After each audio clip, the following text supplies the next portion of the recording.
Get on the dance floor.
Hello. Why did I hopefully you didn't hear me when I was talking about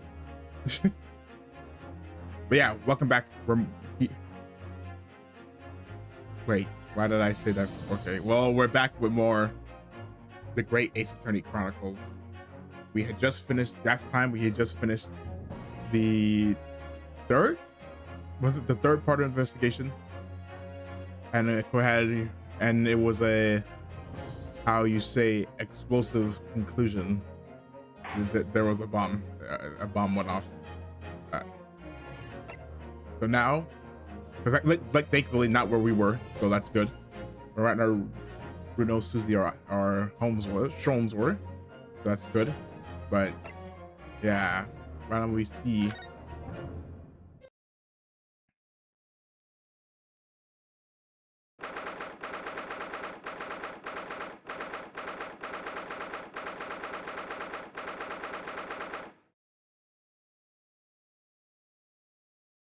Okay.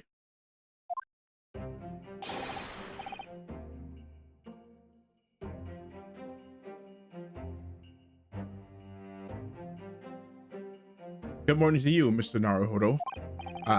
Good morning, Professor. Ready for today's proceedings? I hope so. I should be. Even I, with nothing left to do. Good morning, my dear fellows. Oh, Mr. Sholmes. Oh, Mr. Sholmes, you're here. Why, naturally. A true gentleman stands shoulder to shoulder with his friends in battle at all times. Thank you. I really appreciate it. I'll see you later then. Now, Professor, we really need you. Oh, he's not gonna think we call into the courtroom today. Yes. You try your hardest not to enter the witness stand uninvited again. Yes, I will. I realized it was a mistake, but my dear fellows, I must interject. How you just gonna ice me like that? And you're like, how dare you ice me like this? Oh, you're still here, Mr. Sholmes. What's the matter? Surely you've overlooked some praise, have you not? To be cast in my direction. Sorry? I don't follow. Must I spell it out? I, the great Herlock Sholmes, the greatest detective of worldwide acclamation, arose at some ungodly hour to be here now. First thing in the morning, a miracle, you must agree. Well, if I must agree, then, as you know, my sleep is quite impregnable. Iris and I had to employ her full gamut of tactics. She pulled the covers off, shook me, poked both cheeks, punched me, and kicked me from the bed. Then she poured a boiling cup of her latest experimental blend on my face, and at last I was bestirred. Oh my, Iris has been busy. Iris doesn't have an inner to go that far. She's too nice. I sense the spirits of a fellow scientist, one who relishes in the infinite possibilities of blending tea. I'm the one worthy of praise here, not Iris. This is my victory. He's beefing with it. Sorry to cut in. Oh, Gregson. Oh, Inspector Gregson. Good morning. Gregson, my dear fellow. Why the grim expression at this delightfully early hour? Oh, I don't know. Maybe because I've been confronted with a grimmer expression, eh? Dear me. Are you going to take that insult lying down, Professor? What? What? I don't know. Poor Professor. Anyway, here's the paperwork you asked for. What paperwork? I took the liberty of requesting it yesterday. I have a feeling it may prove useful. You wouldn't believe the hoops I had to jump through to get this brought out of the archives. It's the professor's autopsy report. Huh? That mass murderers who killed 5 members of the aristocracy? Hold on. Let's hold on. From like 3 parts ago, let's put this to rest. Come on. Aristocracy. Okay, there you go. Aristocracy. Okay, I was wrong. The 2 ways I was saying was wrong. Aristocracy. Okay. Aristocracy. He was found guilty in a closed trial 10 years ago now. It was all done under wraps, and he was quickly executed soon after the trial. It's all in here. The killers, well, the professor. I don't know what to say. Thank you, Inspector. Hold on, let's take a look at that. Holy, well, not as stuffed as the last trial. Pseudonym. Condemned prisoner. Oh. Huh?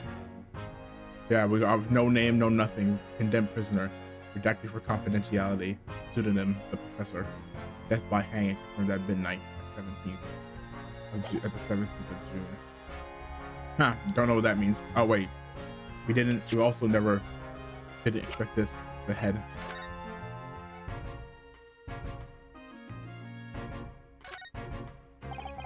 Can't find anything out of place. They said it's locked, but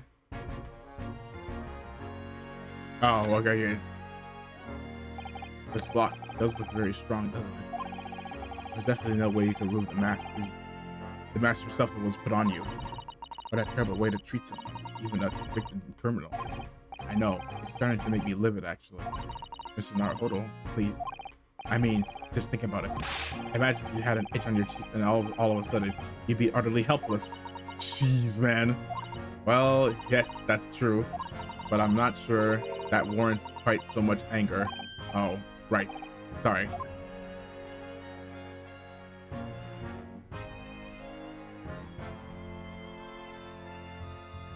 So yeah, it's just that it's locked, so.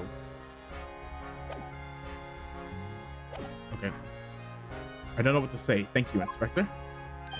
Yes, much obliged, Gregson. Us lowly law at the yard are just doing what we can in the shadow of the great Detective Sholmes, of course. Oh, he's a little salty. Well then, Professor Harebrain, this is it. Today, we're going to lay all this to rest at last. I wish you the best of luck, Professor. suppose he'll be in there today, will he? Drebber. Yes, we expect the prosecution to summon him as a witness. Remember, this is only there's 2 more cases after this. I'm still amazed that you managed to find him in just 1 day. I really owe you both so much. Counsels and the defendant. Yeah, time to go in. Here we go. Time to lock in. This is it then. The final chapter. Funny. My heart's racing. I've not felt this before, actually. This strange foreboding. As if something's going to happen in this trial that I'm not ready for. But I can't let that distract me from the only thing that really matters. Finding the truth. Truth! Where truth sells? We'll give that a retruth.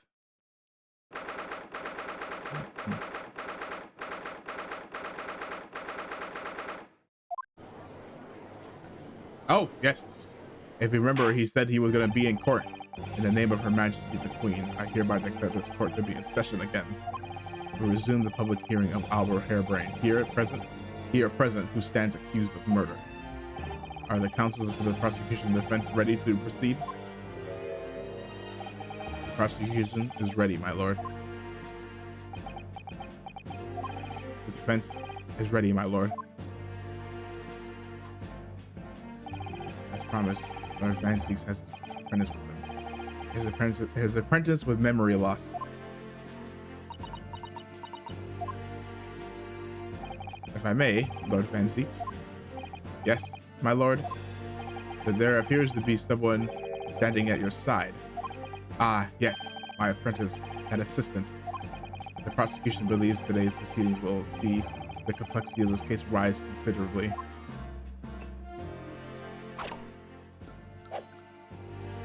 Okay. I therefore instruct my assistant to attend to ensure the smooth running of the trial.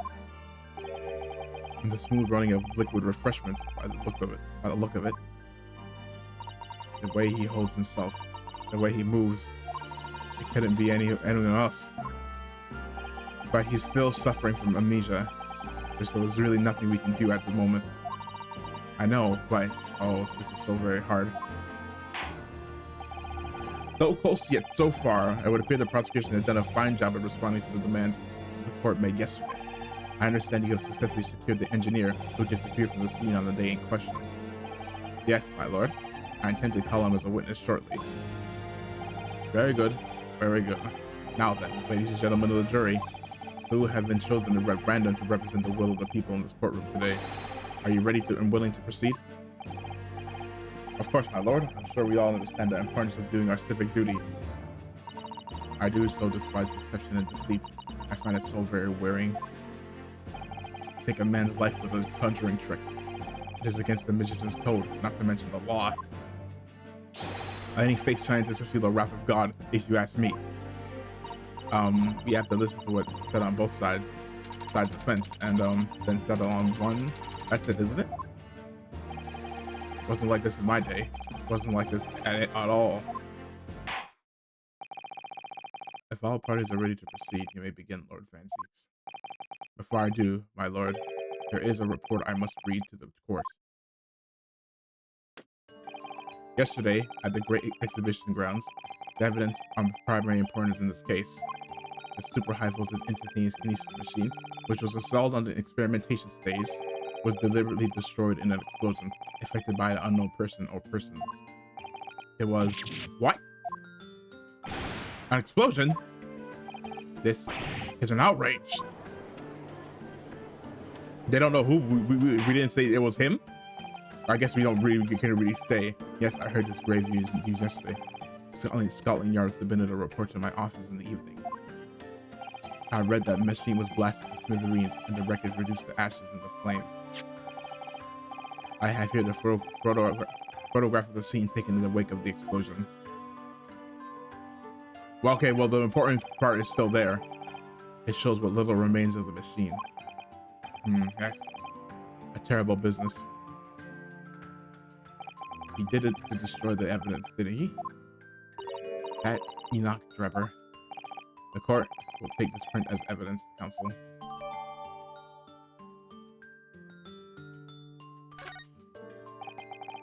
Late yesterday afternoon. Hold on. So now around the third page.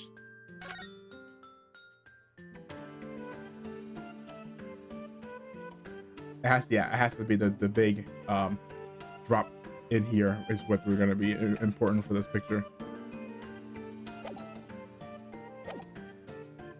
Late yesterday afternoon, the projected afforded to the machine by the Special Dispensation for Scientific Equipment Act was revoked. However, before a thorough investigation could begin, the invention was obliterated from existence. As such, this will become a very different trial.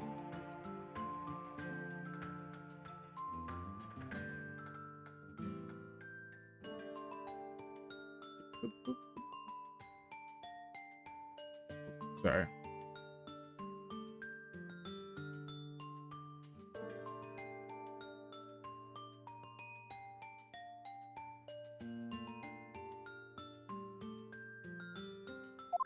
What do you mean? What is? Huh? What does he mean? A very different trial. So what are they going to assert? As it stands now, with no evidence on which to draw meaningful conclusions, the authenticity of the kinesis will remain forever in obscurity. Indeed, a most unfortunate state of affairs. However, one thing remains clear. The victim's death was the result of the actions of the accused. Of that, we can be certain. Or was the accused himself who was operating the machine and who ultimately caused its loss of control? Objection. As Lord Vanzies rightfully says, this is a very different trial now. The accused accepts responsibility for his part in the events that transpired. He acknowledged that Mr. Asman died as a result of the accident caused by the machine's malfunction. However, unbeknownst to the professor, he was being deliberately deceived by a pair of very clever fraudsters. Names, counsel, if you please. The engineer, Mr. Enoch Drebber, and the victim himself, Mr. Odie Asman. So what exactly were these two men up to behind the defendant's back? The defense intends to expose that information, thus establish the unequivocal innocence of the defendant. So we're going to think we're not even just accident. Thank you, counsels. The positions of the prosecution and defense have been clearly stated. Lord Vanzies, summon your first witness, please. At once, my lord. The prosecution calls the engineer, Mr. Enoch Drebber, to the stand. Give him the robot. State your name and occupation for the court. Name, Enoch Drebber. Occupation. Hard to pin down, I would say. See that black monocle? Yes, why do I feel as though I've seen it somewhere before? Oh, you too? I had exactly the same feeling myself. Your file indicates that you are currently being investigated in connection with another case. The theft of a waxwork model, isn't it? A most extraordinary sounding business. But that has no bearing on this trial, I assure you. Leave it from your mind. You're familiar with the public experiment carried out at the Great Exhibition some days ago? The accused super high voltage instantaneous kinesis demonstration. Yes, you could say that. I'm aware of it. There was a terrible accident, wasn't there? It was you, Mr. Drebber, who constructed that vast machine used in the experiment, or so our investigations indicate. Can you confirm your involvement? Yes, I constructed it, in precise accordance with the blueprints, but that's all. And the courtroom would be very interested to hear your thoughts. Oh, didn't we pick that up? Wait, did we not pick? Oh, we did, but I guess someone did, but we didn't get it. Then the court would be very interested to hear your thoughts about the machine, I'm sure.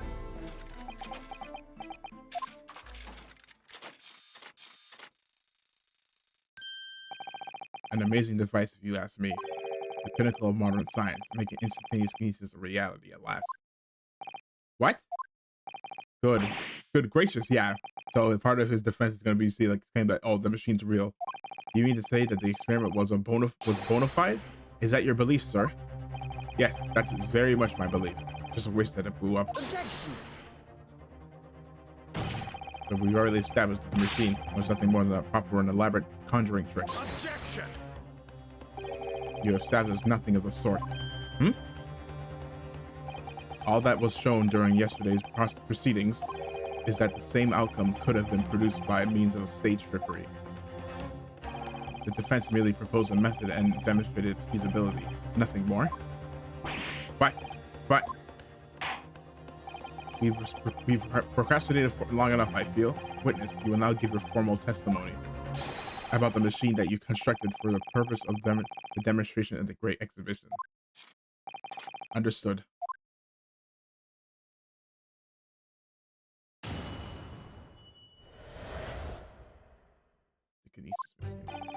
I met the young professor approximately 1 year ago through Mr. Asman's introduction.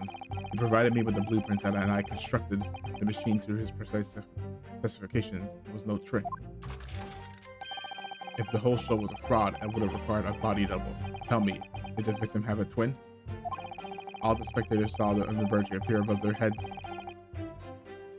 and then crash head first into the crystal tower. A terrible accident, I grant you. Perhaps the science on which the machine was built was flawed somehow. A body double? That goes without saying, surely. You give the impression that something has moved when in reality it hasn't. It's a basic conjuring principle. The deception cannot be achieved without substituting the original with a fake at some point in the performance. But would I be right in saying you haven't managed to establish anything along those lines?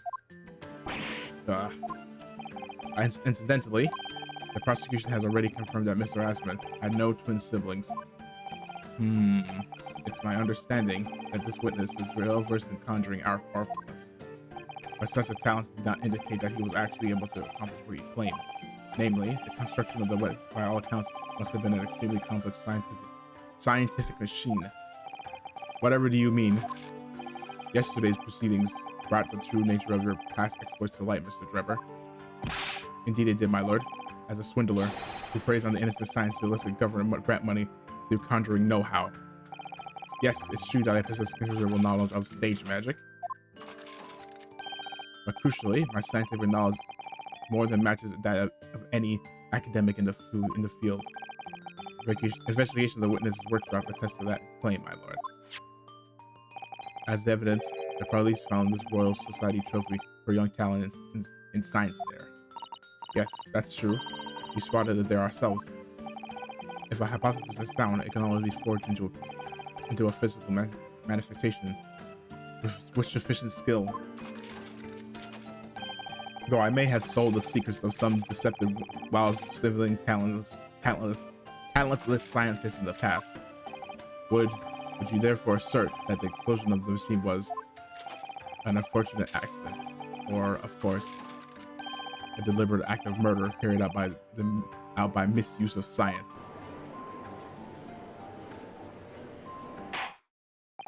Counsels for the defense, your cross-examination, please. Yes, my lord. I feel like this guy's going to be a tough nut to crack. The kinesis machine. I met the young professor approximately 1 year ago through Mr. Asman's introduction. He provided me with the blueprints and I constructed the machine to its precise specifications. It was no trick. If the whole show was fraud, it would have required a body double. Tell me, did the victim have a twin?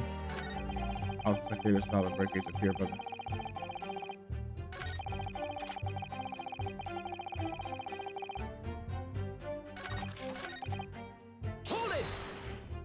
Well, we know what happened. Of course, that's it. Mr. Asman was a... Objection. No, we just said that he wasn't, man. Perhaps my learned friend wasn't listening to earlier. Mr. Asman had no twin siblings.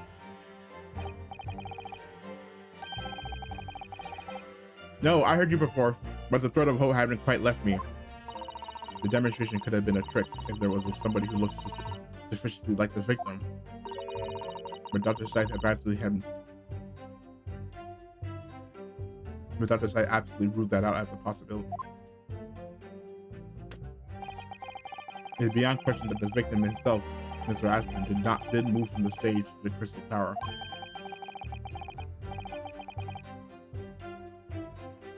The fingerprints found at the scene attest to the fact.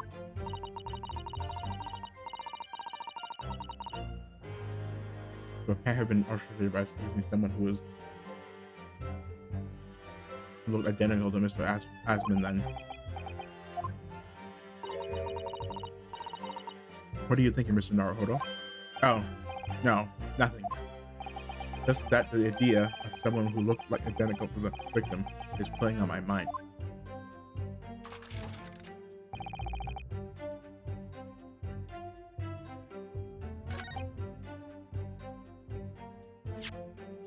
Hold on, let me...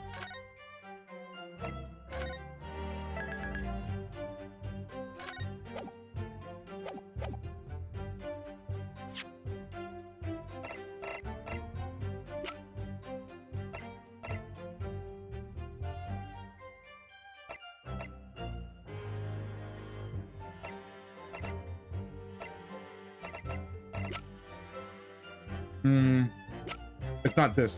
It can't be.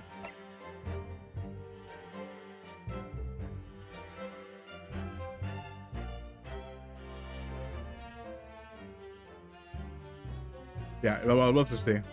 Objection. No. Yeah.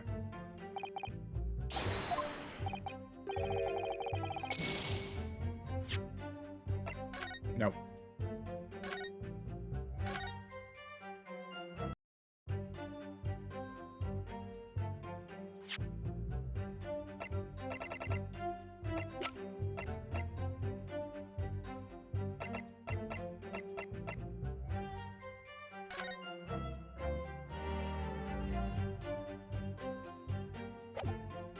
Yeah, this trophy is important somehow.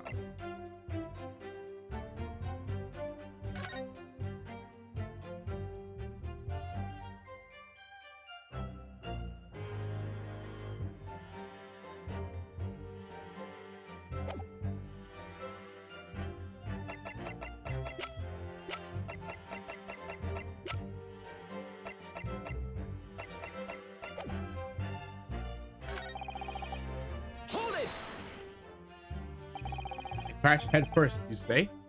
Oh, that's what it is. According to the many witnesses reports from those who were at the time. Yes. Or you're not there at the exhibition down on the grounds of the day. Okay, so that's what it is. That's wrong. It's not. It wasn't head first. Unlikely. I rarely leave my workshop. Yet another of your unique inventions was found at the scene. Well, it was the unveiling of the machine I labored over for many months. I saw it clearly with my own eyes, the birdcage plummeting head first into the tower. What a surprise. I do believe the victim's neck was broken from headlong fall, wasn't it? How would you have come by that information? Even an infernal recluse like me reads the newspaper, you know. According to the reports, 2 injuries were apparent on the victim's body. Yes, he'd been stabbed in the chest by a screwdriver, believed to belong to the defendant, and he had broken vertebrae as a result of a fall from a considerable height. Correct. My learned friend has been doing his research, it seems. Do we know which injury was the fatal one? The stabbing. Sadly not. Forensic science is not yet at a level where such things can be determined. What we do know is that the victim died, having sustained both injuries at some point during the incident.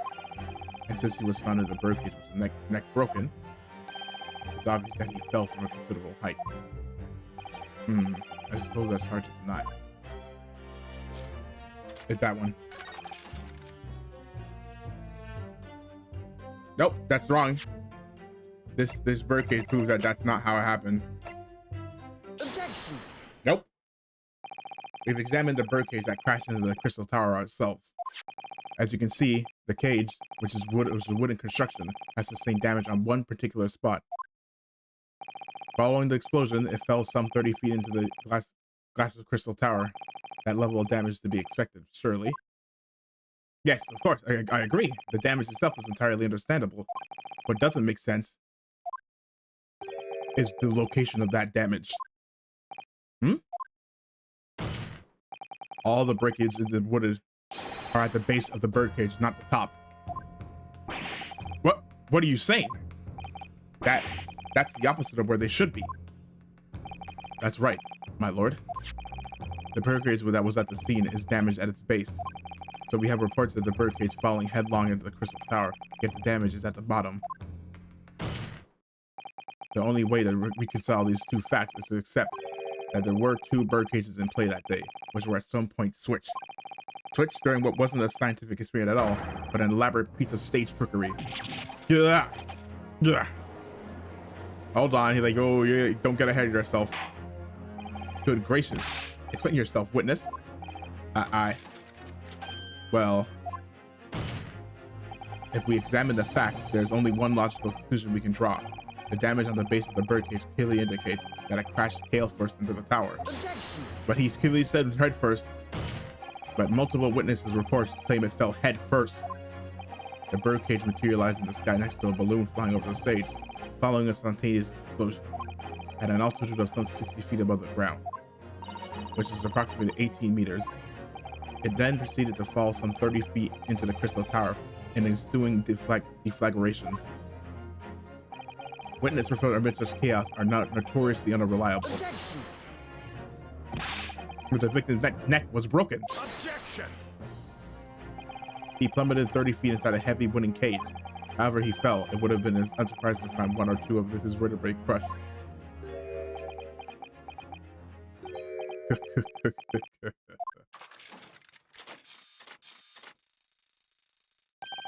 A riveting scientific analysis of events from the prosecution there. Though to be even more rigorous, we would have to say it was only one vertebra actually. He wasn't quite quiet for long. I find it hard to see what's motivating Lord Vanzi. This witness is clearly a swindler and one who's deceived a personal friend of his. If you're going to establish this deception, do it right. Sorry? I feel like that's what the undertone here.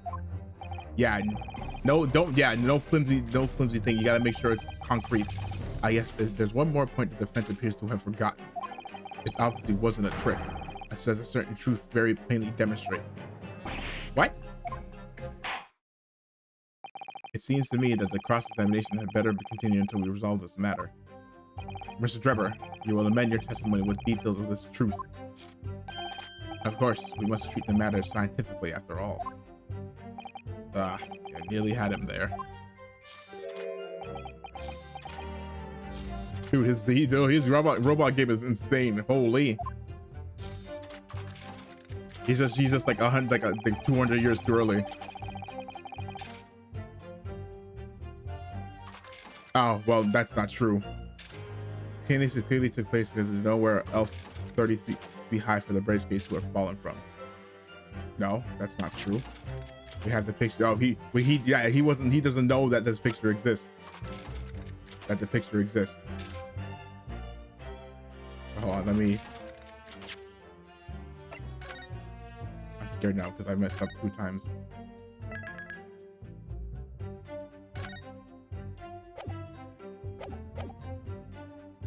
Where's the picture?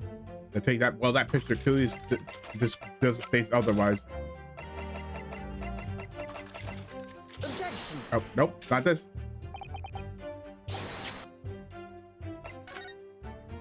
Nope. Uh-oh, nope, not that.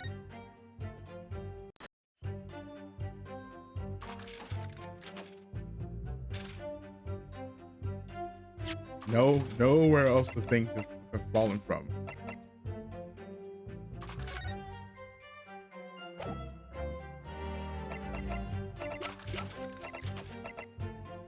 Not this.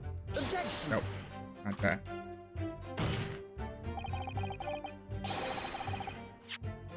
Okay, nope. Okay. Well then, okay, two strikes as precedent. See what we get. See if we get any new information. Hold it. What do you mean? Well, before the demonstration began, the victim was alive on stage in front of the audience. Yes, there are lots Oh, no, no, no. Okay, here we are we supposed to see the picture now? And the victim's neck broke as a result of an impact following a fall. Logically, therefore, the victim must have fallen from somewhere. The balloon that exploded was an altitude of 60 feet. The point of impact on the tower was 30 feet up. The difference of 30 feet is therefore the total distance the birdcage fell. And there is no other location in which the cage could have fallen that distance if it didn't drop out of the sky. Ergo, the victim himself must have been beamed from the stage into the sky above the crystal tower. A trenchant scientific analysis. Dear me, every time I hear it explained, it sounds increasingly plausible. Oh yes, it's all very well thought out. Certainly all the spectators on that day saw it. The birdcage plummeting 30 feet through the air, I mean. Irritatingly, yes. Okay, I know what it is. It's this. The thing we have of the thing after the explosion. Objection. No, it's not.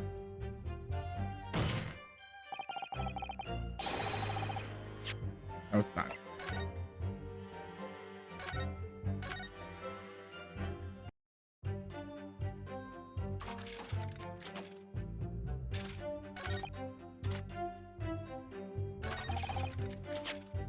Is this okay?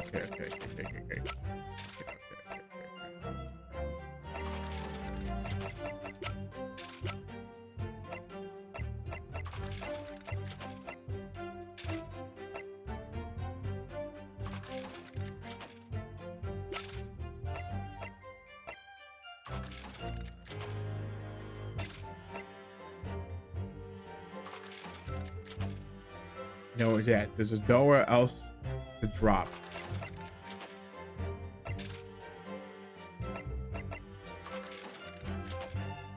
It's not this. Objection. Oh, it is that. Oh, it was that. Oh, never mind. This is a dry diagram of the experimentation stage and its surroundings.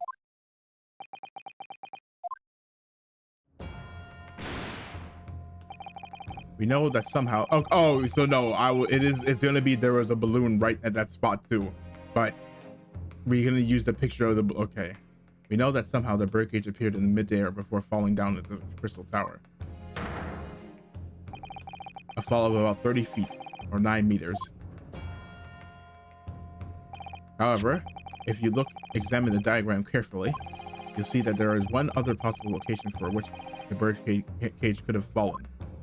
The same distance of 30 feet. No. Well, it appears the defense has a possible explanation to put forward. Go ahead, counsel. Yes, my lord. Of course. You will indicate a place for which you are referring to.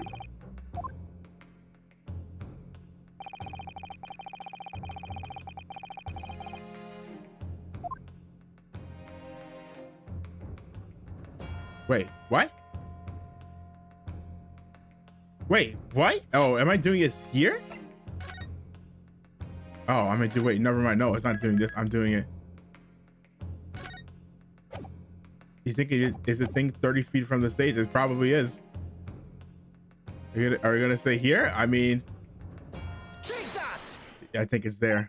The place I'm referring to is here. But that's where the birdcage would have been to begin with. Okay, so yeah, we're going here. Okay, it was exactly the point, my lord. Yes, the birdcage was in the machine on the stage, but what we must also consider is the height of the stage itself. Go on, counsel. It turns out that the experimentation stage was built at a considerable height above ground level. If you look at the diagram, in fact, you see it's about the same height as above the ground as the balloon would have been was above the crash site. Yeah, that's what I thought. When the experiment got underway, the machine and the birdcage were engulfed in steam.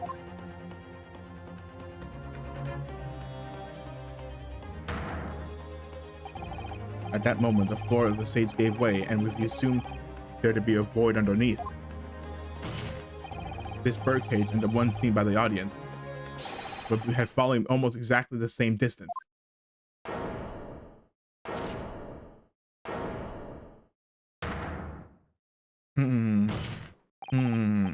Once again, my lord, This all points to the fact that there was not one birdcage, but two. Objection!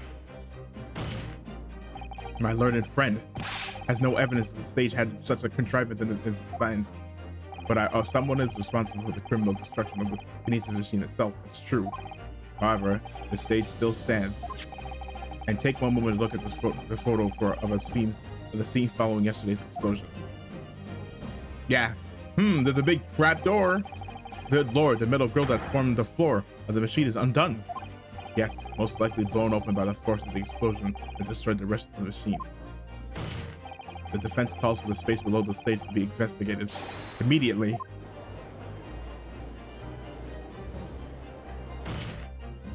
Mr. Drebber, it was you who built the Kinesis machine, which means that it was you who built the two bird cages that were used to carry out this deception. Whether Professor Hairbrain's hypothesis is sound or not makes no difference, because it's the construction of this machine that matters. A machine designed to take at Mr. Asmon's life and lay the blame firmly at the professor's door. Something that could only have been carried out by you, Mr. Enoch Drebber.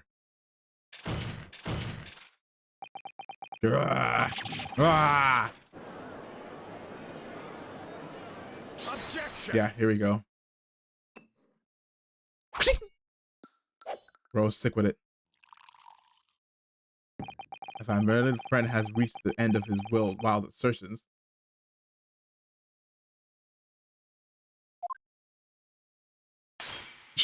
just a smash. He reported just a smash. The prosecution would like to crush the defense's argument slowly but surely. Why? Your argument fails to hold water on two counts. Two? Firstly, before and after the experiment, this witness went nowhere near the Kinesis machine. Even every relevant member of staff of the exhibition has attested to that. And I believe members of Scotland Yard have also been on watch duty at every public experiment. In other words, Mr. Drebber had no opportunity to switch the alleged pair of birdcage. Objection! But I've already explained why he wouldn't have needed to.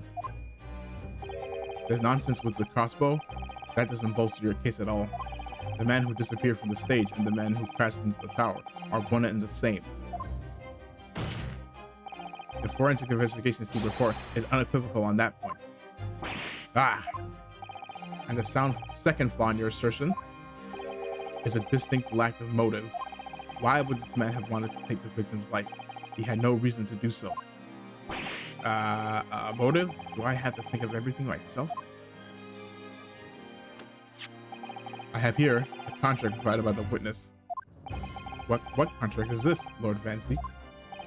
A contract in which Mr. Drebber entered with the victim, Mr. Asman. It reads, Mr. Drebber is to receive 30% of all remunerations from the government grants or other income. 30%, certainly very favorable contractual condition. But there was one very important provision bolted onto that clause. What provision? Mr. Drebber may only uphold this right on condition that both contracting parties are alive. In other words, if either of us were to die, the contract will become null and void. So you see, I had nothing to gain from Mr. Asman's death. The diametrical opposite, in fact. Need I say more? The witness had neither an opportunity nor a reason to commit the alleged crime. In short, the possibility of Mr. Drebber having done as you suggest is nil. It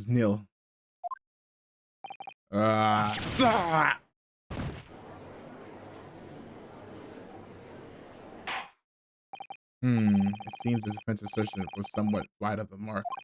Lord Van Zieks, you will submit the contract as evidence, please. Oh, brother. Okay. Uh-oh. Okay. No, not this.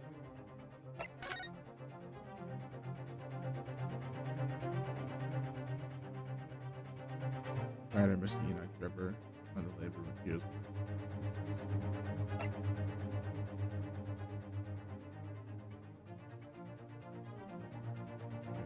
Only uphold.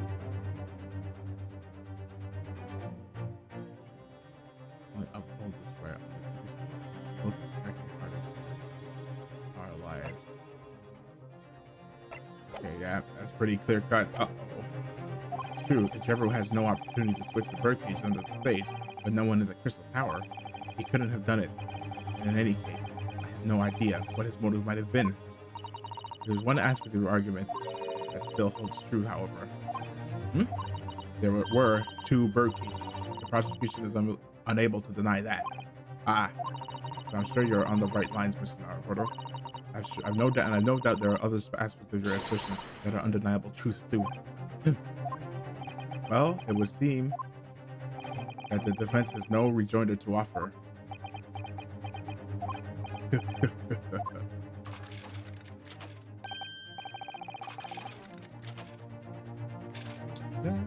Well, I must say, I'm a little surprised. I came here to testify about the machine I built, and instead my reputation is defiled.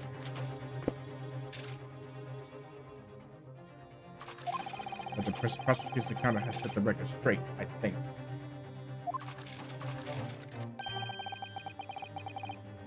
It's impossible that I'm the culprit. Objection.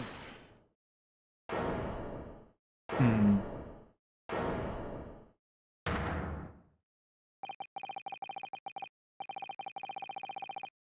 At the beginning of this trial, we believed that there was only one birdcage.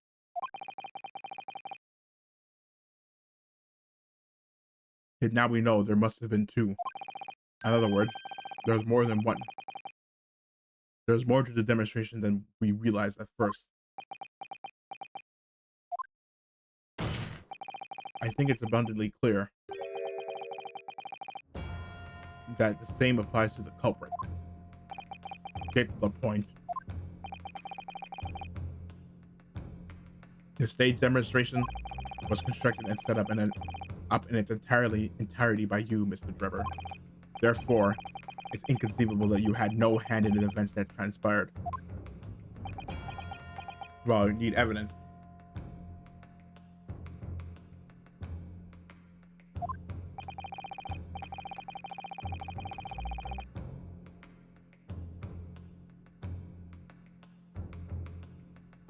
So if circumstances mean it's impossible that you could have carried out the crime yourself,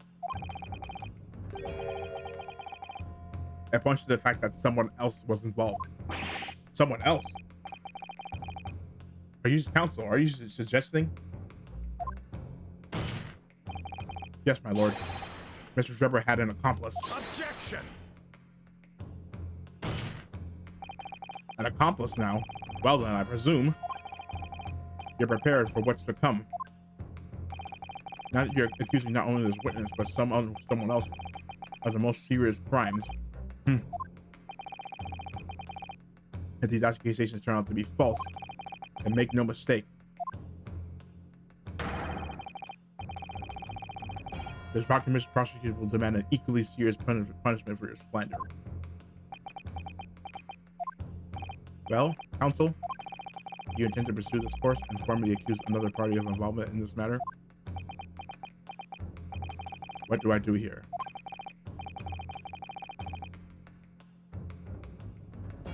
At the moment, it's a little more than a hunch on my part.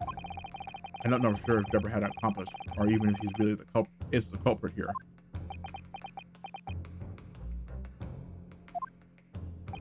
One way or another, though, I have to make my position clear as a lawyer. So what's my stance going to be? The justice Trevor had it.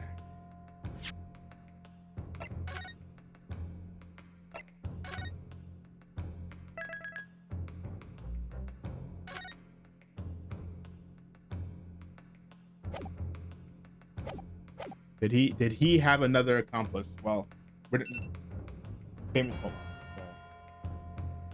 famously,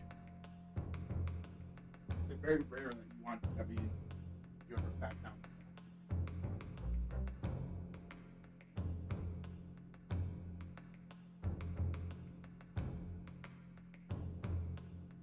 So I'm thinking.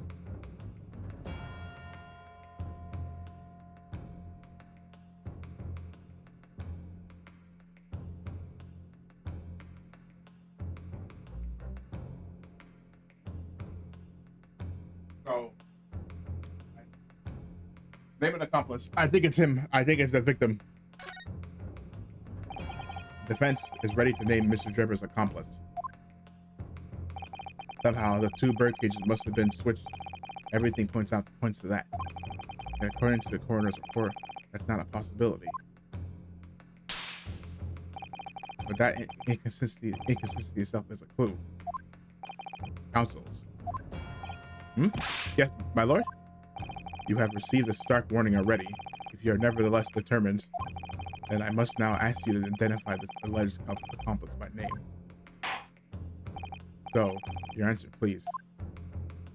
Who do you claim to have been Mr. Drebber's accomplice?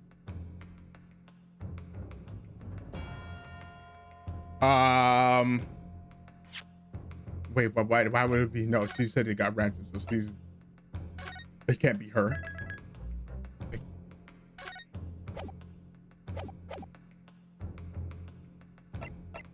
If the thing was in, then I guess it must have been him. Take that! Who is? Uh-oh. Nope, it wasn't that.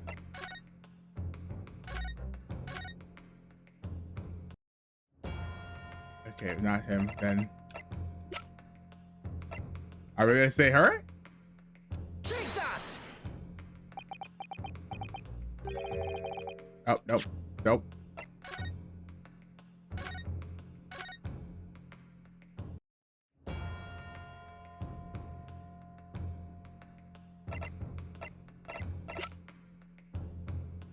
Oh, are we gonna say it's her? Are we gonna? Take that! The name of the person in question is. What's wrong, my Nipponese friend? Surely fear doesn't blind your tongue now. It's a little late for that. Of course I'm afraid. After all, naming her in this capacity is definitely gonna make waves. A lot of waves. I could very well turn every single person in this courtroom against me. I'm sure it will be alright, Mr. Naruhodo. Thank you. This is out. At least you'll still be on our side. Yeah, it was her. Because if the thing says it's true, then it must be. The enemy always appear larger than life, but you'll appear exactly the same to the enemy. Alright then. Here goes. You've kept us waiting long enough. Your answer, counsel. Now.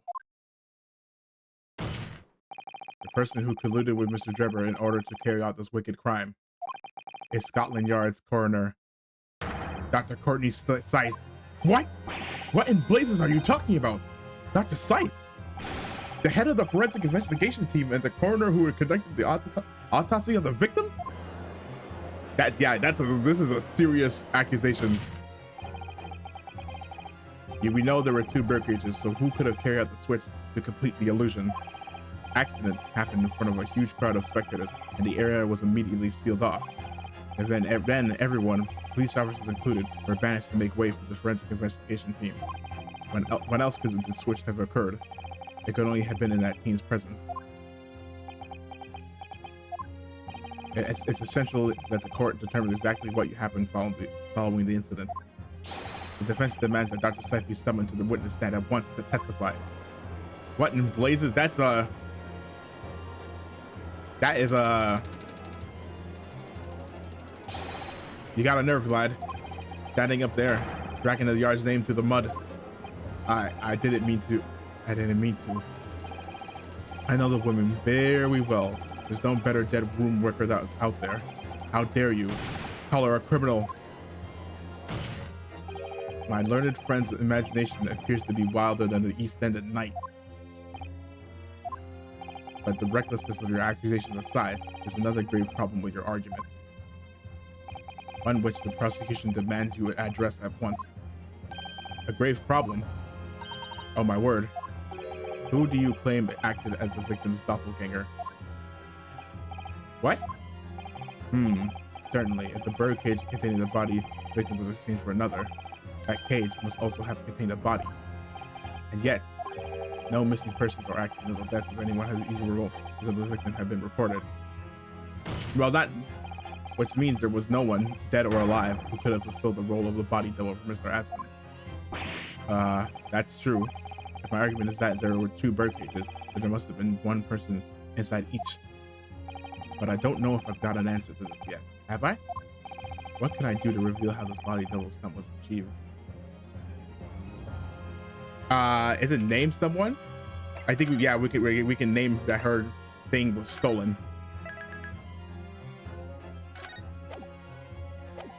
We can name someone.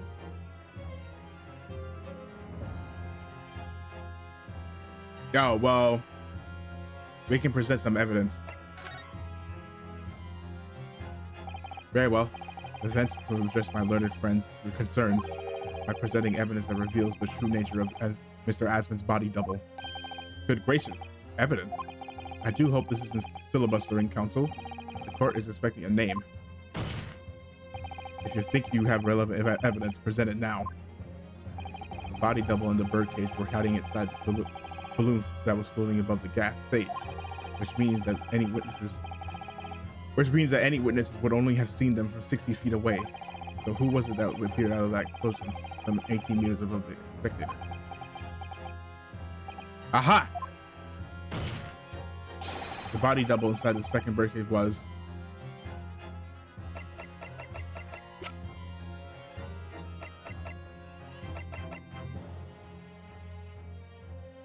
Is it this? Is...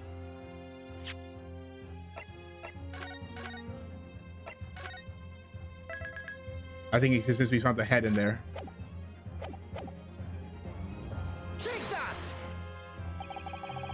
We know that the victim, Mr. Asmon, was in the birdcage that was situated inside the kinesis machine on the stage, and therefore he couldn't have been inside the second birdcage. Instead, that contains something else. What's been described as a body double, which is what fell from the sky and crashed into the crystal tower. Oh, that would explain why that's why the head was missing, because when it fell, the head must have popped off.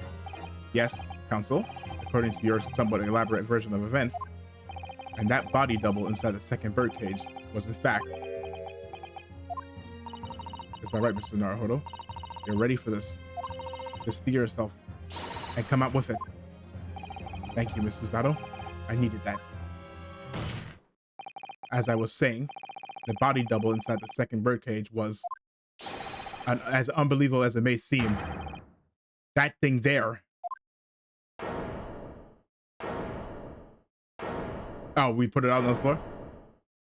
Why is your eyes closed? Objection! Open your eyes and look into mine, my Nipponese friend. Ding, ding, ding. Now tell me, what are you playing at? Stand firm now, Ryunosuke. This is the time to show your Japanese spirit. As the court will observe, this is a waxwork model. Uh-oh. Baby slap. A model. It go maybe because we're afraid. A model, in fact, an infamous London murderer from 10 years ago, the professor. Objection! We know what it is. You started by indicating this indicting the leader of the forensic investigation team as an accomplice in this crime. And now you've moved on to indicting waxworks? Yes, that's about the size of it. But why? And why this waxwork? It looks nothing like the victim, and in fact, it could hardly resemble him less. What possible justification can you give? If you want to know why, ask Mr. Drebber.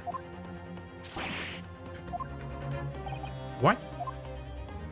Just days before Professor Hairbrain performed his public demonstration, Mr. Drebber abducted this model from Madame Spells. Did you just say abducted? And 2 days after the incident at the Great Exhibition, he returned into the museum. Then the timing.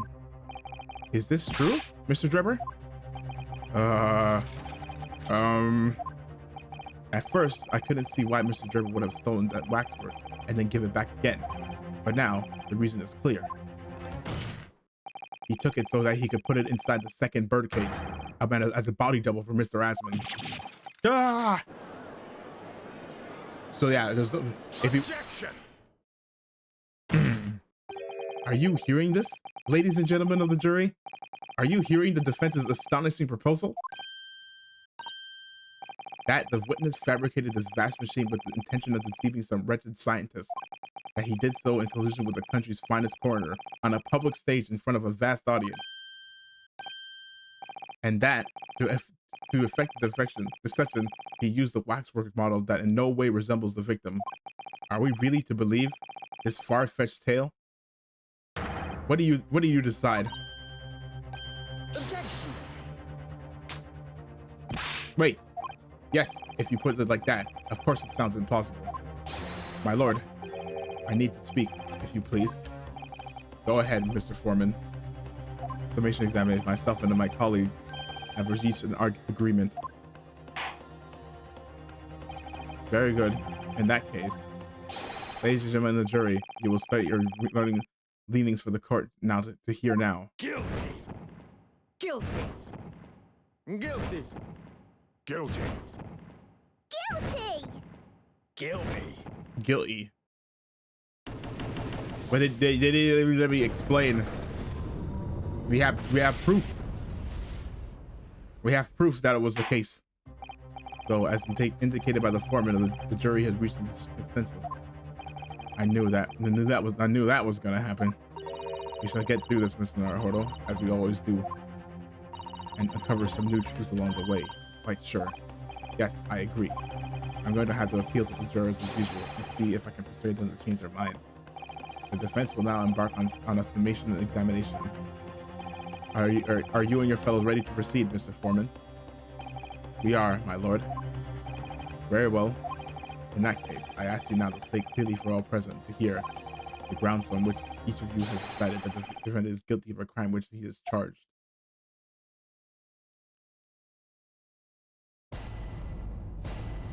Judicial findings. The jurors' contentions. We've known that woman for years. She'd never be an accomplice to anything. It's utter nonsense to think that those two would ever be combined with one another. Oh dear, this is most troubling. But surely the waxwork man stole is... The man stole nothing to do with the coroner, is it? I've had my own problem with members of the police. I do not trust them much. I've seen no rigorous proof that those wax were ever inside the birdcage. This conjecture. Okay, that one's easy. I excuse someone without right evidence. He's on a proper job, is he? I won't have it. So I see the first one. But somewhat unsurprisingly, it seems the injections of the last model to the proceedings have polarized the opinion, given that its face is obscured and its build in no way resembles that of the victim. I can only applaud my learned friend's temerity at suggesting it as Mr. Asman's body double. Yes, the applause is deafening, and yes, I know it seems extraordinary, but that's the point. That's why I have a strong feeling it's actually a greater clue than anyone realizes. What are you thinking, Mr. Naruhodo? I can't explain why at the moment, but I feel as though there's a specific reason why it was used and why it had to be this model. Really? The reason why? The reason why nothing else would do, you mean? Yes, and I'm convinced it's something far more significant than whether or not the model looked like the victim. Well, if that's the case, we must prevent the trial from ending prematurely at all costs. Yes, agreed. I have to find a way out of this. If you are ready, counsel, you may proceed with the summation examination. Yes, my lord.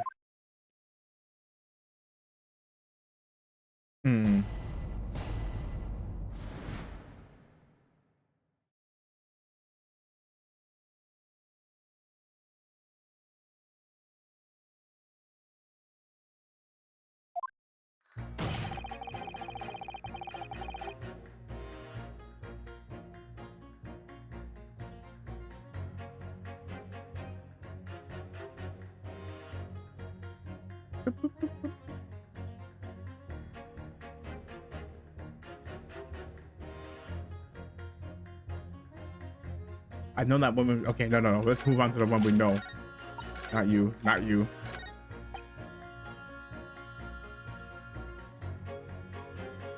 it! Yeah, you need evidence? But you claim this whole instantaneous kinesis demonstration was a trick. That I did, but here's more than one way to pull a rabbit out of a hat, isn't there? No, sorry. Sorry? I grant you, given that this cage appeared from the midst of the explosion, there'd have been no need to use a real person. But if a waxwork had been used, the couple would at least have had the decency to make it look like a victim. I'm not sure exactly how much criminals are governed by decency. The point is, if you're going to make a claim about that waxwork being inside the birdcage, you need to give us some evidence. Without that, it's just not science. I suppose we should expect nothing less than a logical argument from a fellow of the Royal Society. But that perhaps means the mind can be changed if we manage to present suitable evidence. Evidence that Professor Waxwork was inside that birdcage. Can I produce that or not? I have evidence. We have it. Actually, I have something I'd like you to see, sir. Oh?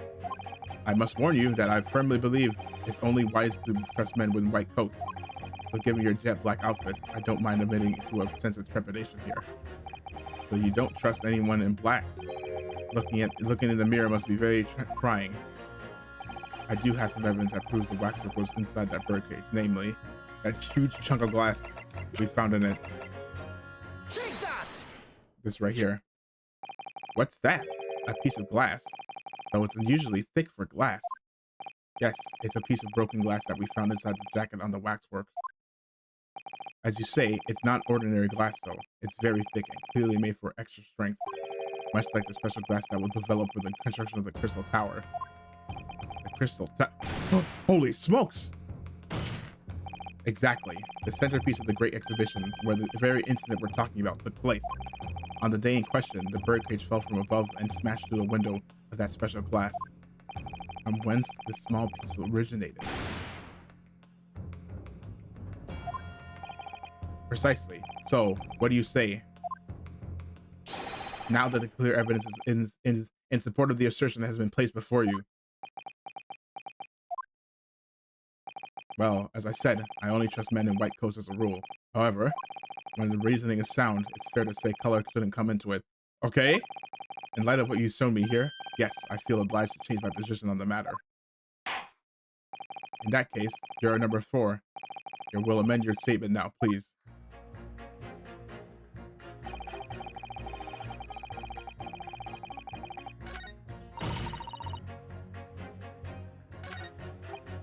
Okay, so then this should be, maybe it should be them two. We're gonna put them. She said there's no evidence, but we just said evidence, so. Objection. You two. These two statements clearly contradict each other. Good gracious. Those whose statements do you refer? To whose statements do you refer, canceled? If you could put down your phone for a moment, juror number 5.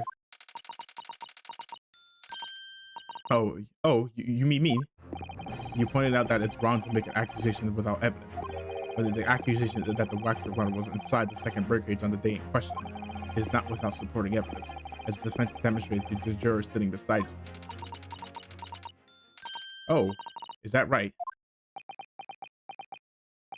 Would it be fair to say you didn't follow the argument? I don't understand much besides Colonel Cobb, to be honest. Of course you don't. If I could interject here. Please do, sir. Now that this assertion of yours is about the waxwork has been backed up by some solid evidence, it would be wrong of me as a man of science not to pursue the matter further.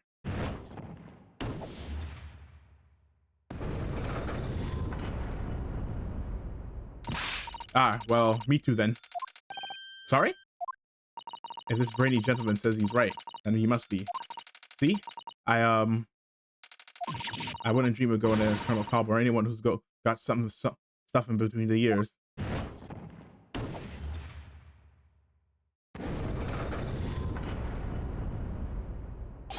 Success! If you can call it that. Well, of course, he got some evidence in it.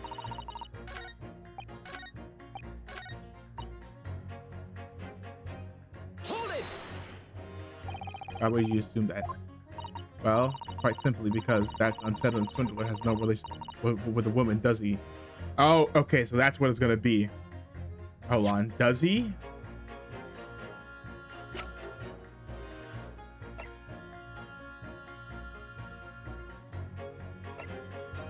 Yeah, he has no. So it's gonna be.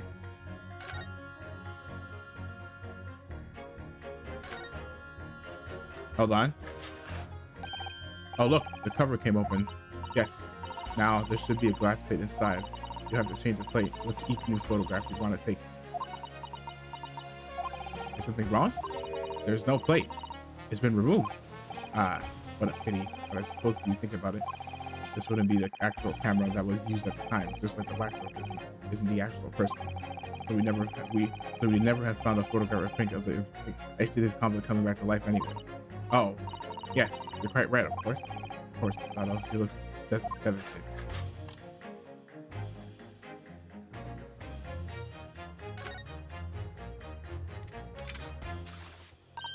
Oh, huh? What a wonderful machine. Wait, why is there blood on this? You really love contraptions like this, don't you? Oh, yes. Anything mechanical I find absolutely irresistible. Almost irresistible, surely. Well, whenever I see a pocket watch, for example, I can't help myself. I simply have to take it apart. That's worrying. Yes, father tells me the time by the rumblings of his stomach now. The father tells the time by the rumblings of his stomach now. He's given up having a watch. Poor Professor Miko Toba. Hey. Look, Mr. Naruhodo. What is it? On the bellows of just beer, there seems to be some very dark red stain. Yes, you're right. It looks like blood, actually. Oh my. I'm sure it's not what you're thinking.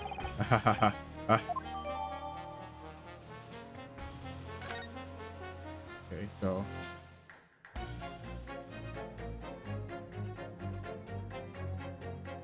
Okay.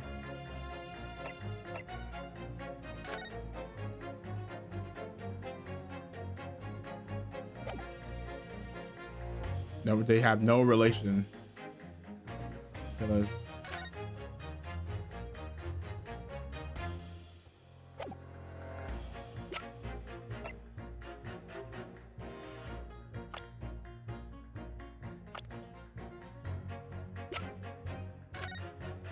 As the rest of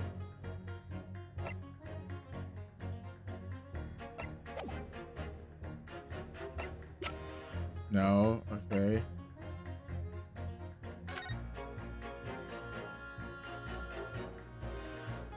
Mr. Drebber.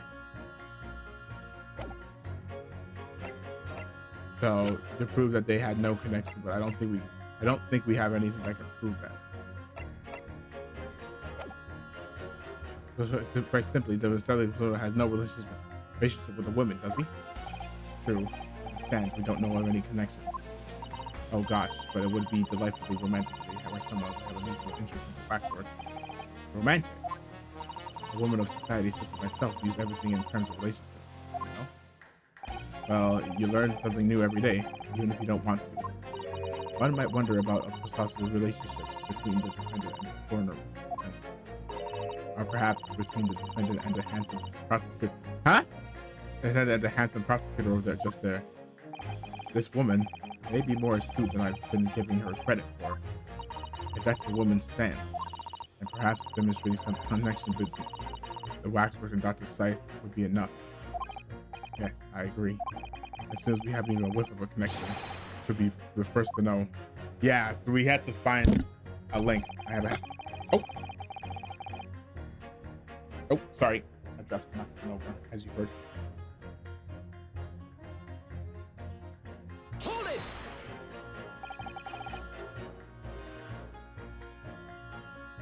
What sort of problems?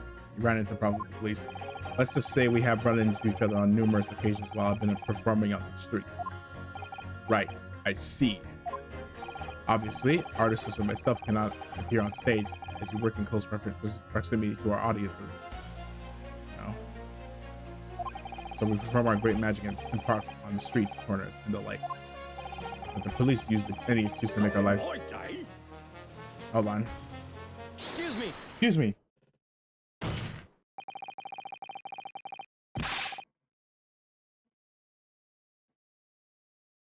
Do you have something in response to say to that, Mr. Otter Mole?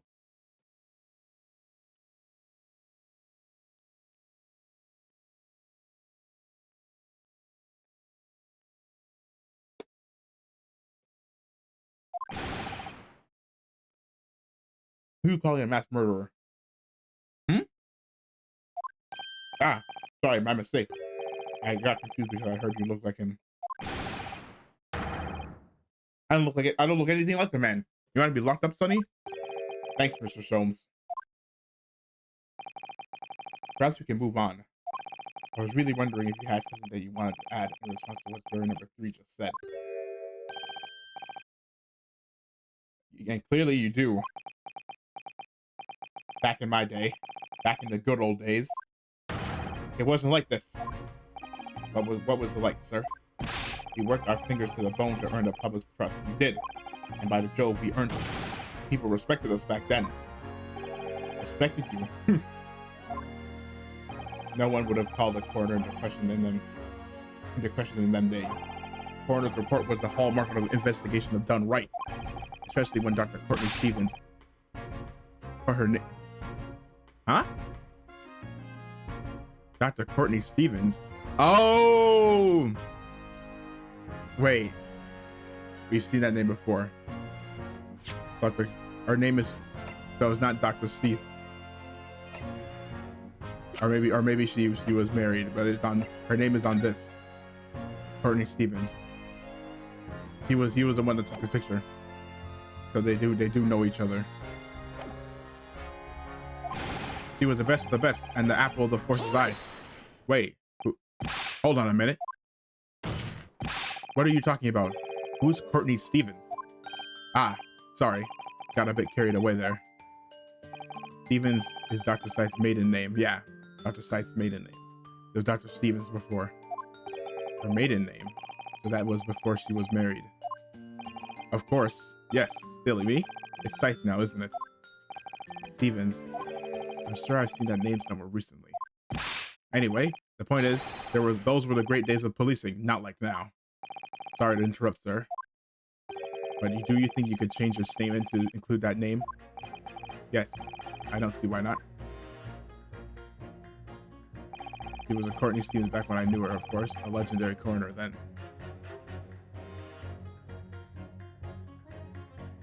Okay.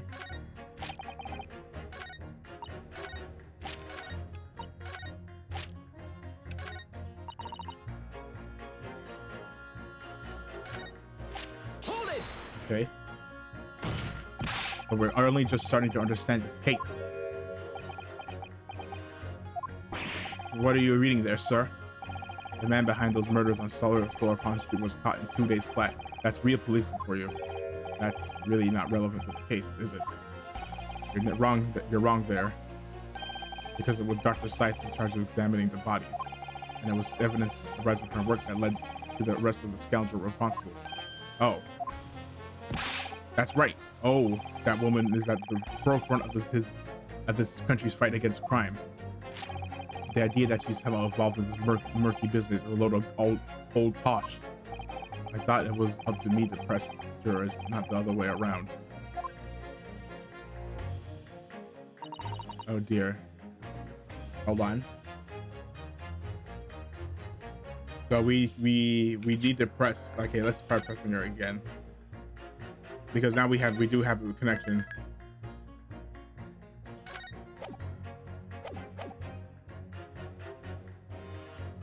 Hold it!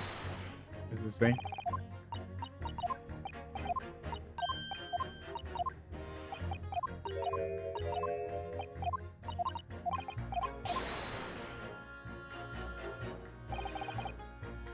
Yeah, so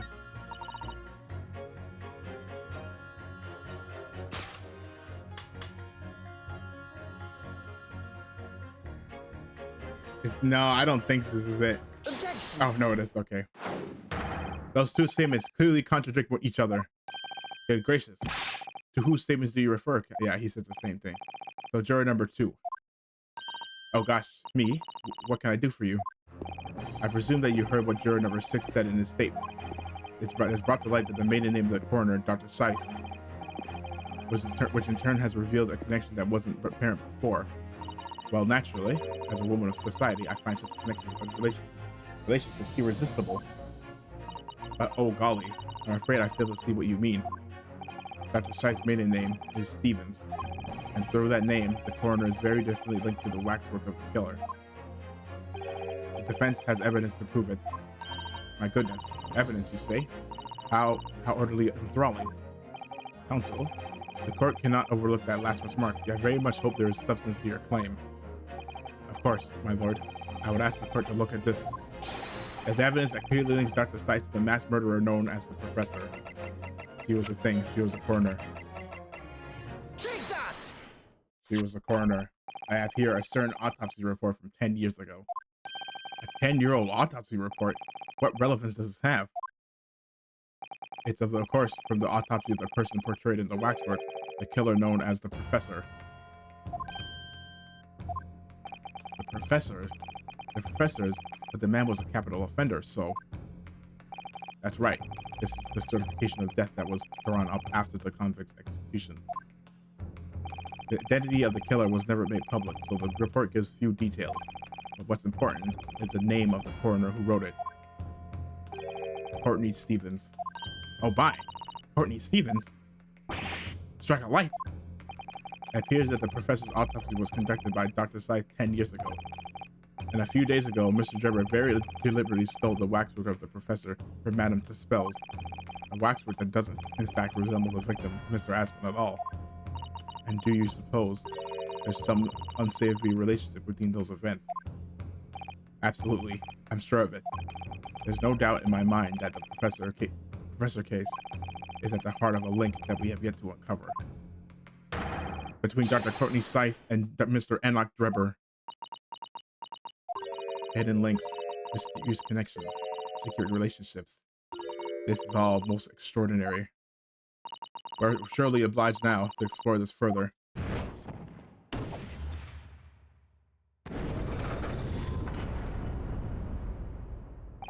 Quite right. We can't let this trial come to an end now. Not while there's this cloud of suspicion hanging over the yard. That's coroner. I wasn't like this in my day, but we're still here to uphold justice in the end.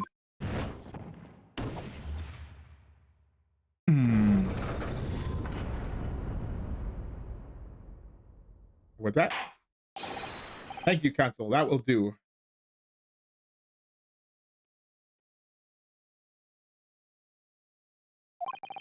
As a result of the summation examination,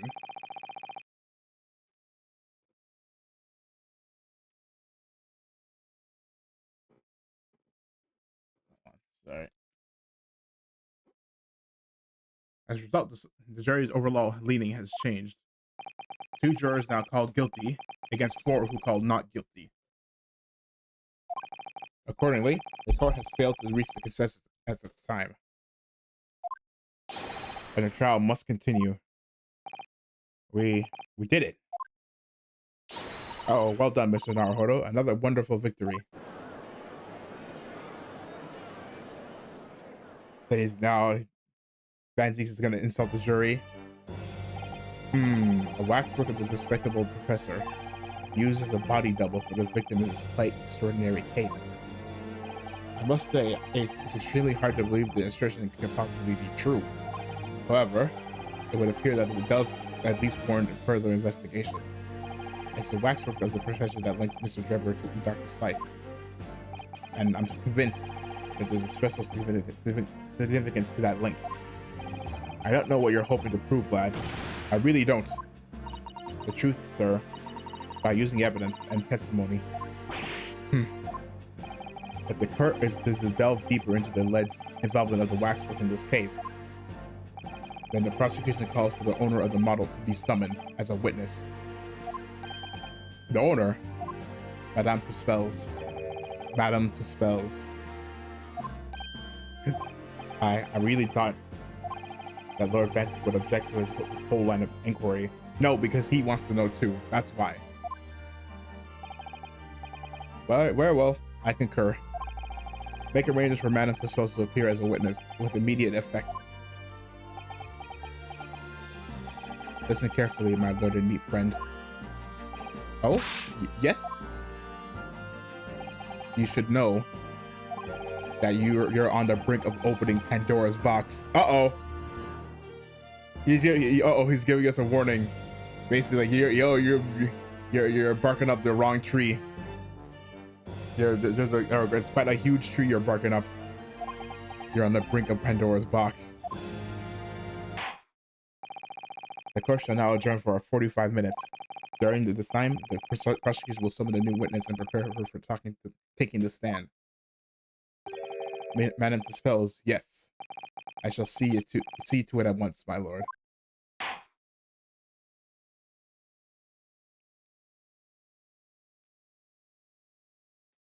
To be continued. Yeah. Because this is going back to the Hound of the Baskervilles closed room trials. Yeah, there's nothing suspect going on in there.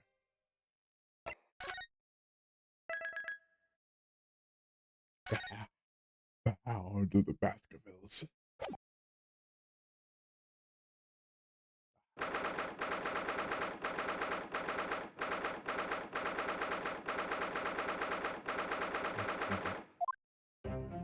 Yo! The knight errant himself. Oh, have you been watching from the gallery, Mr. Sholmes? I've been on the edge of my seat the entire time. Courtroom trials are fascinating affairs, as a spectator at least. I'm glad you've been enjoying yourself. Oh, I have to ask. What on earth is going on? It makes no sense. What is the professor business all about? He doesn't look like any professor I've ever met before. Who even is he? Yeah, that's a good question. Good point, Dr. Hairbrain. We don't know why he's called the professor. We still don't know why. Of course.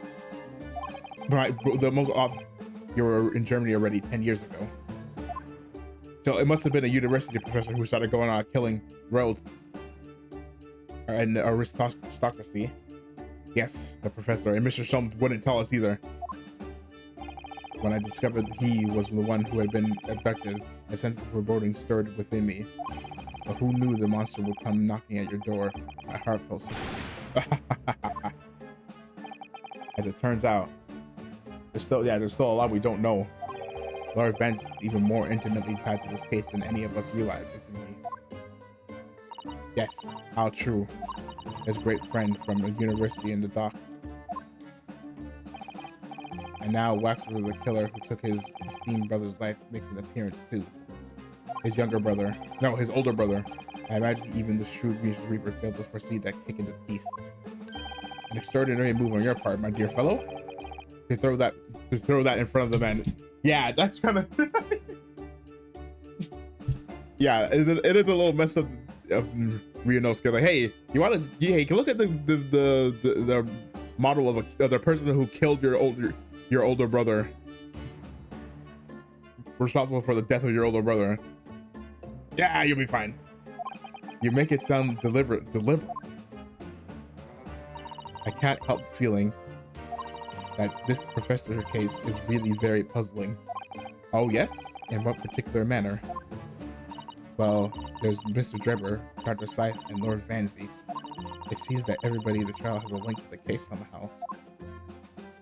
Yes.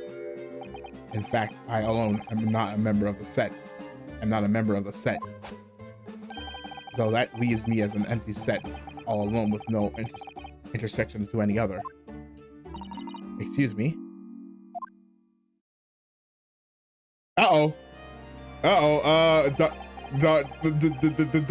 Dr. Scythe. Seath? I don't know how you're gonna say it. Oh, brother.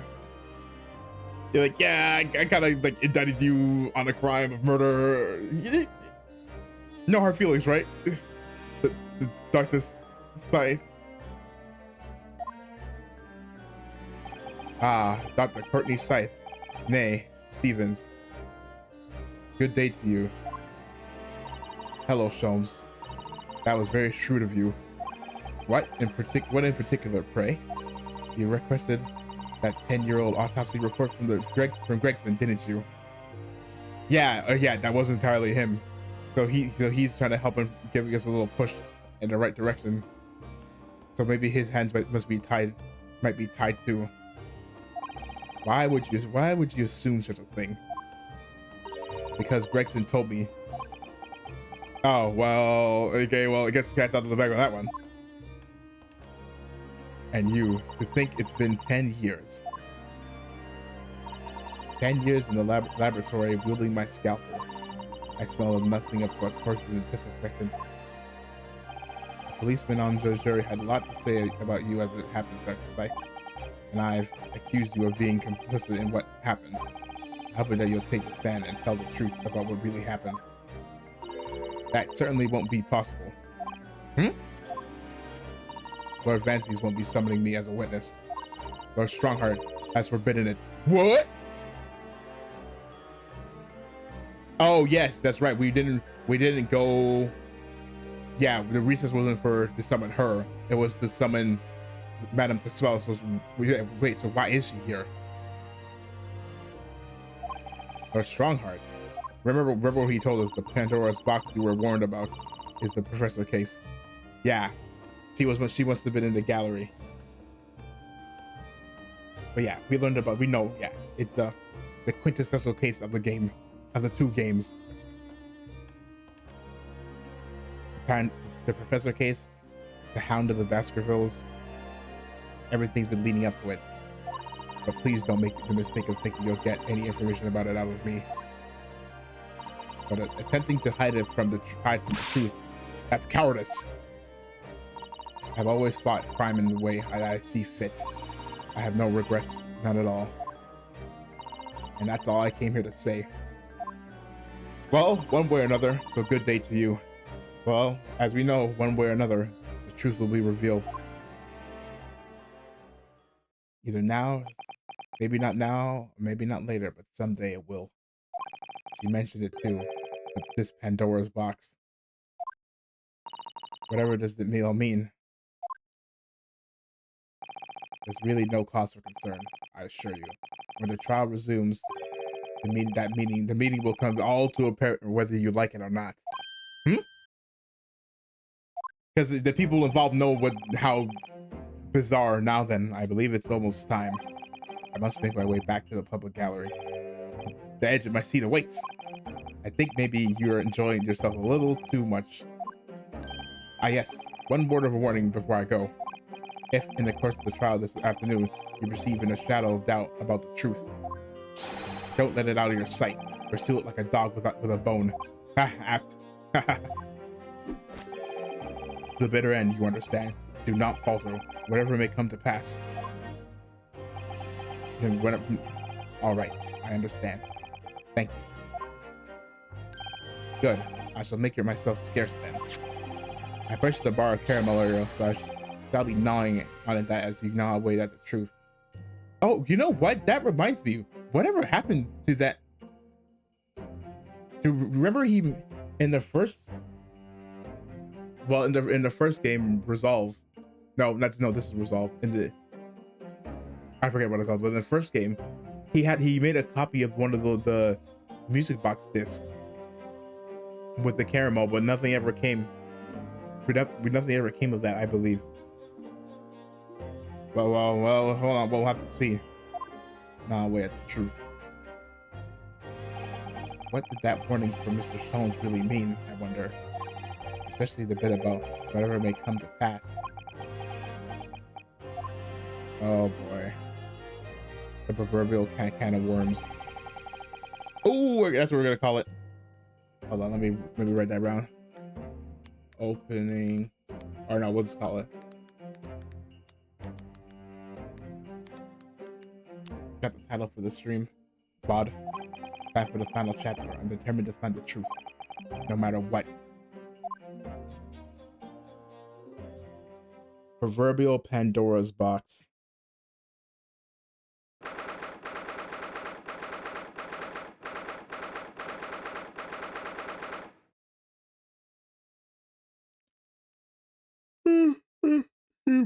Excuse me.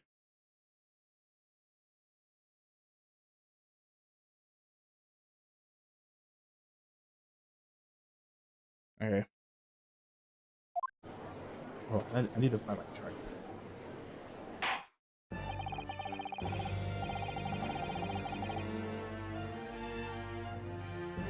In the name of Her Majesty the Queen, I hereby reconvene the proceedings of this court. Counsels with the defense and prosecution are ready and able to continue. Prosecution is ready, my lord. Yes, my lord. The defense is also ready. As the court is aware, the case under our scrutiny began with a damaging incident at the Great Exhibition. Yet we now find ourselves embroiled with the details of a convicted felon who was sent to the gallows a decade ago.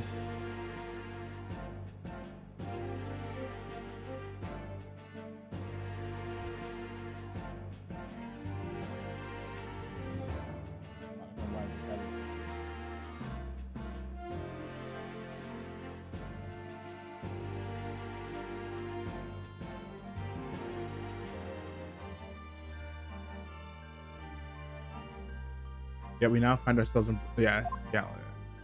This trial has certainly defied all expectation. It seems to be the fate of all trials in which this Nipponese is involved, my lord. So then, let us begin our exploration of the defense's assertion that the waxwork was cardinally involved in this matter.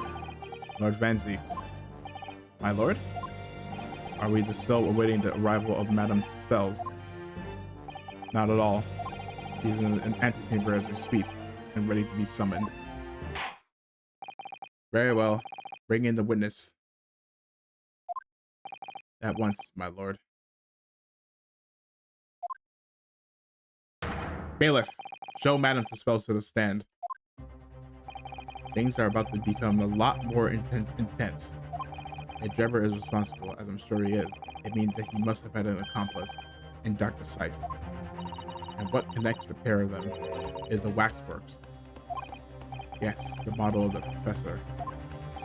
That's the key to the link between these otherwise unrelated individuals. It's a tenuous link, admittedly, but at present it's all we have to go on.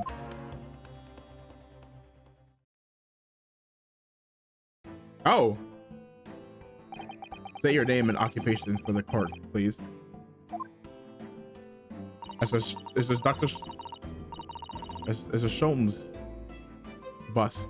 My name is Madame Esmeralda Spells. I'm a waxwork artisan and the proprietress of the Madame Spells Museum of Waxwork. You will have to pardon me for working as I testify. A new exhibit must open very soon. So he finally gets a statue, does he? Now there are two of them in the world. Oh my, what expression is she carving onto that face?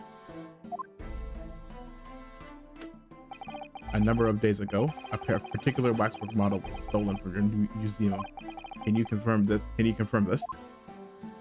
That is true. At first, we believed it had been a kidnap. A waxwork model? Kidnap? Yes, my lord. There was a demand for a ransom money left behind by the culprit. However, according to what I have just been told outside of the courtroom, that was not the true reason. I understand it was utilized as a substitute for the body of a murder victim. At present, that is no more than conjecture proposed by the defense. This is the victim of the case in question, Mr. Odi Asman. But of course, I know him well. He is a part of my odious personages exhibit. I detest to say what is evident, but Mr. Asman does not resemble the professor at all. Yes, but perhaps their faces are very similar. Are you suggesting that we should see now the masked visage of the professor? I have here at the key, but it is strictly forbidden to open the lock. This is absurd. Pardon?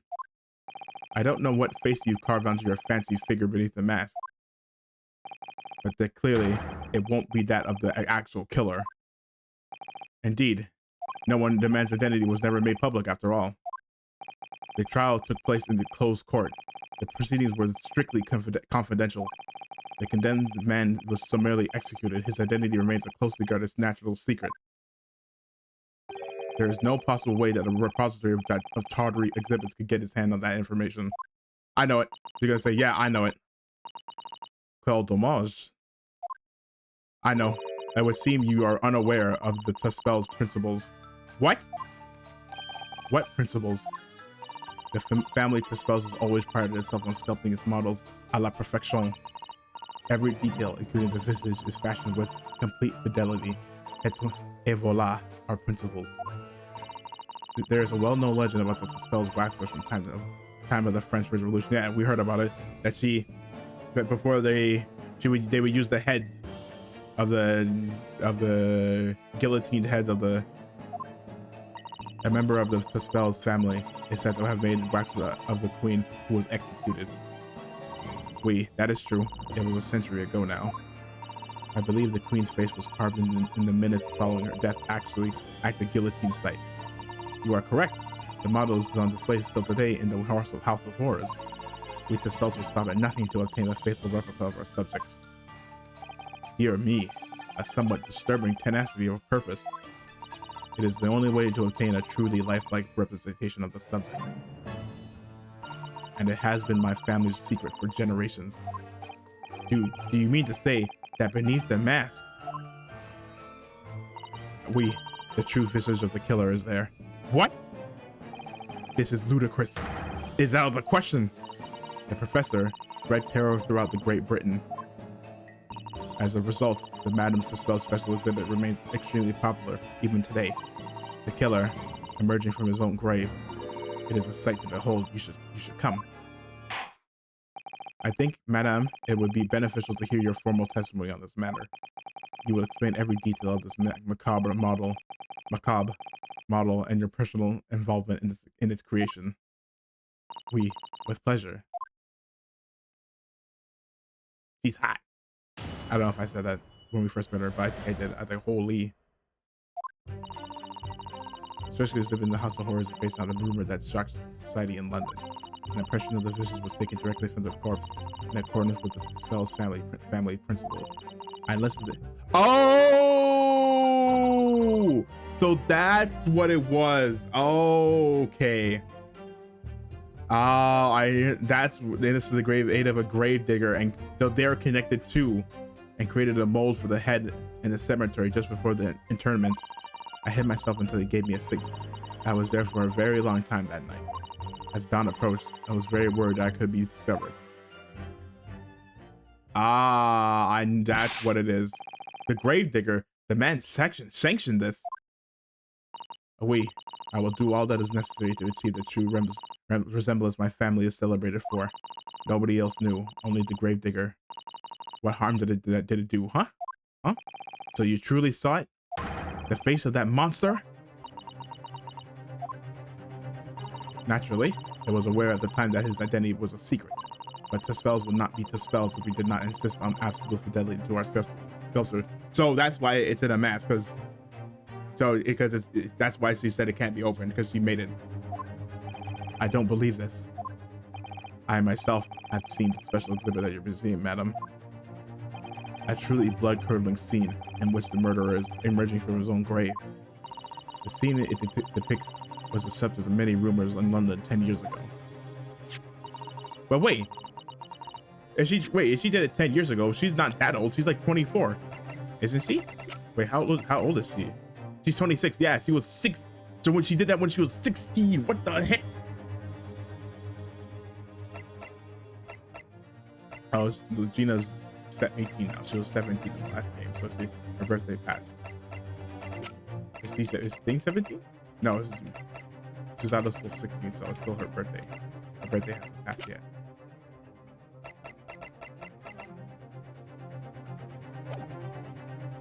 Yeah, holy, that's pretty metal for a 16-year-old. I have a newspaper here from the time.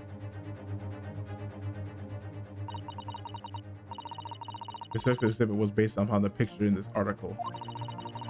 It was the most detailed account of what happened as reported by the eyewitness who saw it. 10-year-old article has been entered. Yeah. Oh!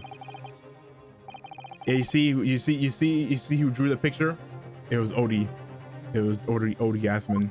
Man rises from the ground. The public enjoy absurdity, monsieur. That is why I have reproduced the scene as carefully as possible in my museum.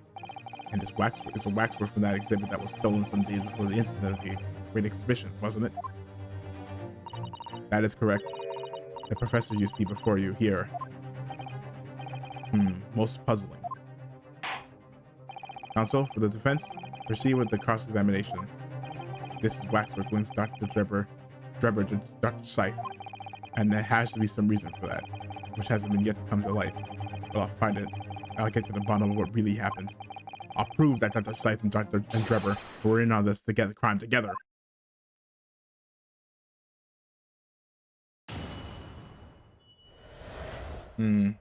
So this one I'm just gonna press because I don't know.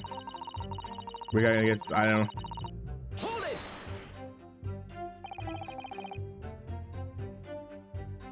And that rumor would be a 10-year-old tale by now, but one that no Londoner would ever forget. Right. I know just what you're talking about, I think.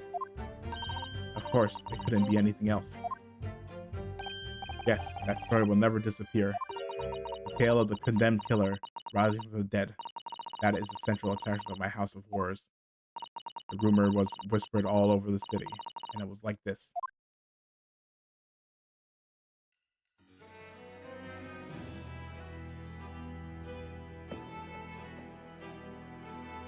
It was in Lowgate Cemetery behind the prison, in the dead of night after the execution of the killer. The interred professor slid back the stone slab, covering his tomb, and emerged from his grave. The young man who witnessed this felt a scream welling up inside him, but an instant later, he heard an ear-splitting gunshot from over his shoulder. The bullet struck the emerging corpse, and he fell motionless once more. The scream finally found its way from the mouth of the young witness, who turned and ran for his life. Wait, so you say someone was shot him? The corpse climbed out of his own grave, and somebody shot him? Who was it? Nobody knows, even today. But remember, it was just a rumor, perhaps nothing more than a ghost story. The good people of London, they love stories like this. That is why it was in every newspaper across the capital. But what was it, just a story? Like where did this picture, I mean, this is exactly the scene that can be seen today at your museum, isn't it? Who was there? This sexual history was modeled on the very illustration. But where did this person get the drawing from? For a while afterwards, the contents of this article were reproduced in every newspaper imaginable. Madame, might I say something? Please go ahead, mademoiselle. When something is described as a rumor, it doesn't necessarily mean that it's entirely made up. I believe that often, rumors contain elements of the truth. I see that people from the East can be just as astute as the people of Europe. Can we be sure, for instance, that the professor's execution was successful? She doesn't know. It is not possible for the dead to come back to life. Sorry? 10 years ago, I was there in Lowgate Cemetery, after the criminal known as the professor was killed by hanging. I took a wax impression of his visage from the corpse just before it was interred, and read, so I can assure you, he was dead at that time. That man was dead. I see. It would certainly appear that the condemned man suffered the intended fate.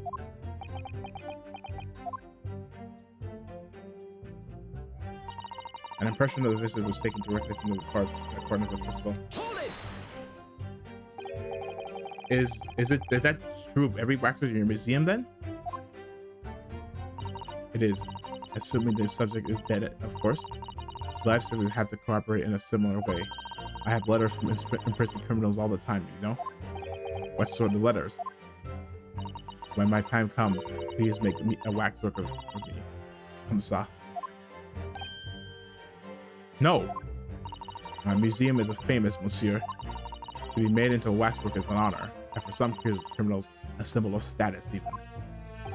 Because nothing says hardened criminal better than wax. And it's thanks to the one killer in particular that my museum has gained such popularity in London. I refer to the star of this successful exhibit, of course, the professor, whose form you claim to have captured by taking an impression from the actual corpse. There are no exceptions to the principles of the spells. I enlisted the aid of a gravedigger and... Oh, I should have started with this one. Hold it! Surely that's illegal, isn't it? It would seem the proprietress of this repository of novelties was blinded by monetary greed. It had nothing to do with money. The man is part of London's criminal history. That is why I had to sculpt him to record this history. It is the raison d'etre of the Spells Museum. But if the man was convicted in a closed court and sent for immediate execution, then surely nobody but the members of the judiciary present know the killer's true identity. I assure you, behind that mask is hidden the true face of the professor. Do you realize what you're saying? The professor's identity is a national secret. I understand. And now that the truth about the special exhibit has been revealed, it must perhaps close. Of course it will, as will your entire museum if you don't tread very carefully, madame. That could be another interesting chapter in the history of my family, I think, don't you? So 10 years ago, on the night of the professor's execution, you took a wax impression of his face from the corpse? Oui, exactement. I hid myself until he gave me a signal. Who's he? You were there longer than you expected to be. I had some difficulties in capturing the subject's form correctly. As I removed the mask, the mouth of the cadaver fell open and I had some problems with the chin. Dare I ask? The man had been dead for a short while already, you see. His muscles were relaxing and consequently, his chin would not align itself correctly. Oh dear, what a horrible thought. Under normal circumstances, I would have been persistent with me. However, that night, I was alone, and as a consequence, I had missed my preferred window of time. What do you mean? When I take the impression of the visage of a cadaver, I always wait until 3 hours after death. Why 3 hours? Is that amount of time significant? It's because the rigor mortis. Rigor mortis? It's the name given to the phenomenon that occurs in recently deceased bodies. Basically, all the muscles stiff up. As a rule, 3 hours post-death, the muscles in the body begin to stiffen. By approximately 10 hours post-death, the entire body is completely rigid and inflexible. And then from that point on, the muscles slowly start to get to the relaxed state. The effect is often used to estimate the time of death when a body is discovered. Well, as they say phenomenon, but it happens like it happens every time. Well, that was an education, if a slightly scary one. As the mademoiselle says, rigor mortis commences 3 hours after death, and it starts in the jaw. I see. So that's why you wait. Before that time, the mouth falls open, and it's very difficult to do my work. It's getting hard for me to do my work with all this talk of corpses. I wonder about that information the court just served. It's significant. The information about rigor mortis that you just shared with us, would you mind including that in your formal testimony? I believe it can be significant, you see. Of course. I do not mind at all. I can't help feeling that after this latest topic, the atmosphere in the courtroom has become extremely grave.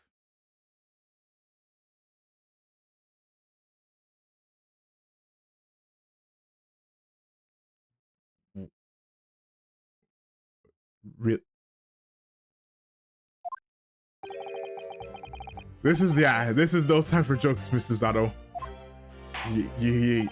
Madam, kindly amend your testimony as discussed. Bien sûr. Of course. Very long time because before the onset of rigor mortis. Took her a very long time because it was onset of rigor mortis. So,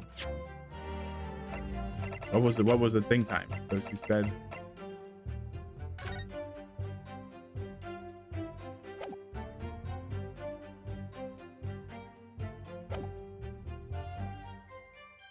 Oh, yes, she is. I agree. I said it earlier. Holy pretty lady. Wait. Yes, sir. Wait, did I miss a thing?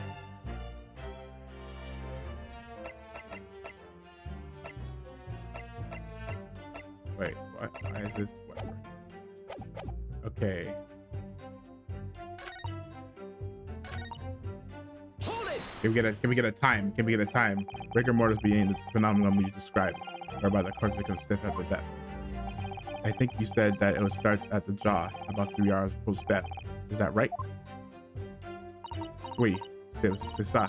Of course, the exact duration depends a little on the season. I didn't realize the waxwork artist would be so well versed in the subject.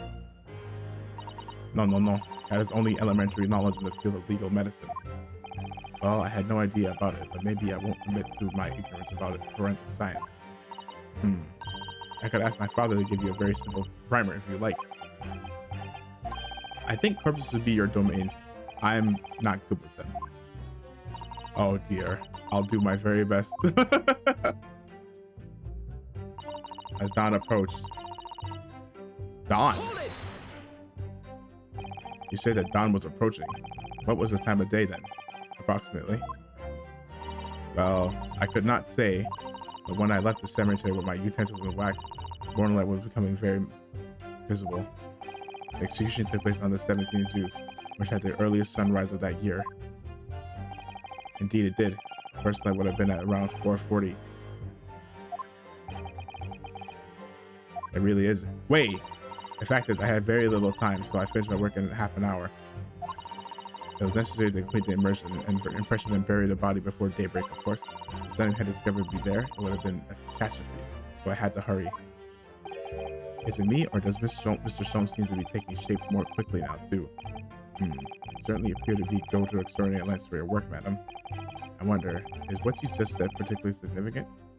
It's significant. Madam, those details about how long it took you to complete the sculpture in the early sunrise, did you include them in your testimony?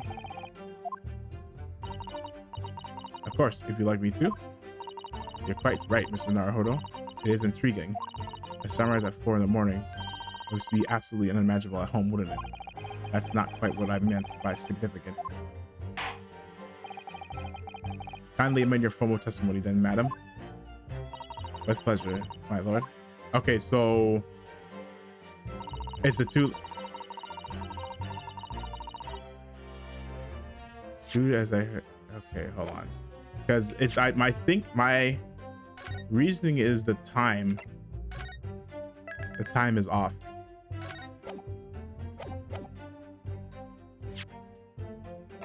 Because hold on, what did we get? We got that the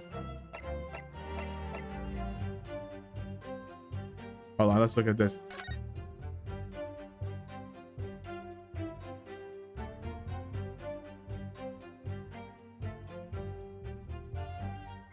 Yeah. Odie Asman. No. Objection. Nope.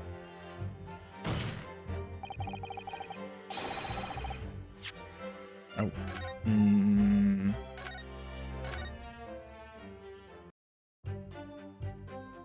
I heard you finish up work.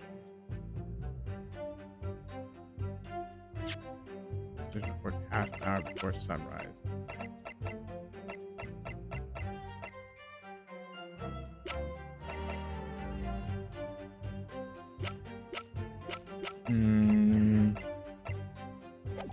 We can try the other.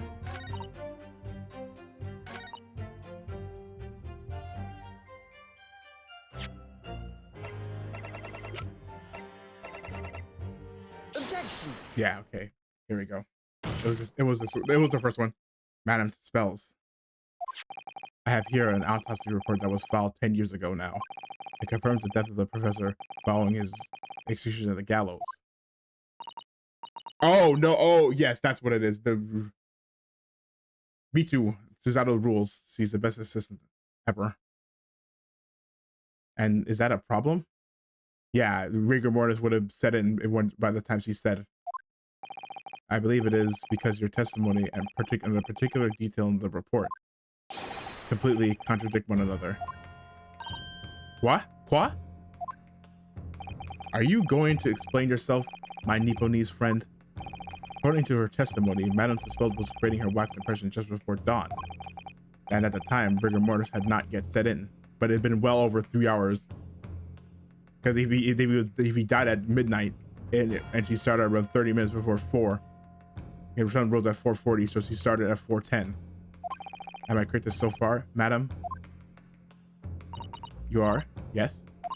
As I said, the stiffening of the jaw is the first sign of rigor mortis 2 or 3 hours after death. But the man's shin was limp, so he cannot have been dead for long. His shin was limp, so, but no, that's not true. He died he was hanged at midnight. But on the other hand, if you look at Dr. Seitz's report, it was quite clearly stated the following. Death by hanging confirmed at midnight, 17th June. No! If the professor indeed died at midnight that day, then by the time you were sculpting his face, rigor mortis would have already been set in. Yes, you're right. The chin, it would have been completely stiff. In other words, this report, so it wasn't a rumor. The dude didn't die. He didn't die from the hanging. The professor was alive, but then whoever shot him did kill him right there. In other words, this report is wrong. Objection! Are you meaning to tell me no coroner makes mistakes when recording the time of death? The very idea is absurd. In that case, there's only one possible conclusion. The execution didn't actually take place at the stated time. Impossible. I said instead he was saying impossible. Order. Counsel, this is beyond folly. Not only do you indict the author of the report, Dr. Seitz, but you also implicate members of the staff at Barclay Prison where the execution took place? By heck, extraordinary. Not in my day. Objection! My learned friend appears to have overlooked one very crucial fact. What fact? Why? The professor died that night, without question. He did. Of course he did. I moved the man's limp jaw with my own hands. There was no... But as you saw, yes, the professor died that night. But what if he didn't die at the gallows? Didn't die at... Are you insane? What exactly are you suggesting? What exactly are you suggesting did happen in that case? It's almost impossible to believe, but it would explain the link between Dr. Seitz, the professor, and that one other person of interest. I have evidence that will explain exactly what I'm suggesting happened that night. Counsel, present the evidence at once. The evidence that allegedly explains what really happened the night and thing. No, that rumor, that newspaper was right. That's what happened.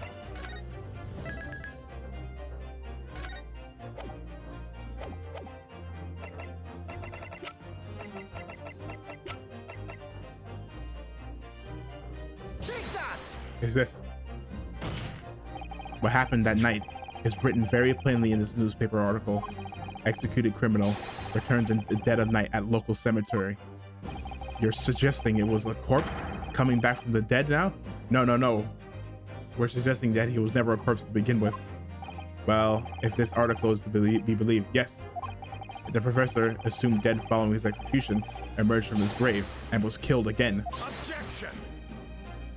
Don't be a fool. That's simply a rumor published by the gutter press. Can you be certain of that? Are you serious? The point is, as the article says, there was a witness to what happened. My word. Yes, indeed. But may we? The young man who stole us into the cemetery by chance that night. Objection! Of course there was a witness. The story didn't write itself, but obviously the man made it all up. And in any case, this was 10 years ago now. There would be surely no hope of finding him. Objection! We know, he's here. Oh, on the contrary, my lord, we all know this witness well. What? Are you suggesting, counsel, that you've identified the person in question? That you know who claims to have seen these utterly incredible events take place? Yes, my lord. In fact, you could say that he's right here, before my very eyes. You will substantiate your latest claim now then, counsel. Who is the alleged witness of this...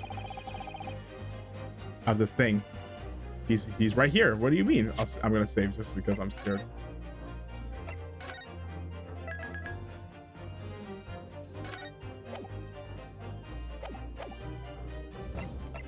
He's right here.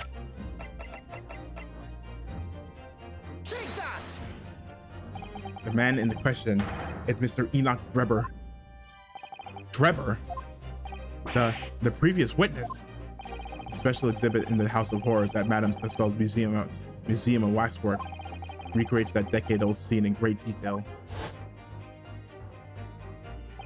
The condemned criminal emerging from the grave, and beside the tomb, a young man with a lantern stumbling upon a terrifying sight.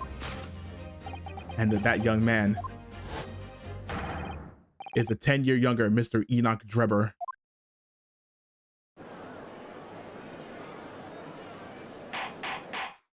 Order, order, order! Surely not, counsel. Drebber was there in Lowgate Cemetery. What is all this talk about, Mr. Drebber? Is the name significant? Of course, Madame Tussauds doesn't know, does she? Yes, it's extremely significant, madam. Your situation as well, in fact. What situation? The theft of the Professor Waxwork from your museum some days ago was perpetrated by the very same man. No, but that would be Madame Tussauds. It would appear you know the name Enoch Drebber. Yes, I know it, but from long ago in the past. What? Oh my, good gracious. Explain yourself. Tell us everything you know. Yes, of course.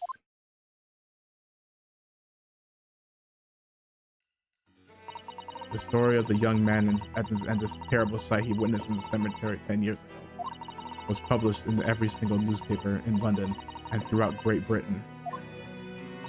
However, in all the articles, the witness was simply described as a certain young man. No details were published about his identity. His name was never revealed. That is, apart from one newspaper. Daily Circus is the paper from which comes the article I have already shown the court. You're saying that his full name was only publicized in that article? Goodness me. Yes, here it is. The university student who experienced this shocking event is Mr. Enoch Drebber, a disciple of science at the University of London and a resident of its student dorms. Unbelievable. When I read the article, I went to meet with the man. His discovery of the condemned criminal coming back to life in the cemetery in the dead of night would make a perfect exhibit for my house of horror, whether it was the truth or not. I see. So you went to meet Mr. Drebber in order to sculpt the waxwork of the man, did you? Exactement. He was studying science at the University of London in those days. He was just a poor student. I paid him £5 to model for the waxwork, and since that time, it has been in my museum to recreate the scene of the terror from the cemetery.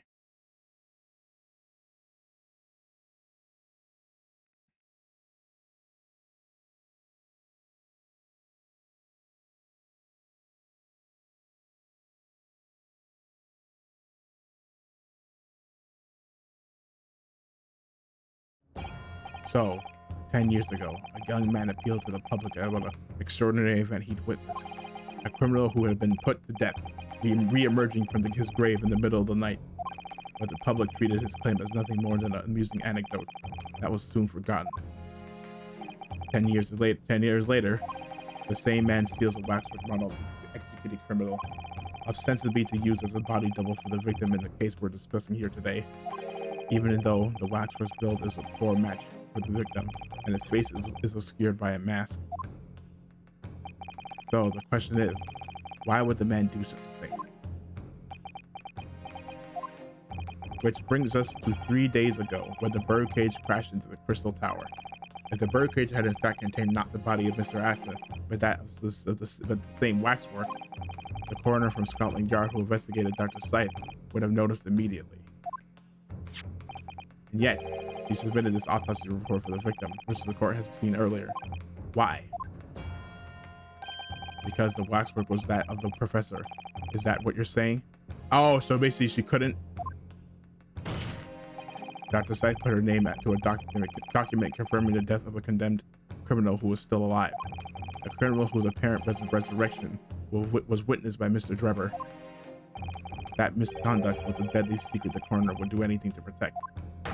Which is precisely why Mr. Drebber used that particular waxwork as a body double. Ah! Plausible. Need more solid evidence, but it's definitely a possibility. My lord, this court must summon Dr. Scythe to the stand. Ooh, remember what he said? The defense is determined to find out exactly how the coroner and Mr. Drebber are connected. But we know he can't do that. Yeah, Lord Strongheart was vehemently against it. But according to the missive I received this morning through the prosecution's office, that is an impossibility. Dr. Scythe is unable to participate in these proceedings. Is that not the case? She told us so herself, didn't she? Lord Vansies won't be summoning me as a witness. Oh, sorry.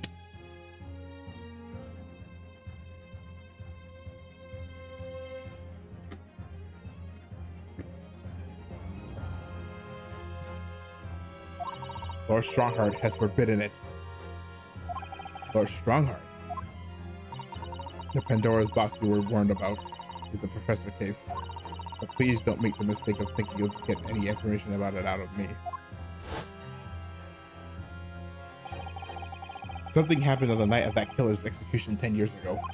And surely nobody will want to get to the bottom of that more than Lord Vansies. The prosecution calls for the instructions that in that missive to be scrapped. But Lord Vansies, the missive was issued from the Lord Chief Justice's office. Objection! I care not. The assigned prosecutor has the final say on the policy in any particular trial. In other words, me. Yes. Let Enoch Drebber and Dr. Scythe both take the stand together. Yeah, this is like a thing. Like the case 5, case 5, wait, it's case 6 in Ace Attorney 1. The prosecutor's going rogue. Very well, I will uphold your request. Bailiffs, send a subpoena with immediate effect addressed to Dr. Scythe for the forensic investigation team. Because the woman is compelled to attend Her Majesty's orders. Yeah, it's because remember he was the reason why she was forbidden from, or Strongheart forbade Vansies from calling her as a witness is because he wanted her to be her right hand woman for his when he became Attorney General. So if she gets thrown into clink, those plans are there's definitely going to be a wrench in those plans. Right then, Enoch Drebber and Dr. Scythe, or Dr. Scythe. If they weren't colluding with one another, this crime could have never been committed. I'm just a stone's throw away. I feel it. The truth behind all of this is about to come out.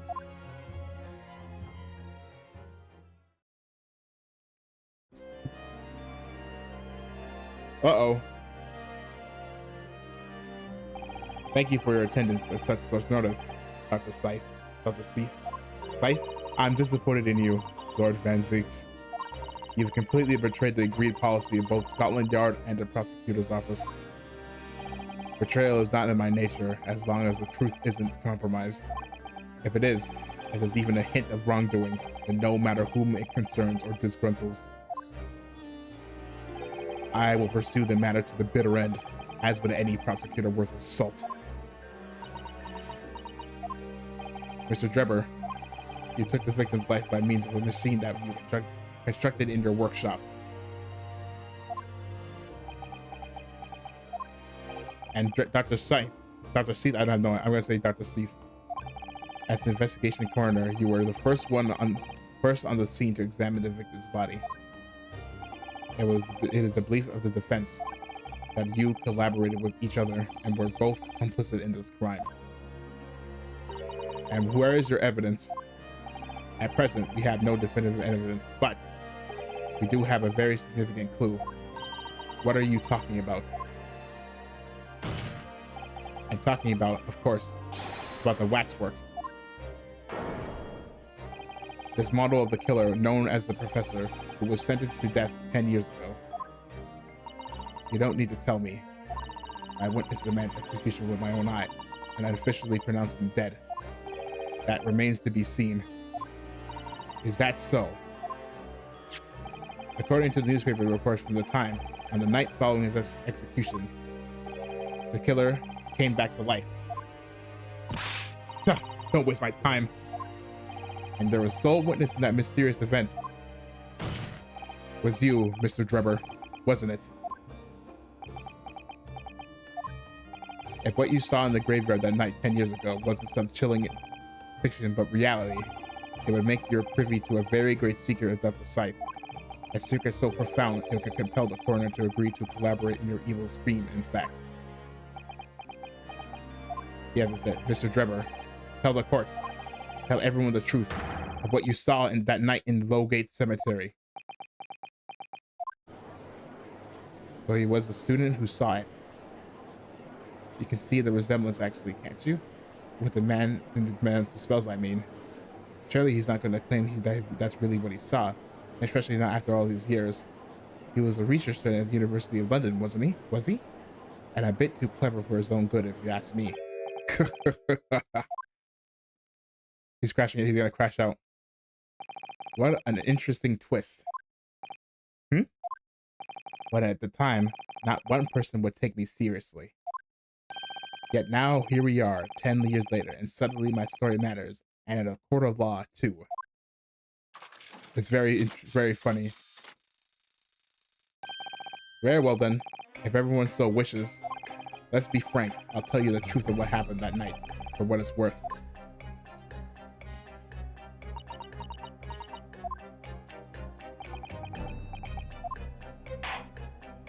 So, Mr. Drebber, your testimony, please, about the events of that night 10 years ago. You will tell the court exactly what you stumbled across in Lowgate Cemetery. But okay, well, okay. Okay, I was thinking like if win or lose, we're gonna get obliterated by Strongheart when this case is over. But then again, if she does turn out to be a giga criminal of doing giga crime, but hey, you were about to make your right hand woman. Hey, the right hand woman the person you're about to make your right hand woman was a giga criminal. And look, we showed you that she was. Yes, of course, as you wish. So yeah, maybe it's not like lose. It can be win lose. The reason I was in Lowgate Cemetery at all 10 years ago was for a spot of moonlighting. That's not true. Why you had a shovel? That's not true. Yes, the illustration that in that newspaper article is based on what I witnessed that night. But thinking back now, I realized I never actually saw the professor. Soon afterwards, I was visited by a young woman who spoke to the model of me from wax, and I gave up on my dream of becoming a scientist, and it was all because of that newspaper article.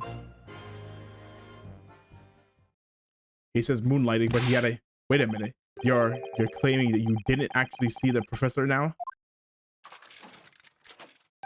Of course, you have to have a screwless view to believe a corpse will come back from the dead. But, so you're saying that this article not worth the paper it's printed on? I think that would describe it perfectly, yes. Ah! The details in the article aren't true. It nullifies your argument for why Mr. Drebber and Dr. Sack would have been working together. Sure, he's discrediting himself to criminal my argument. But like we always, but like we said with lies, one lie begets another lie, and then from there it all lies, and all you need to do is find the one, and then everything unravels.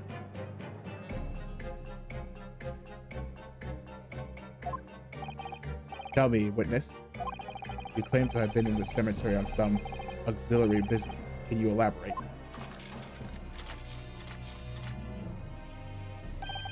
That's right. Grave robbing, to be precise. Oh, yeah, that's what he meant by moonlighting. Okay. Not like moonlighting as in doing some secondary work. Like, you know, Lowgate Cemetery is at the rear of Barclay Prison.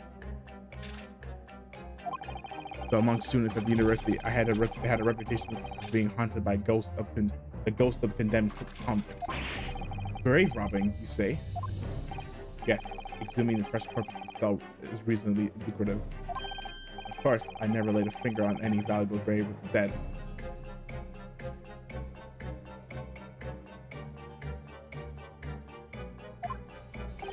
So you were one of the so-called resurrectionists, a particularly unpleasant scourge on society. Actually, my fellows and I went by another name. Repurposers. That is quite beyond the pale. You would have invite divine retribution, sir. Yes, well, I think I suffered retribution enough. The Daily Circus eventually unearthed my name and put it in print. It caused me a great many headaches. In the end, I had to leave the university. That was the only thing with a bad grace to identify me unambiguously, I might add. I see. Out of interest, who drew this illustration for this article? Ah, yes, that was the reporter who exposed me. He sketched that right in front of me as I described the scene.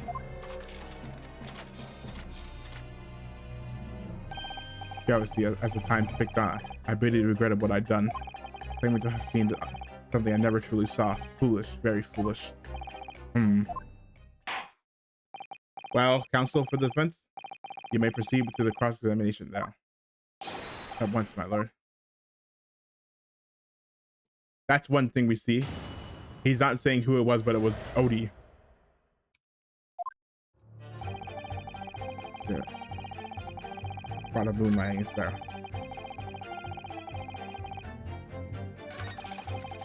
I realized I never asked. Where is that? I was visited by a young woman.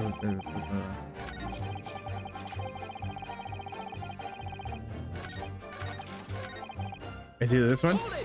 Let's press the illustration. The strange happening at Lowgate Cemetery, which you now deny. Not entirely. I ran to fetch the police at the time, you know. I was shaking like a leaf, but they didn't believe a word of it. In fact, I was very nearly arrested myself. So he went to the papers instead. I started big with the London News, but unsurprisingly, they didn't want to know either. In the end, though, it was reporters from the gossip rags into the gutter press that got me. They came to get my story, and I spread like the plague through the capital as gossip-hungry Londoners lapped up the tale. The story was in every single paper at the time, with the exception of some broadsheets. And yet, only 2 or 3 of them actually interviewed me personally. Most of the accounts turned out to be very interpretive ghost stories. What about the article in the Daily Circus? That particular journalist found me at my dormitory. I don't know how he discovered my name, but I recounted to him exactly what had happened that night. And from your description, he drew this illustration? Precisely. That's how I learned that the condemned man was the infamous professor, because the reporter told me so. I had no idea myself, you see. Newspaper reporters want to snoop around in matters that don't concern them. So the scene that portrayed in the illustration is accurate then? Well, thinking back now, I don't. So we have to get into add that thing about the who drew it. Young woman being Madame Dispels, of course. Precisely. I must say, I didn't expect to run into her again, I guess 10 years later. As I have explained, I went by the name published in the article, and comme ça, I found the man. Yes, the article in the Daily Circus, I think you said. I was a poor student with barely a penny to my name at the time. And the young lady put £5 in front of me. So you readily accepted to having it whacked to herself and made and gave permission for it to be put on display. I did. I should sell what little I had to sell. I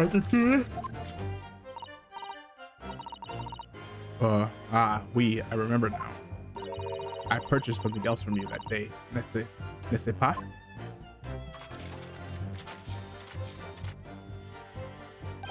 Did you? I can't say I remember. What was it, madam? His camera. Ah. Oh, so this is a real deal camera. Oh yes, I made a point of taking it with me whenever I made an excursion into any cemetery. You took a camera with you, sir. To what end? To record the details of the bodies I disinterred. But I had no intention of ever visiting a graveyard again after that night, so I sold it. I see. But I still have it, monsieur. It's a part of is part of this special exhibit in my house of horrors. I'm very meticulous about such details. It is the Tespel's way. It would seem then that this is the very camera Mr. Drebber took with him to Logate Cemetery on the night in question. Yes, interesting. So he had this, yeah.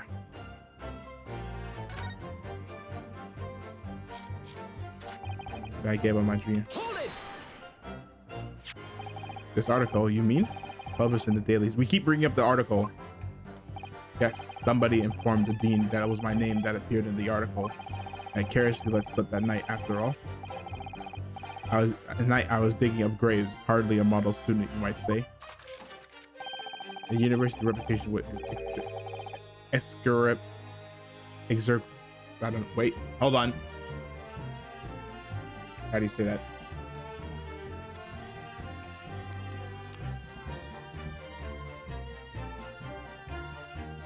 Execrable. Execrably.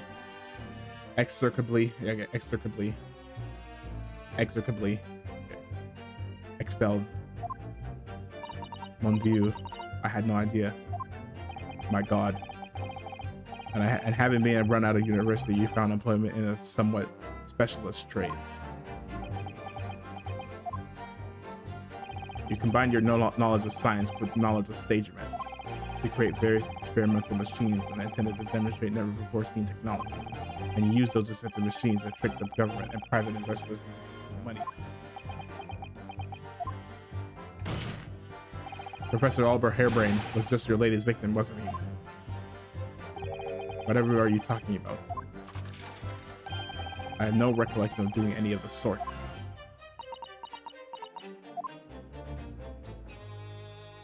What Trevor's up to? Why would he suddenly change his tune and recant his claim? I wonder if perhaps it's because his circumstances have changed now. What circumstances? Well, if he admits to having missing the professor emerging alive from his grave 10 years ago, it would expose a secret in Dr. Sly's path that he wouldn't desperately want to hide. Yes, of course, if Trevor and Dr. Sly are working together now, that if Trevor were to betray her, there would be no reason for her to continue to cooperate. In that case, there's only one way around it. I had to prove he really did see it. Prove he really did see the professor's corpse coming in. Exactly. Oh, okay, I see. It's the second one. Yeah, that's not true. The thing on the bottom of the camera proves that no, you did see something. And you haven't had it since you thing. It's a camera. The camera. No, it's not.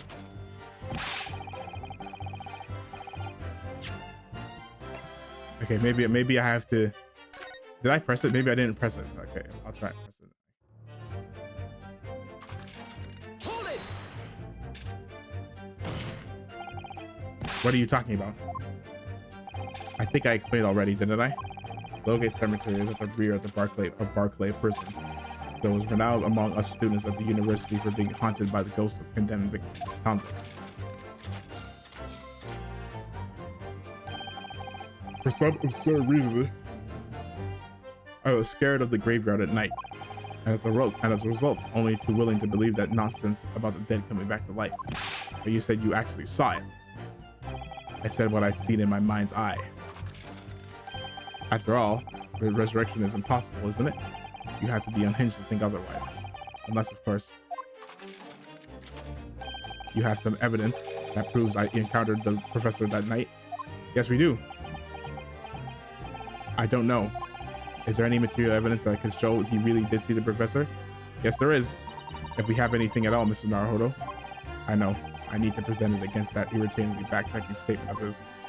The point is that night was a pivotal moment in my life.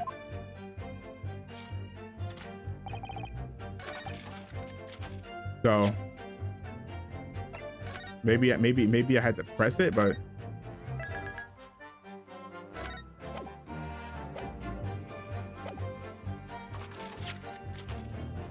it's a camera. The camera was synced. No, it's not the camera. Okay,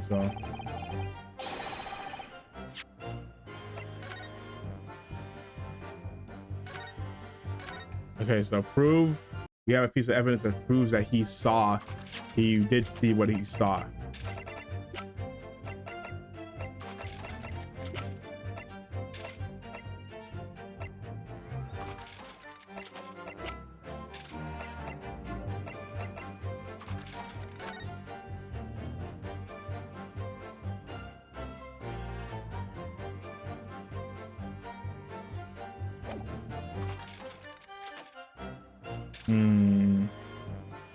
Proof that he had seen it.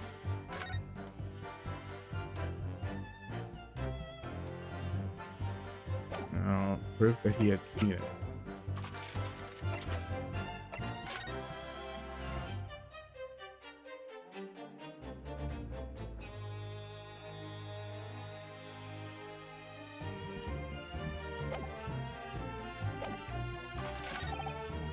Hold it! Okay, let's press this through.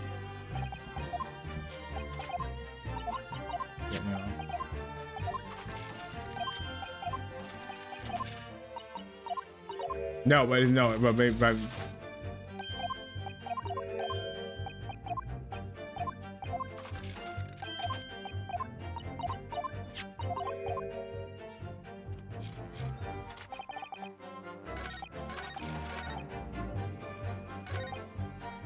Hold it! Moonlight, you mean grave robbing, do you? Surely you only need to look at the graveyard and see my appearance to gauge the answer to that. The lantern and the spade.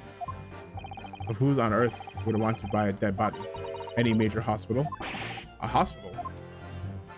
In order to better understand the human body, the study of anatomy is crucial to medical science. But there isn't a hospital in the world that has enough specimens to work with. Though obviously they can't openly express an interest in obtaining more by dubious means. As aspiring scientists, we young research students had no money to work with, as I'm sure you can imagine. They made us surreptitious arrangements possible via some of our medical student Kentucky. We would never take anything out of value from our graves. This is all for the furtherance of science, you see? That's what we all told ourselves every time we stole into the graveyard at night, this spade in hand. You realize body snatching is a serious crime. If you were caught, you could expect the gravest of consequences. We students were caught between the hammer and the anvil. We needed funds for research. Professor Hairbrain said exactly the same. I'm quite speechless at the apparent levity with which you revealed this abhorrent behavior. Well, if you wanted to know why it was there at Lowgate Cemetery, that's the reason. But I never expected it to end the way it did. That I regret to this day.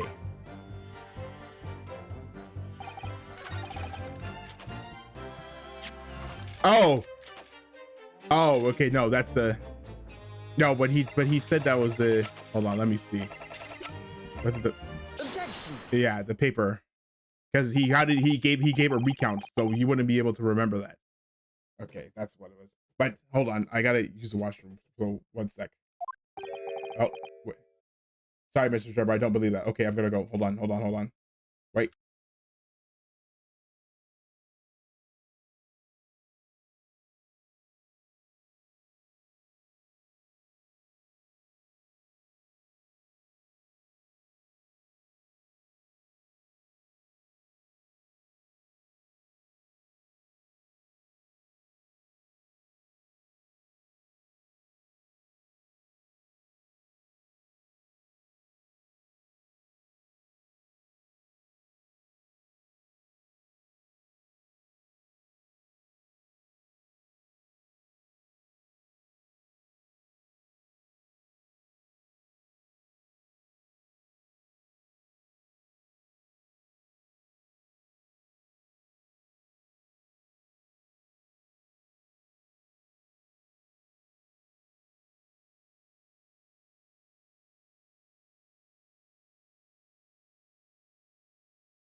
I'm back, Foley. When you gotta go, you gotta go. Don't believe what? Your latest claim. You did see the professor on that night 10 years ago. Oh dear. We seem to be at odds, but I was there, and you were not. I know what I didn't see. The illustration with this article was drawn based upon what you told the journalist that you witnessed. A figure emerging from a tomb, wearing an iron mask. Yes, when the killer was tried 10 years ago. Aha! So no, but if you really didn't see his body, then how you wouldn't know that. Yes, when the killer was tried 10 years ago, it was decided in the closed court's ruling that the man would wear the mask to hide his identity. It wasn't to be removed even during his execution and subsequent burial. Not even the prison wardens were to see the man's face. But obviously, the version of the mask was not public knowledge. So Mr. Drebber, as you just heard, a lowly student of the University of London, certainly wouldn't have known about the condemned man's mask. So unless you'd actually seen the professor that night, it's inconceivable that the artist would have included that mask in the illustration.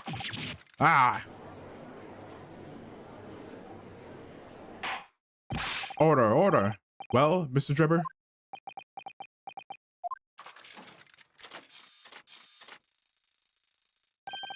It's a vile scene, isn't it? If you look closely. Huh? And as I've already been at the pains to point out, I was utterly petrified, which is why I had it in my head that I'd seen just a blood-curdling sight. But afterwards, I came to my senses and realized that I had been mistaken. You are still saying you didn't see it. If you're stubbornly sticking to that story, witness, then amend your testimony to explain exactly how you think your eyes deceived you. Of course, only too happy to oblige. I can't believe he's still not going to concede the point. Well, there's only so many things you could say. What I in fact witnessed was a fellow grave robber at work.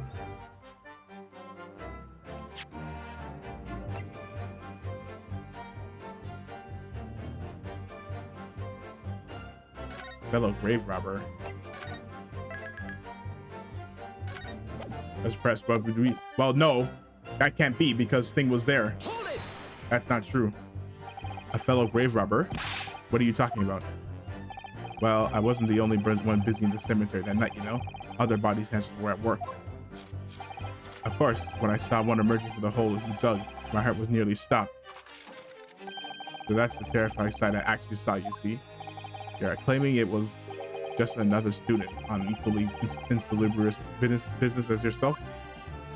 Many of the medical students would wear renal masks to protect them from bacteria during dissections. Clearly the fellow was using the mask to protect his anonymity. What did you say? Objection. But there's more to this story, isn't there? The article goes on to say, in the next second, a gunshot rang out suddenly from behind. The bullet pierced the resurrected man's chest, whose breath then stilled once more. We might assume that the sexton discovered the miscreants at work, perhaps, and fired upon one of them. If a gravedigger had shot someone in the cemetery, I think it might have been rather big news, my lord. Aye, yes, well, I can only assume it was an embellishment bolted on later. Strange. Yeah. Excuse me. Hold on, hold it! Hold it! Madam to spells. Don't take it out on Mr. Sholmes. Oh la la, pardon. I was lost in my thoughts. Would it be fair to say that Mr. Drebber's last remark was significant to you in some way?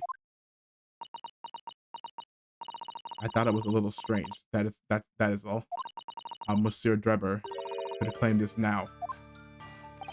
If you don't mind me saying, madam, what are you talking about? Well, when I met you 10 years ago at your university dormitory, you recounted to me about your adventures in the cemetery, no? Including the gunshot. Stop! You might want to watch your tongue, you know. Objection! Hold on, there'll be no witness intimidation. I have a care driver. That's no way to speak to a lady. Grr. Please, Madam Spells, carry on. Of course. Certainement. According to what Mr. Deborah told me at the time, he did hear a gunshot from behind him, and the bullet hit the condemned man. I said nothing of the sort. No, you were very explicit about the details, about the mask that the figure was wearing, and the blood that had splattered over you when he was shot. Enough! Shut up, woman! You're making all this up! That will do. Mr. Drebber. Yes? You refute the account just given by Madame Spells. I have no recollection of ever saying those things. Come on, do you really expect us to believe you? Control yourself, counsel. I will not permit baseless accusations in my courtroom. Right. Under the circumstances, I think it's best that you supplement your testimony with a statement to clarify your position on this witness. Very well.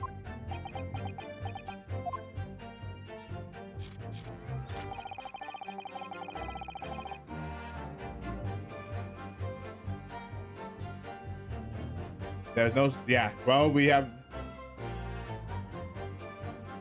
objection. I don't know how you're gonna have to say for this one. Objection. Objection. Mr. Drebber, do you remember this camera? But that is the camera from that fateful night. Yes, we borrowed it from the House of Horrors. And it's the camera you took with you to the cemetery that night, Mr. Drebber. And is that supposed to be significant? This kind of camera is rarely seen in our homeland, so my colleague and I were keen to examine it closely. We noticed that the lens extends forward on the end of some bellows. Like this. Hold it! What's that? There, just on the bellows. It looks like a dark red stain. Ah! That's right. It's a rather conspicuous mark here on the bellows, in fact. Good lord, are you suggesting? Yes, my lord. It would appear to be a spatter of blood. Something that could be confirmed with a simple chemical test. Isn't that right, Dr. Scythe? It would be difficult to determine if it was human blood and not the blood of some animal. But yes, to test whether or not it was blood at all is simple enough. I propose that Madame Spell's testimony was correct, and that on the night in question 10 years ago, you were spattered with blood from the gunshot wound. Well, furthermore, you really did witness the condemned professor emerging from his tomb. So that, yeah, so basically the blood being there too means that he wasn't dead. So he wasn't dead. There's simply no way you could have forgotten such a traumatic experience. In other words, the only explanation is that you're trying to hide the fact that you saw the professor that night. Objection! But why? Why would he want to do that? Well, not for his own gain, it would seem. For whose then? Who could benefit? Mr. Drebber is obviously lying in order to protect somebody. My goodness, he's shielding someone. Yes, my lord, and clearly it's someone who doesn't want the truth about the person's coming back to life to be exposed. Well, counsel, who is it then? Who is this witness trying to protect by lying about what he saw that night? Sir, what do you mean? He's in the freaking stand. I'm gonna say though, just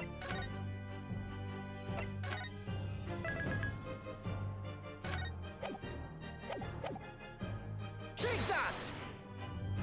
the obvious answer is Dr. Scythe. Scythe?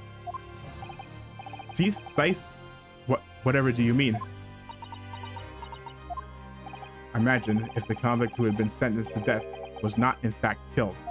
Imagine if it was to come to light. What are you insinuating? And imagine if the convict in question was the country's most hated mass murderer. If it was the professor, that would mean an unprecedented scandal. Objection! This is beyond a joke. Need I point out that the dead cannot come back to life? What you're suggesting would mean that the execution never actually happened. Yes, that's exactly what it would mean. Objection! You're insane! You madman! Once a man is sent to the gallows, he hangs. No one could expect, not in Great Britain. Objection!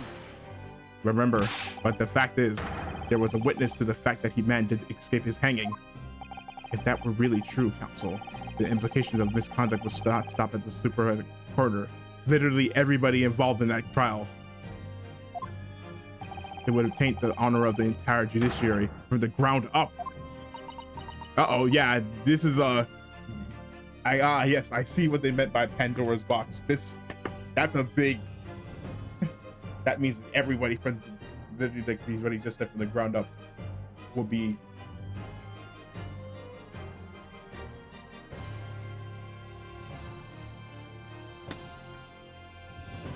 And the reason the reason probably is because they didn't find him.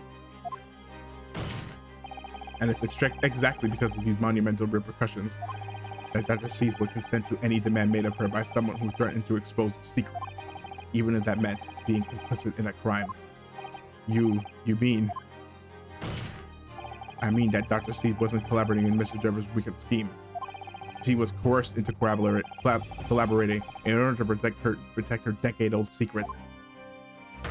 She switched the dead body of Mr. Ashton with a waxwork model and fabricated the autopsy report. Ah!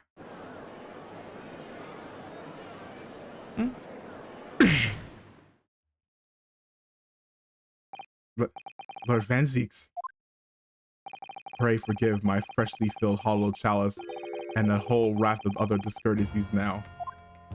Goodness me, it's just the sort of tall tale Londoners would enjoy, I grant you. An executed killer rising from the dead, a Scotland Yard cover-up, and conspiracy at the highest levels. So let me ask you one thing. Why? It's why. If the condemned man really did emerge from this test tomb that night, only to be shot in the chest, who pulled the trigger and disposed of him forever? Well, I have no idea at the moment. Well, my guess is it was her. We have too little information to work that out at present, I think. I couldn't agree more. We don't know yet. The Old Bailey is no place for wild fantasies. Ugh. And I have you consider this, my learned Nipponese friend. Considered what? Do you realize just what a dangerous endeavor it would be to coerce this woman into such a criminal activity? It's tantamount to declaring war on the entire British police force and judiciary. Quite hard to imagine a sum of money being offered before research could warrant it. To rely on some stage deception when so much is at stake would be madness. Well, I suppose. And this was no petty crime either. The victim was murdered. A man who'd already invested money into the venture and would be instrumental in future profits too. Yes, I had no reason to kill Mr. Asman at all. Yes, you do. Or are you forgetting that his death results in me not receiving not a single penny? The court is already aware of the contract between myself and the victim, no? There is the contract, that's very true. It wasn't for money. No, he wasn't interested in money. The motive for this case runs deep though. I can feel it. It's not money. Using threats to force the head of forensic investigation team to cooperate is extreme. Especially for a government grant I had no guarantee of receiving in the first place. If the research grant was the aim, taking Mr. Asman's life would have made no sense anyway. But, which means, taking his life was the game, not the money. Mr. Drebber's motive wasn't money at all. He was just trying to kill Mr. Asman. But why? It's because of the article. That article ruined him. It took everything away from him. So he wanted to get revenge. Your time is up, my learned neat friend.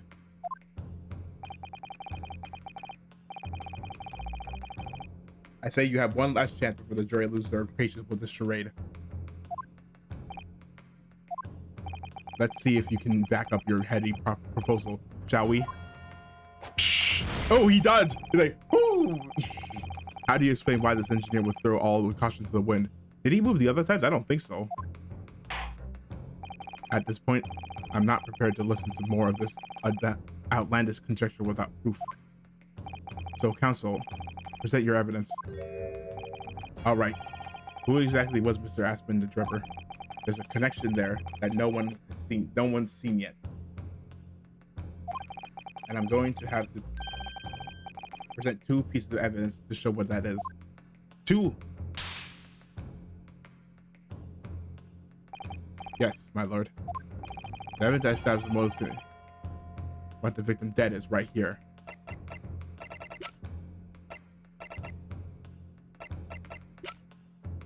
Okay, I think that's safe. I'm pretty sure.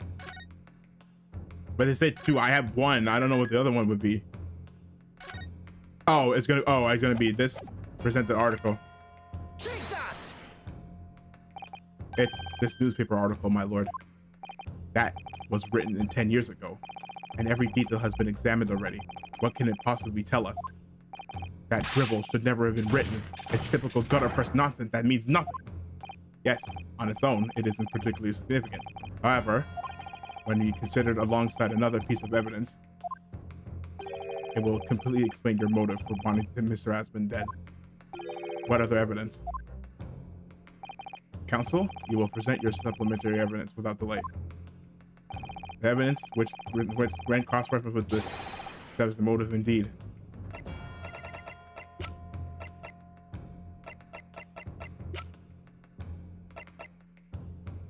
Oh, what? I don't. Oh, yeah. What? I don't know. Maybe this? Take that! I think it's fair to say that if after. Okay.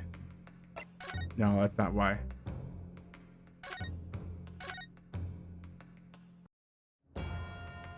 So.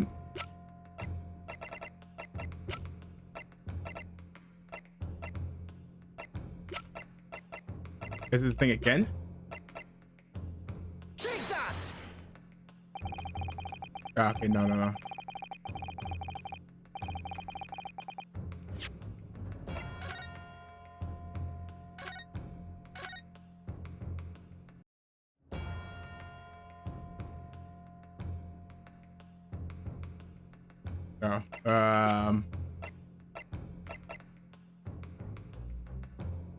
Oh, is this? Take that!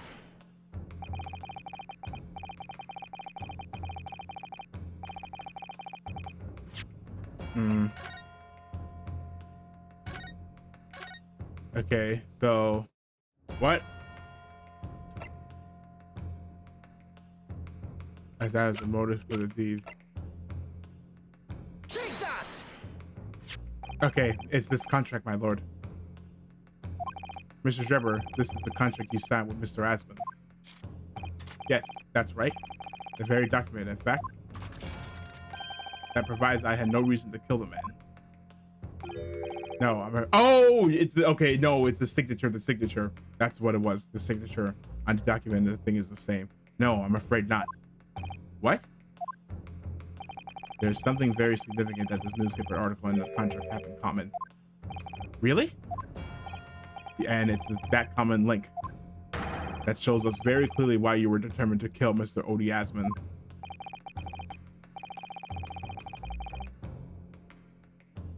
It seems the defense has uncovered something the rest of us has missed. So, my learned friend, point out what these 2 pieces of evidence have in common. What exactly is the link between the newspaper article and the contract? It's right here. Is this right here? Take that! What these 2 pieces of evidence have in common is a signature. A signature. The signature on the illustration and that accompanies the 10-year article and the signature on the contract belong to the same person. What? Ah. Yep. As this court has heard, this illustration was drawn 10 years ago by OD by the newspaper reporter who found Mr. Drebber and interviewed him about his ordeal was OD Asman by one OD Asman. If you look closely, the reporter's signature can be seen in the bottom right of the corner of the drawing. OD Asman. And if you look at the contract here, which was signed between the witnesses and the victim last year, you can clearly see Mr. Asman's signature at the bottom. Let me see now. Good Lord, yes, they're identical. In short, the journalist who drew the illustration and wrote the article published about Mr. Drebber 10 years ago was the victim of this case, Mr. Odie Asman.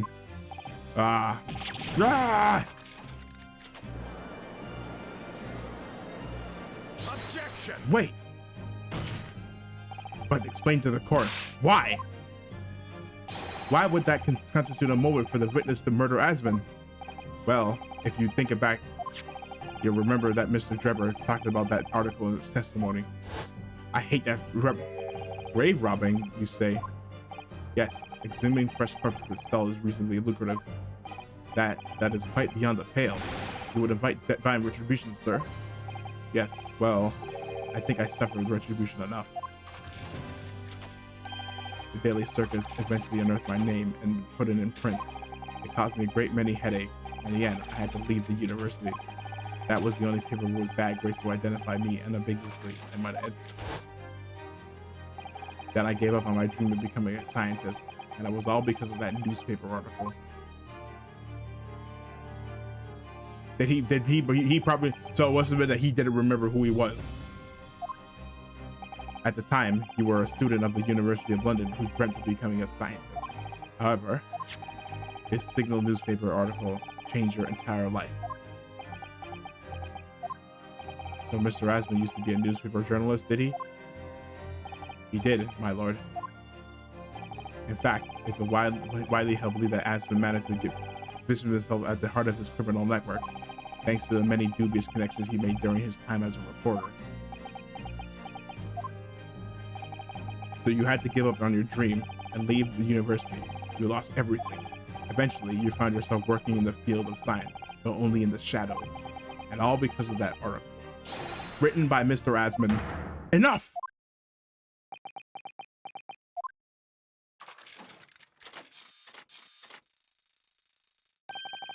Stop this endless dribble about my life. What? What? Explain yourself, Mr. Drebber. Yes, it's true. I had to leave the university as a result of that article. But it was just the straw that broke the camel's back. What do you mean?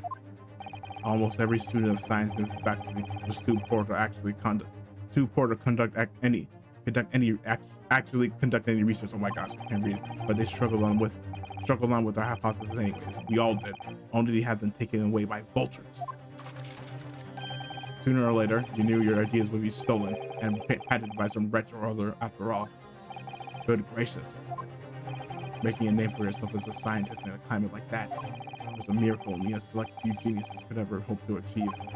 Personally, I wasn't one of those geniuses, so it was hardly a wrench. Being forced out of university because of low gate was the best thing that could have happened to me. Mr. Drebber, do you genuinely believe that? Of course I do. Who's better placed to know whether or not I possess a talent for science than me? I'm sorry to say that your words don't ring true at all. How dare you?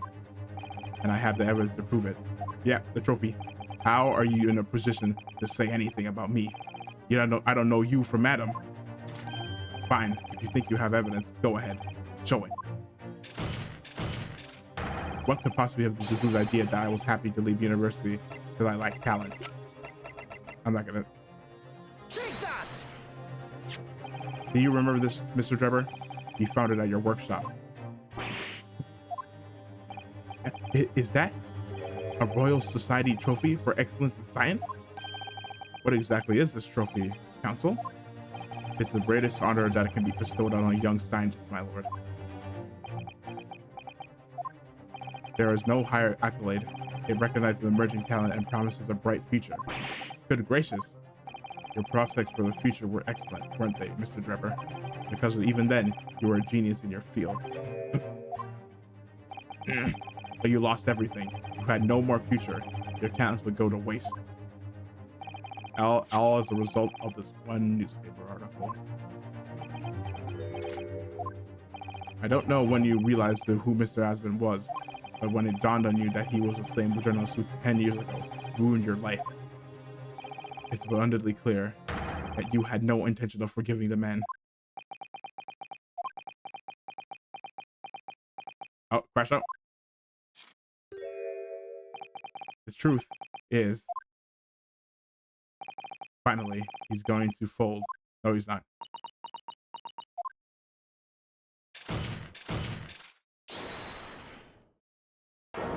Huh? Hairbrain?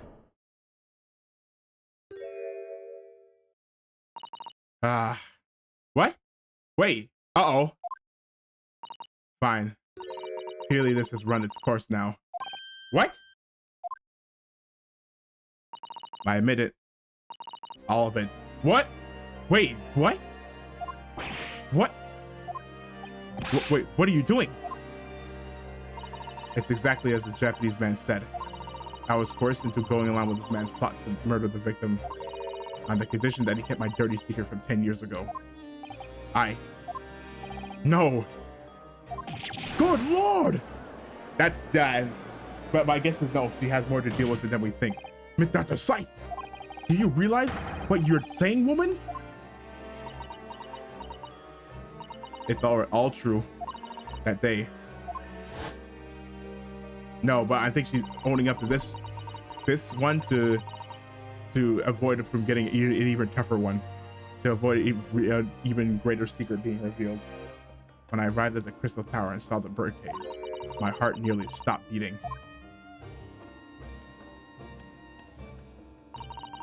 That memory from a decade ago I'd done my best to bury deep inside myself. It was the professor again, staring me in the face. And then, before I had a chance to react, I noticed something else. There's a letter. There was a note tucked inside the model's jacket. Dr. Sight, you'll go along with my plan, from someone who knows the truth about what really happened that night 10 years ago.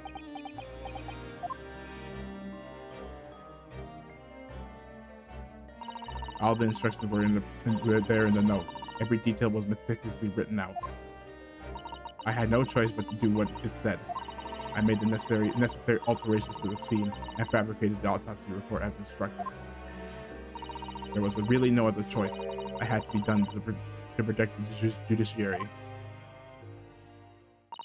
I can only apologize now. Uh-oh. There goes Pandora's box. We've opened Pandora's box. Why on earth would you buckle now? Well, there's no point trying to hide it anymore, is there? I would have done anything to stop it coming out, even collaborate in a murder. But the great lie about the execution 10 years ago has been exposed. Whatever happens, I'm finished. Yeah, geez, toast. So then, Mr. Drebber, what do you say to that? Your accomplice has admitted everything. Surely it goes without saying. You admit your part in it too, then? I'd admit nothing. At all. What? Have you forgotten that the kinesis was ripped to shreds by an explosion? This short of me admitting to a crime, there's really no possible way for you to prove I did anything wrong. No!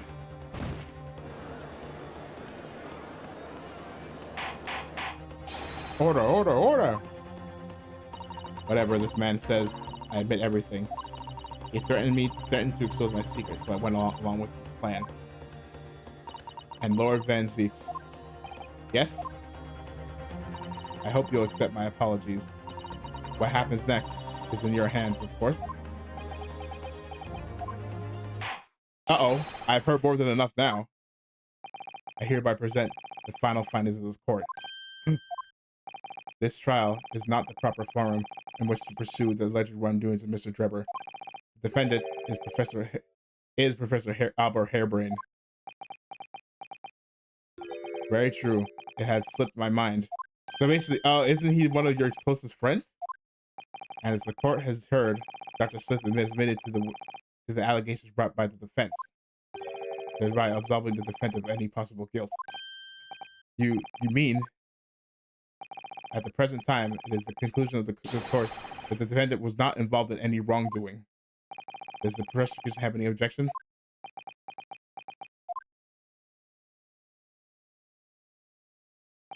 None, my lord. Oh, congratulations, Mr. Naruhodo. You've proven Professor Hairbrain's innocence. Without further ado, then, adjudication. Unless the prosecution order doesn't have any other matters to discuss.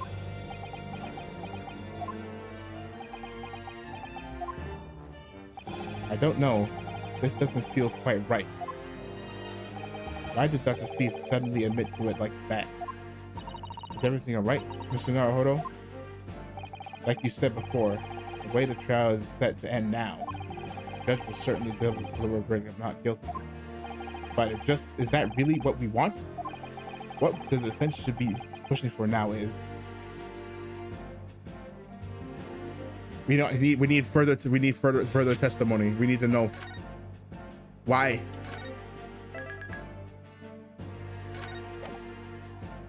Yeah, no, she's hiding something. We need Objection. and defense objects to the trial ending at this time, my lord. I beg your pardon? We demand one final testimony. Yeah, what? She's hiding something. Plain and simple, she's trying to hide something. You do realize I'm about to adjudicate in favor of your client, I presume? What are you playing at now, my Nipponese friend? Why would you want to obstruct the conclusion of the trial at this point? No defense lawyer in his right mind would do that. Well, I'm not in my right mind, so... Mr. Naruhodo, what exactly are you thinking? The truth, the whole truth, and the way to bring it all out into the open. Right. What is what Mr. Sohm said. Yes, in hindsight. But Mr. Sohm said, don't worry. Yes, one word of warning before I go. If in the course of the trial this afternoon you receive even a shadow of doubt about the truth, don't let it out of your sight. Pursue it like a dog with a bone. That's what he said. To the bitter end, you understand? Do not falter, whatever it may come to pass. I'm sure Mr. Soames knew. He must have deduced that this would happen. Yeah, his deductions are spot on when it counts. Yes, I'm here in court to advocate for my client. I can secure an acquittal, obviously. But that's not all. I believe that I have the duty to the court to pursue the whole truth of the case until every last detail is laid bare. And that is why the defense calls for further testimony from Dr. Scythe. Testimony from me? About what? About the nature of your collaboration with Mr. Enoch Drebber. In case it takes your attention, I've already admitted to everything I did. The whole truth has already been revealed. So stop wasting everyone's time. As his lordship made very plain, your client will get the acquittal you wanted for him. There's simply no point in protracting this business further with another tedious cross-examination. Objection. Nope. I want to know too. Like, whoop. Pray forgive my careless handling of that hollow bottle. I slipped. That's what you call it. That's what you call it? What is your objection, Lord Van Ziek? The prosecution also calls for supplementary testimony from the witness. Don't be stupid. If there is more to this case than has yet come to light, then I will join my lord friend in pursuing the facts until the bitter end. You'll what? Lord Van Zieks. Let's go, Truthcell. Fellow Truthcell. We're fellow truth masters. This is most irregular to say the least. However, as the prosecution also calls for it, I will uphold the request. Dr. Scythe. Cease, Dr. Scythe, you will testify for the court. Explain the full extent of your involvement in the murder apparently committed by Mr. Drebber. She was the one who shot him. Very well. It wasn't just the fact that she didn't thing. She didn't make him ham. She shot him. She's the one who shot him. This all began at the scene when I saw the box with this note tucked inside its jacket. The actual body of the victim, as indicated in the note, the structure was beneath experimentation stage.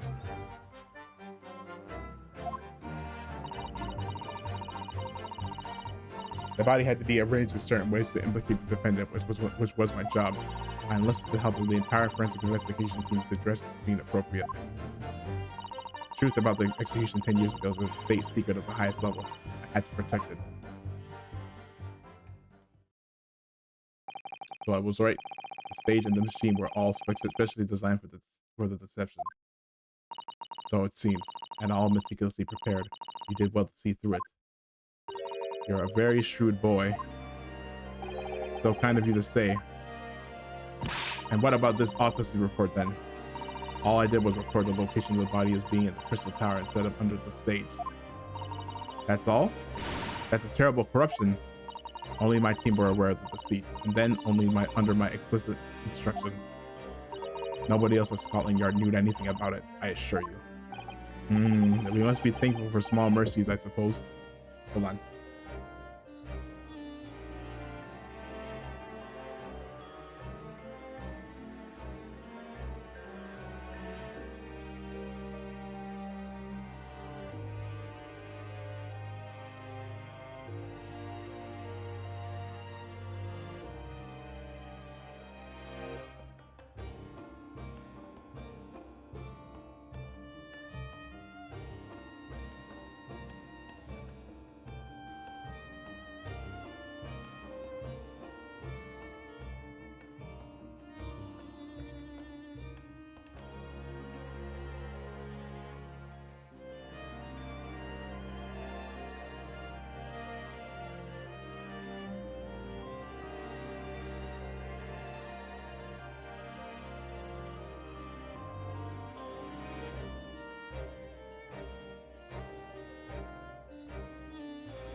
see.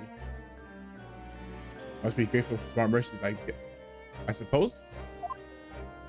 Well, I believe that testimony has clarified everything. There's no particular need for a cross-examination, I would say. No, I disagree. I can't shake this feeling that something's wrong. Just look at that expression on Dr. Slight's face. It's his defense's right to cross-examine any witness following testimony. So, what is it about you Japanese that makes you all so doggedly persistent? Very well. If you do so desire, counsel, proceed with the cross-examination. Yes, my lord. Okay. I'll begin with. I'm gonna press her with the thing. The last thing she says about the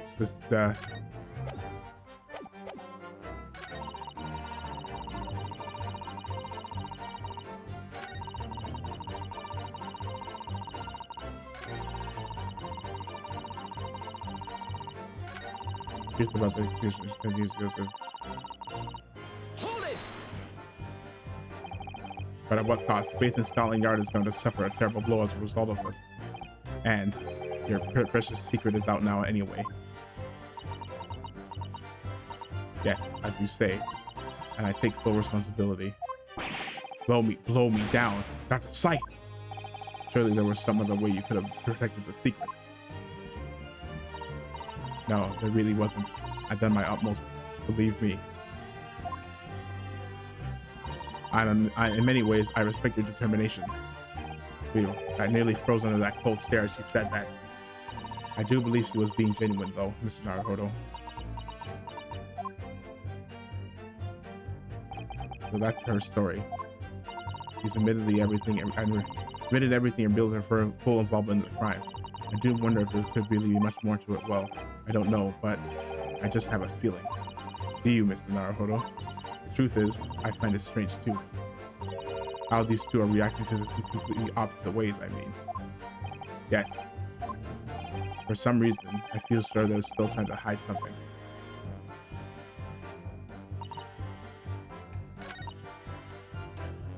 Hold it! So you knew about the special construction of the stage used to carry out the trick then? It was quite obvious what had happened with the victim and waxwork. And you switched the two over, didn't you? In other words, you recorded the victim's body as having been discovered at the Crystal Tower. And the waxwork, I wrapped it and sent it by carriers to a specified time. Why were you given such directions? Presumably, so it could be recovered by the forever and returned to Madame Dispels. I see. And then you put the bird cage back on the experimentation stage. Yes, although someone obviously made a mistake about the cage, which cage to go where. I thought I made it perfectly clear to the team, but still, I suppose you were focused on the victim's body, that being a more important detail.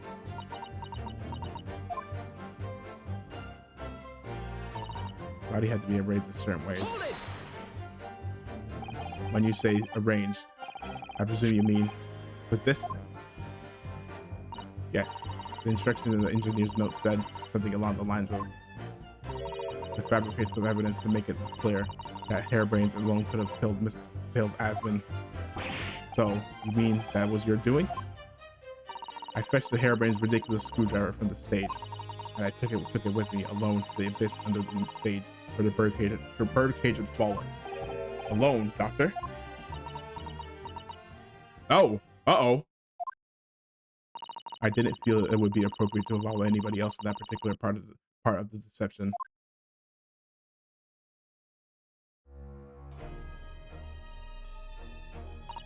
There was a void under the stage where I found the birdcage lying in the dirt.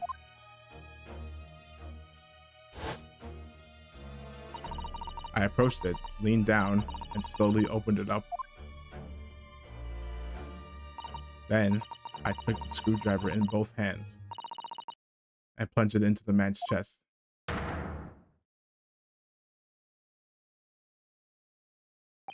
And then you noted that in your fake autopsy report as a fictitious cause of death. Exactly. So, The actual cause of death was the trauma resulting from the 30-foot drop. My word. What is this, Miss Susato?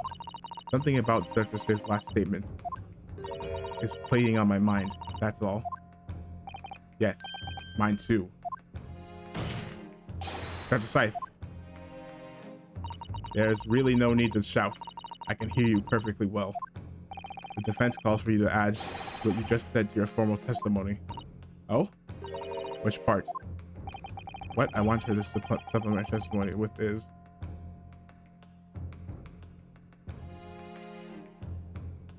Hold on. What she did or where?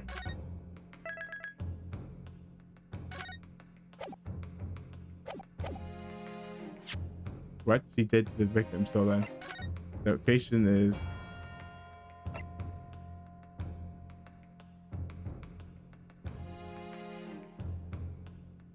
Oh!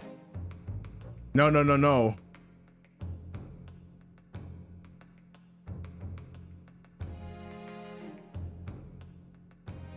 Broken vertebrae. She said the things even though the location is wrong, the cause of death is said to be, well, the real cause of death. The real cause of death being a 30 feet fall. That part. Fine. If that's what you want. Just stop yelling, please. Prosecution concurs. Very well. You will supplement your testimony now. There it is. If you wish, my lord.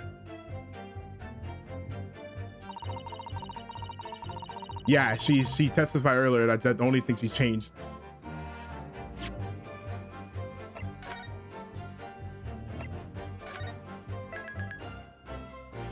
Is it this?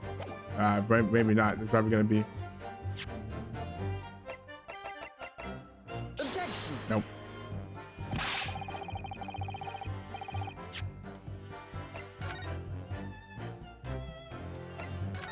Okay, let's see. Okay, let's see the other way.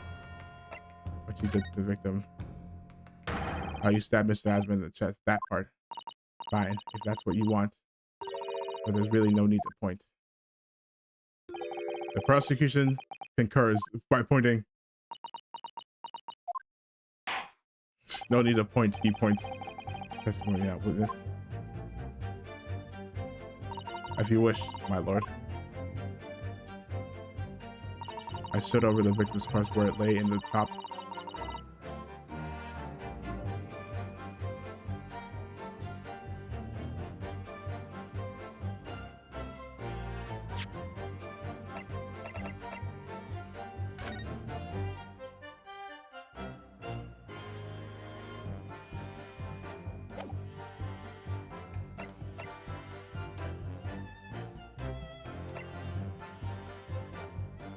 Objection. No.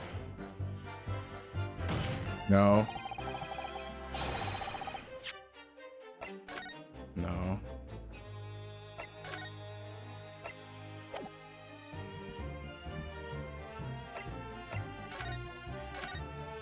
What is it? What is it? What is it?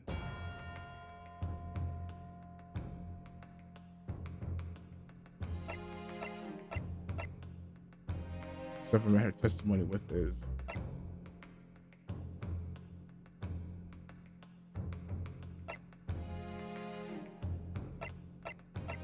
what you did to the victim. Let's try that.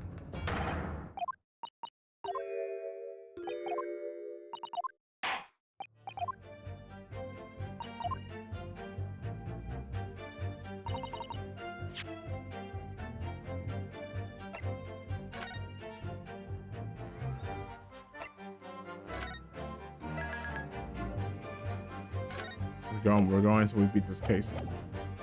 Victim play in the chest. Hold it. So it was you who stabbed Asman with this. Yes, far easier than detection, I assure you. No precision required. But what welcome changed. The victim died instantly from a snapped neck. All I did was carry out the instructions I'd been given.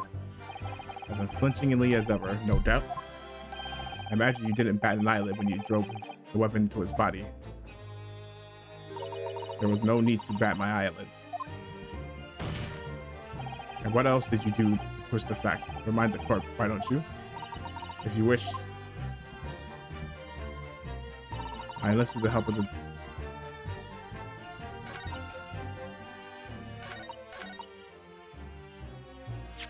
Yes.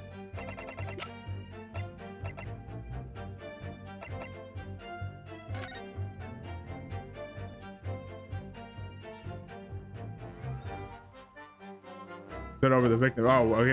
It's gonna be. Objection. No.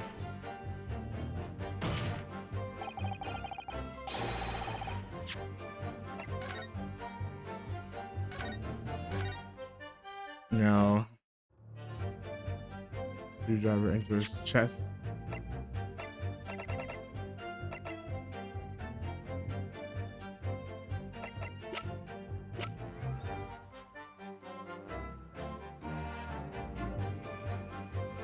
Objection. No. Like I said, we found it in a thing.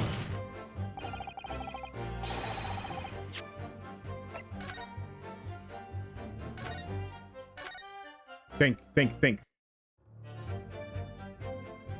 Think me. What else has, what hasn't?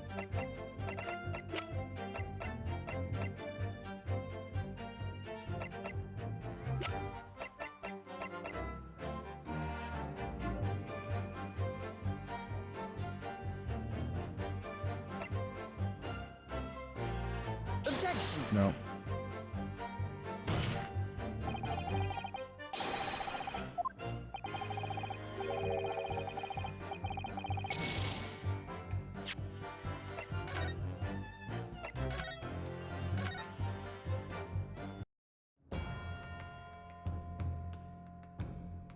Real cause of death.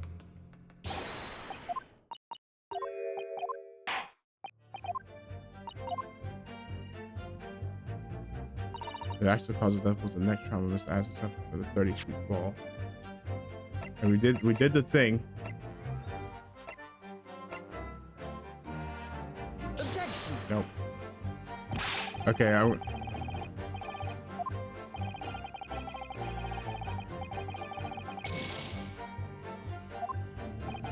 wouldn't be back to give the court an answer for about 4 months though.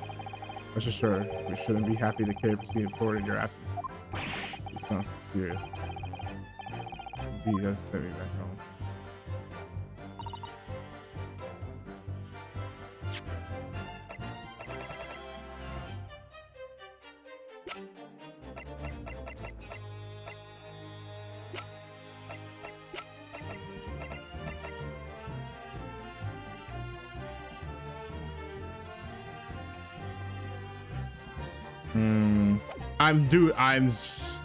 I'm pretty sure it's a thing.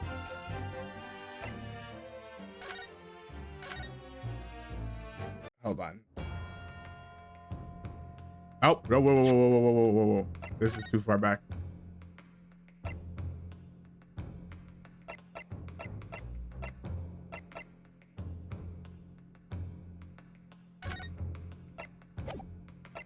I loaded the wrong one.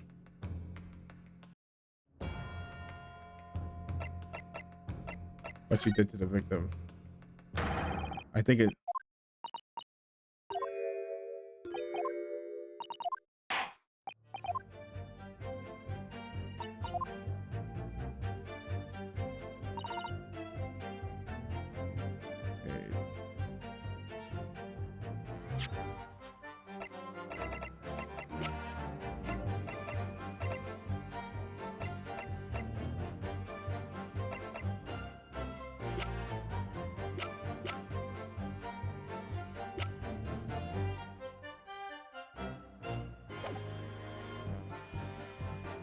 I heard you explain, but what would it be? I don't know. I'm actually kind of dumbfounded. What piece of evidence have you used?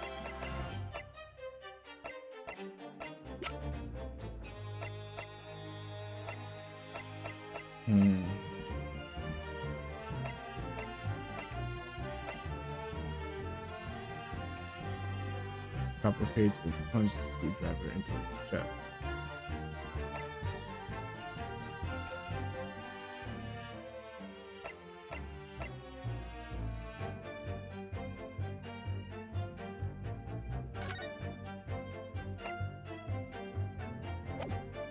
I did do this before. It's not this. Objection. Yeah, it's not that.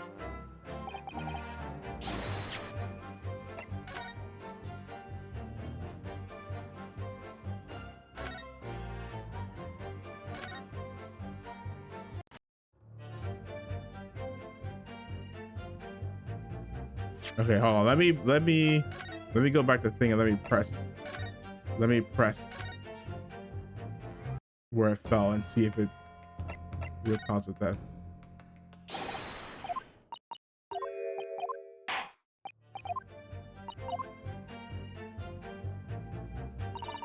Hold it. You're quite sure of that? It was a result of a broken neck? Yes. As a professional, that was more than apparent. You never know just by looking at the photograph of the victim, though, would you? No, that's very true. Obviously not. This is precisely why coroners are needed to determine the actual fact. Yes, assuming they can be trusted. There's no point calling her as sent into question without evidence.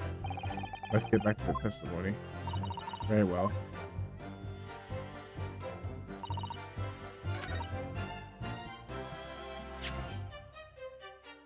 The cause of death was a furry feet fall.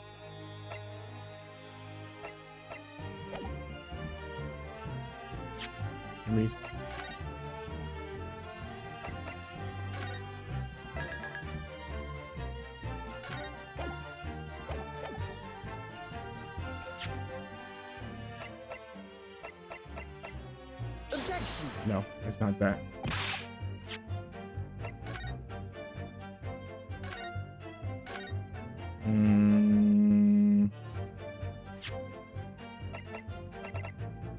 What up? Objection. No.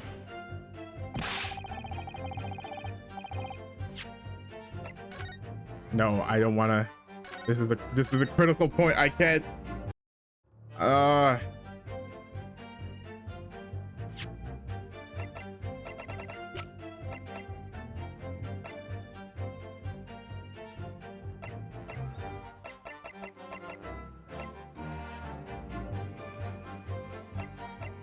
Objection. No.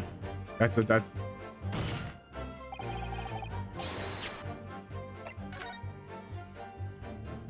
Okay, so then, okay, well.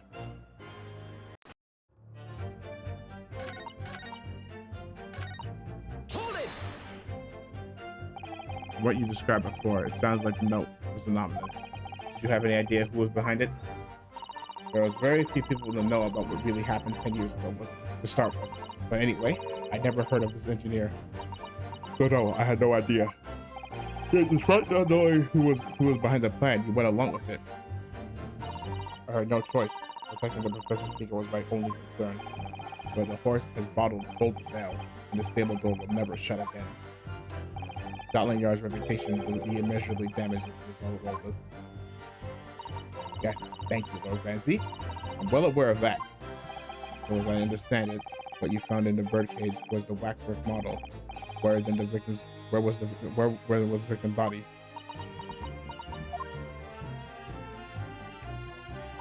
The actual body of the Hold it.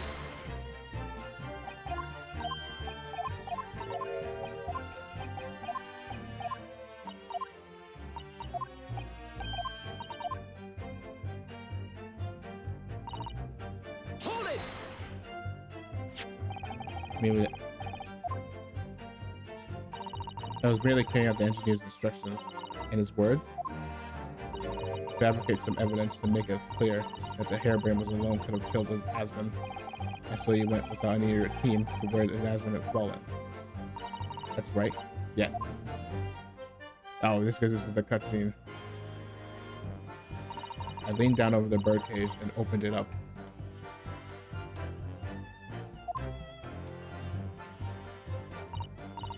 Then I took the screwdriver in both hands and plunged it into the man's chest. After that, it was simply a matter of reporting the stab wound as the cause of death on the autopsy report.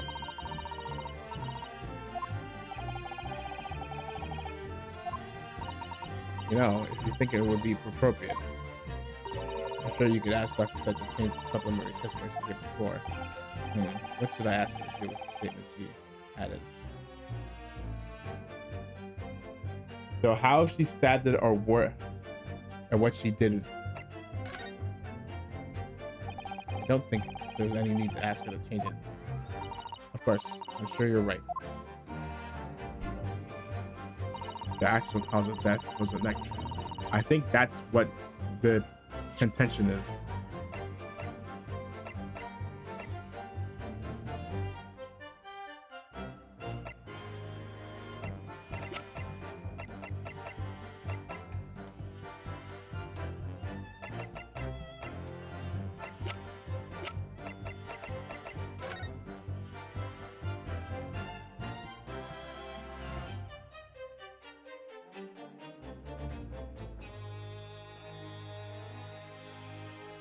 Yeah, my guess is this. Like, how did she get into the thing?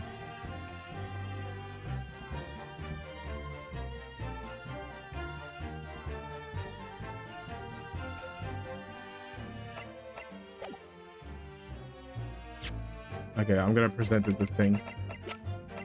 Objection. Nope.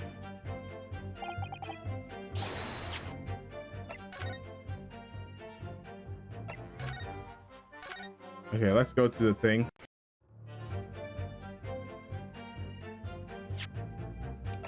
Did I do? I'm pretty sure I did this already though. Objection. No, I did do that already.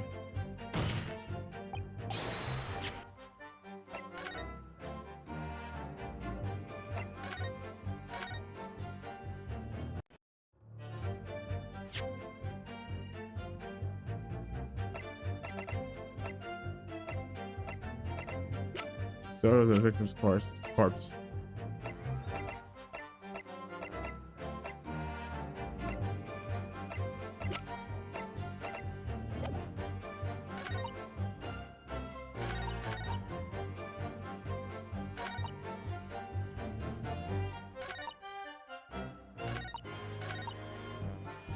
Certain ways.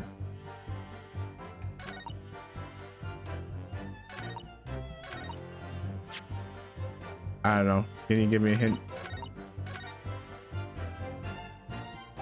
So that's her story. She submitted everything. Oh, how those two are reacting to it, this thing completely different.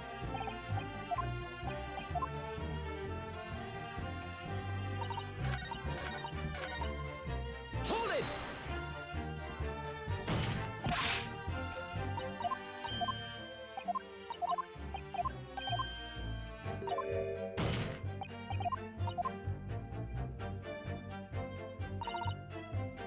Hold it. And burning the course of justice. My team consists of the very best investigators there are. I demand loyalty from all members. We operate on a code of chivalry of sorts. You aid and abetted a murder, commit perjury, and dare to talk of chivalry? It was a matter of priorities. What? Nothing was more important than protecting the secret of the professor. My team did what was necessary without losing sight of the primary goal. I consider their conduct exemplary. Don't concede the point, Misery. You must let her win. I need a lawyer. I'll take that silence as a tacit sentence now. Can we move on?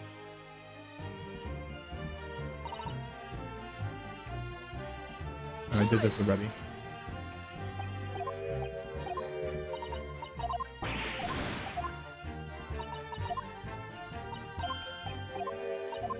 Dang it, I'm gonna be stuck here. I don't want to be stuck here for too long. So that's her story.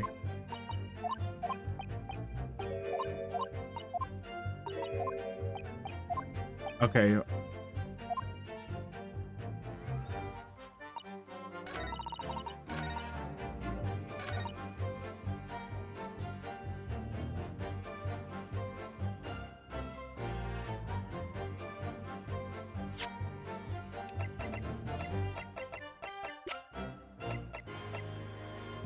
Objection. No, I don't know. I really don't know. I really don't know. I really don't know.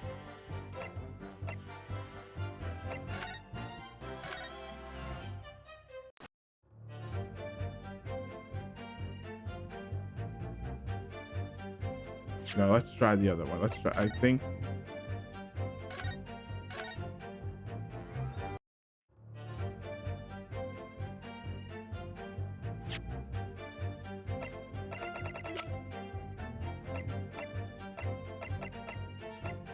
Objection. No.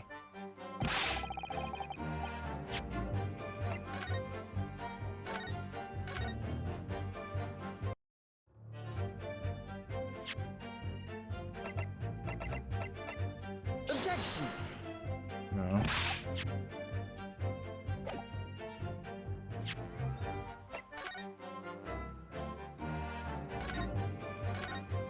Mm.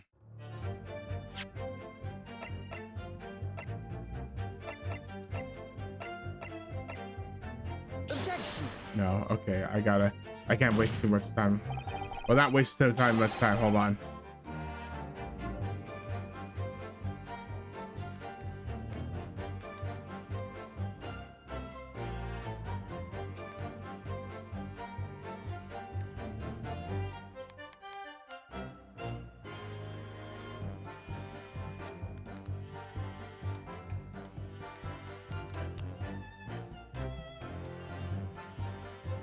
On.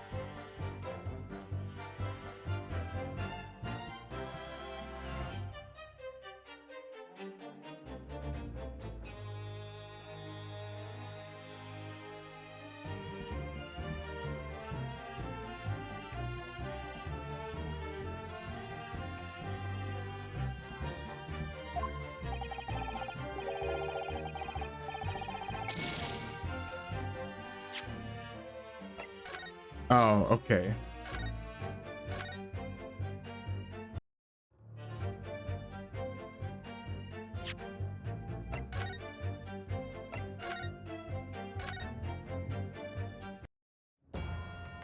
Yep. Nope. Nope. Nope. Nope. Sorry.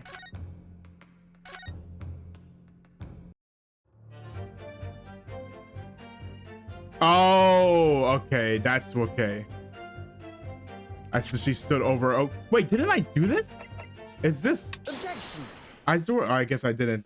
Oh, sorry, everybody. I should have noticed that. I needed.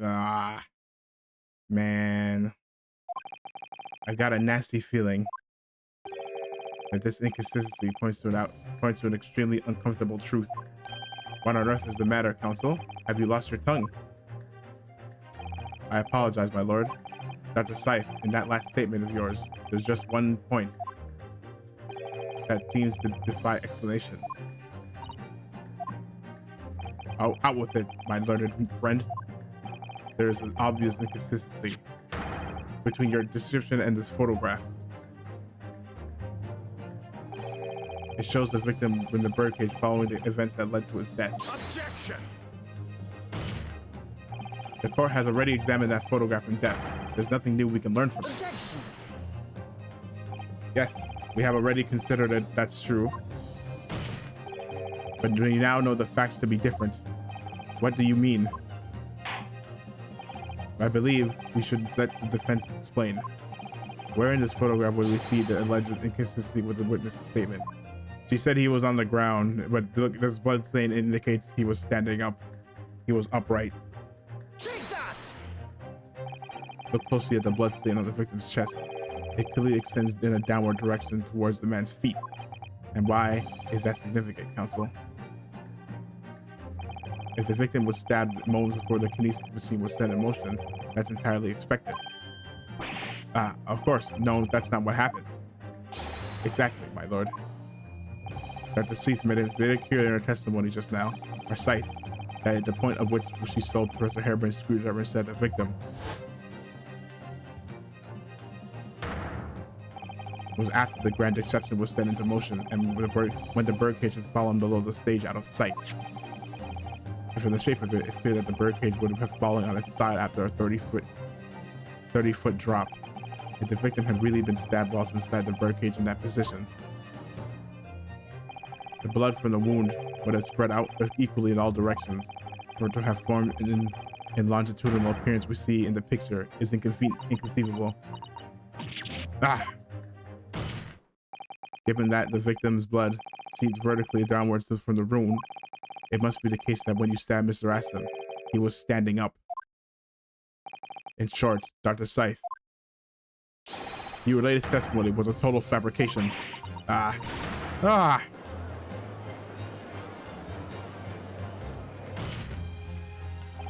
knew it. I was right. Now I've identified that the contradiction. There's only one way to explain the facts. We've all been under a great misapprehension here. What? What sort of misapprehension? That he died from no, Dr. Scythe. You claim you were coerced into helping Mr. Drebber as a result of the note he left in the waxwork. You claim that you made changes to the scene of the crime to implicate the defendant, and you claim that you authored a fake autopsy report to cover your tracks. But one of those claims is an out and out lie, because of the question of what the bloodstain really tells has only one possible answer. If that is the case, what is it, man? Is that if she wasn't coerced? Counsel, you're clearly stuck upon a revelation. Now tell the court what it is. Which part of Dr. Scythe's story is shown to be a lie by the contradicted innocent? It sounds. Ooh, I kind of know. Having to look up the thing kind of deflated me a little. Sorry. I just wish I could have figured it out. We can't spend all night here. It's how she was coerced. Dr. Scythe, clearly you weren't really coerced by some letter at all. What? If you were, where is the note? It's nowhere to be seen. That's as may be. So why don't you present it to the court if the assertion vexes you? Obviously, I've already disposed of it, and I'm not vexed in the slightest. Counsel, need I remind you that it was you yourself that established the court's coercion? Oh, wasn't that? Oh, it wasn't. No, it wasn't. Okay, never mind. That was wrong.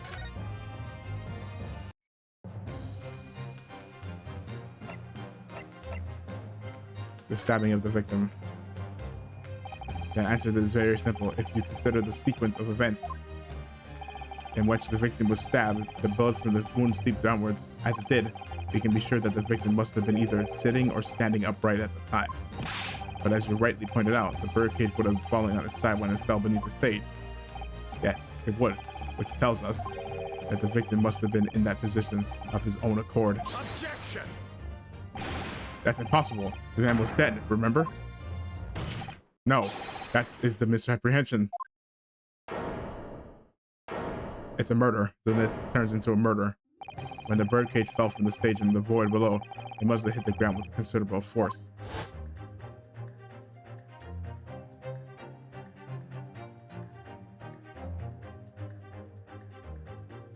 But Mr. Asman didn't die in the fall.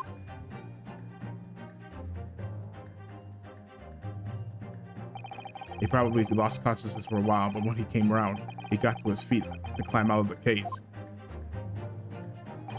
Just as Dr. Scythe appeared.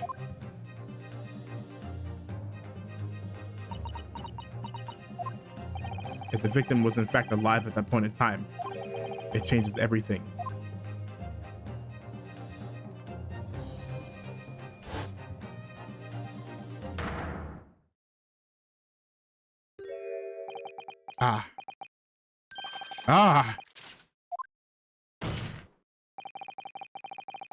Mr. Odie Asman's killer wasn't the defendant, Professor Albert Hairbrain, nor was the mastermind behind the stage trickery, Mr. Enoch Drebber.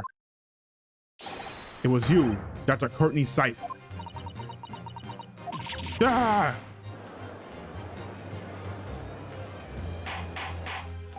Order, order, order! Can this possibly be true? Have you been taking me for a fool? It was you who was it? You killed him? So she was using him. You'd hope by admitting that to be an accomplice in the Mr. Drebber's scheme, the trial would end before you were accused of a far worse crime.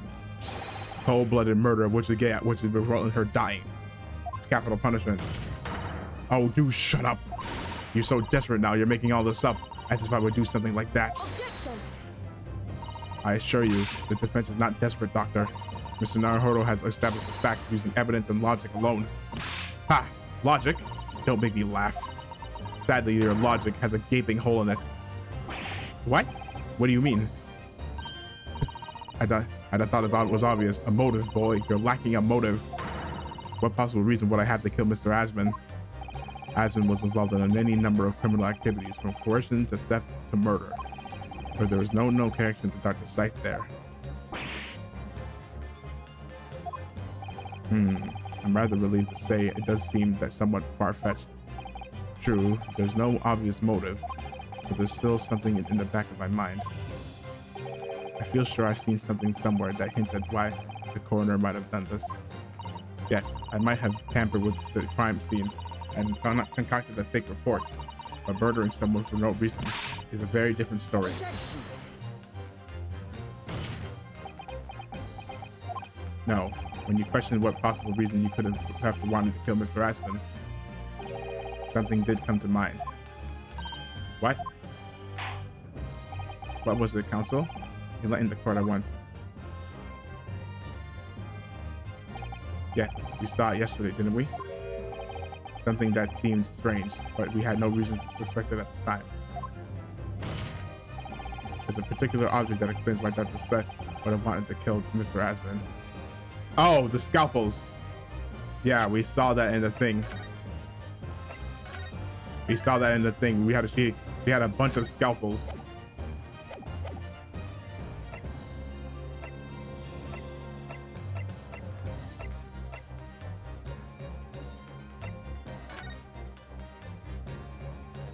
It's a scalpel, or rather, scalpels. Did you say scalpels? Ah. It would appear that the word has struck a chord, Doctor. You, come on, out with it. It was yesterday when we visited your laboratory. Look at this break thick book here. It appears to be an accounting ledger. It's a record of the forensic investigation team's spending, I think. Oh? What is it? It's clear that the team purchases various equipment and supplies on a monthly basis, but, well, one entry seems rather strange. Really? In what way? They're buying 500 scalpels every month. 500? That seems like a lot. 500 scalpels a month? At first, I wondered what on earth you could be using that many scalpels for. But actually, I realize now it's not the scalpels themselves that are significant. It's the money for them, disappearing every month from the department's account.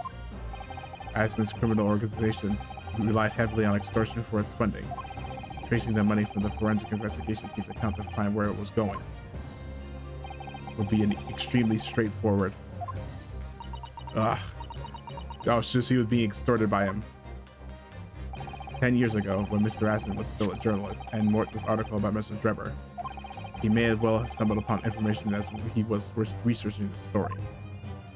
Information relating to Dr. Slythe's darkest secret that he would use to rack money from her to explore the next decade. Her darkest secret? Good lord, you mean... Yep, he must have knew.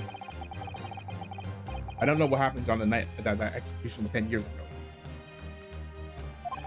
But clearly the opportunity to rid yourself of that man was too tempting to pass up.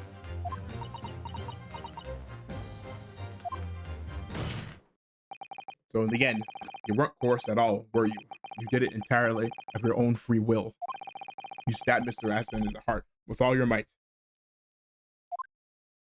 And to silence the blackmailer who knew your dark secret forever.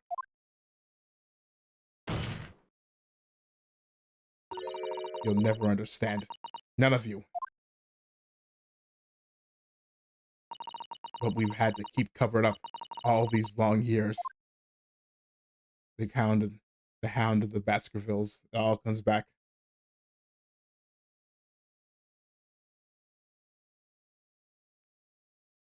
That one thing really did mess up everything.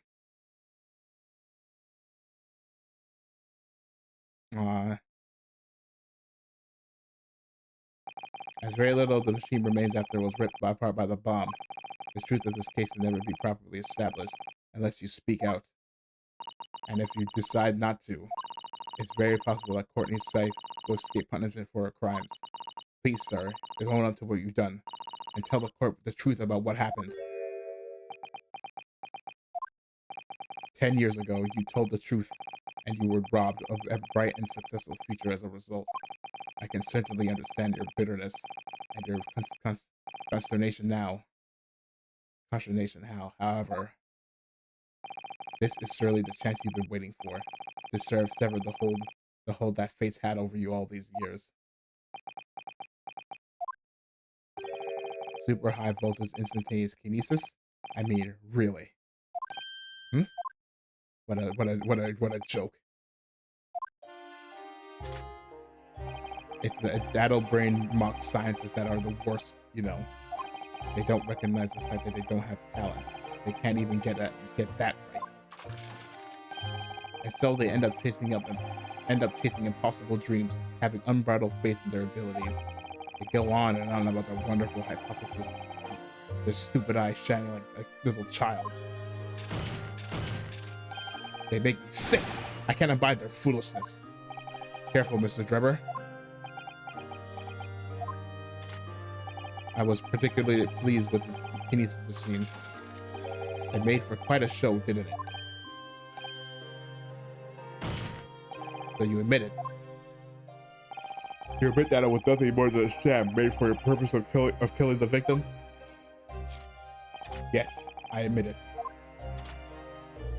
I did it all in the name of revenge.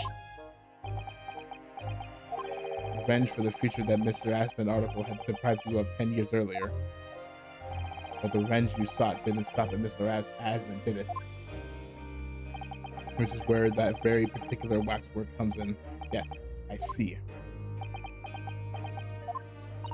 The condemned convict that you saw rising from the grave in Low Grave Cemetery 10 years ago. If your account of those events were all true, then obviously Scotland Yard couldn't afford to acknowledge what had happened, even if it meant discrediting a bright young man and crushing any future career he might have had. So your plan required that you abduct that particular waxwork model in order to exact your revenge on the Scotland Yard as well, or on Dr. Scythe to be precise.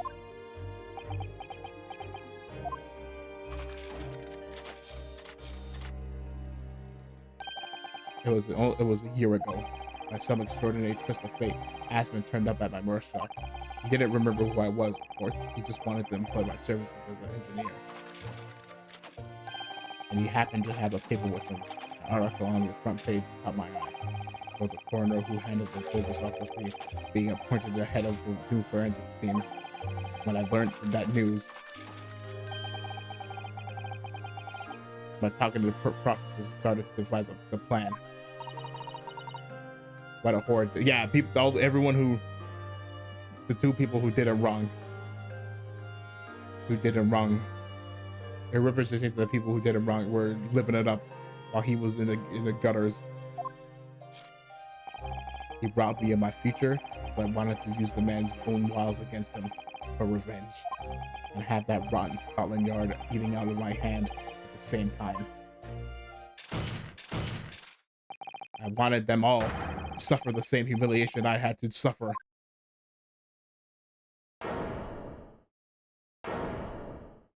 Fair enough.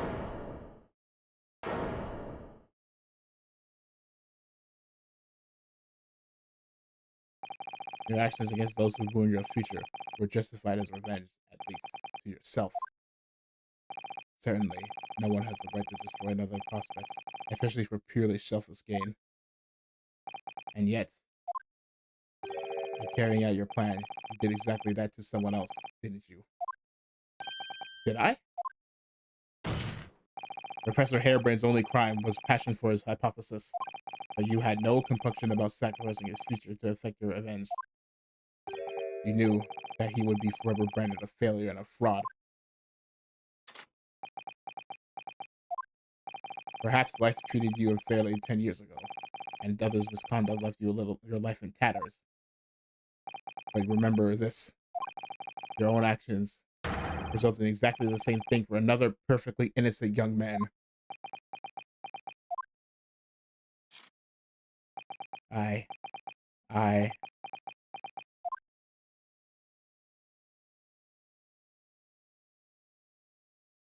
He's like, damn, you're kind of right. Lord Van Zeeks, what of Dr. Scythe? An immediate warrant for her arrest has been granted, and she's been remanded in custody, my lord. I presume she will face trial in the coming days, along with Mr. Drebber. A most regrettable situation indeed. You've made great contributions to our profession over the years. It really is a hard truth to swallow. However, that is a topic for some future occasion. For now, Professor Harebrain. Oh, yes? It seems there was a great deal more to your experiment than you realized. However, I think we can assume now that all the sordid details have been brought to light. This has been a very long and profound trial, but I'm pleased to say you are absolved of all guilt. This whole experience has taught me a very great but painful lesson. This dedicated to science, this devotee of natural philosophy. I've been selfish and self-centered, and above all, a fool. Professor? I've spent my life thinking of nothing but my research, misguidedly believing that I could do whatever I set my mind to, despite my lack of talent. And the worst of it is, in the process, I've caused others pain and misery. The others were far, far greater people than I. No, Professor, that's not true. What? Don't tar yourself with the same brush as Drebber. What happened was his doing, and his alone. This outcome is his fate, not yours. You're not to blame in any way. Or advances. And the derision which he referred to you earlier, calling you a fool, talentless even. The man has no idea. To believe in yourself and work your fingers to the bone to realize your dreams. That's laudable, not laughable. No one has the right to deride another for such choices. Oh, Barrock. Thank you, Barrock. So, ladies and gentlemen of the jury. Yes, my lord. It is the court's expectation that you find the defendant not guilty of the charge of which he stands accused. I presume there are no objections? None from me, my lord? Certainly not. The trial has really made me think, but this is the right decision. It has all been proven methodically and rigorously. I have no misgivings whatsoever. Huh? What's that? He's done it. Is he? It's all over? I don't know what can come of the yard these days. I don't recognize the place. Very well. In that case, I hereby pronounce the defendant not guilty. Yeah, at what cost? Woo!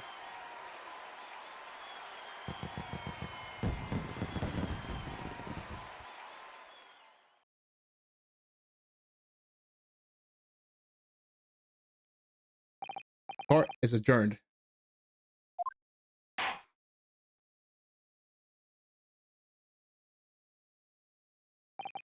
It's over. That was some trial.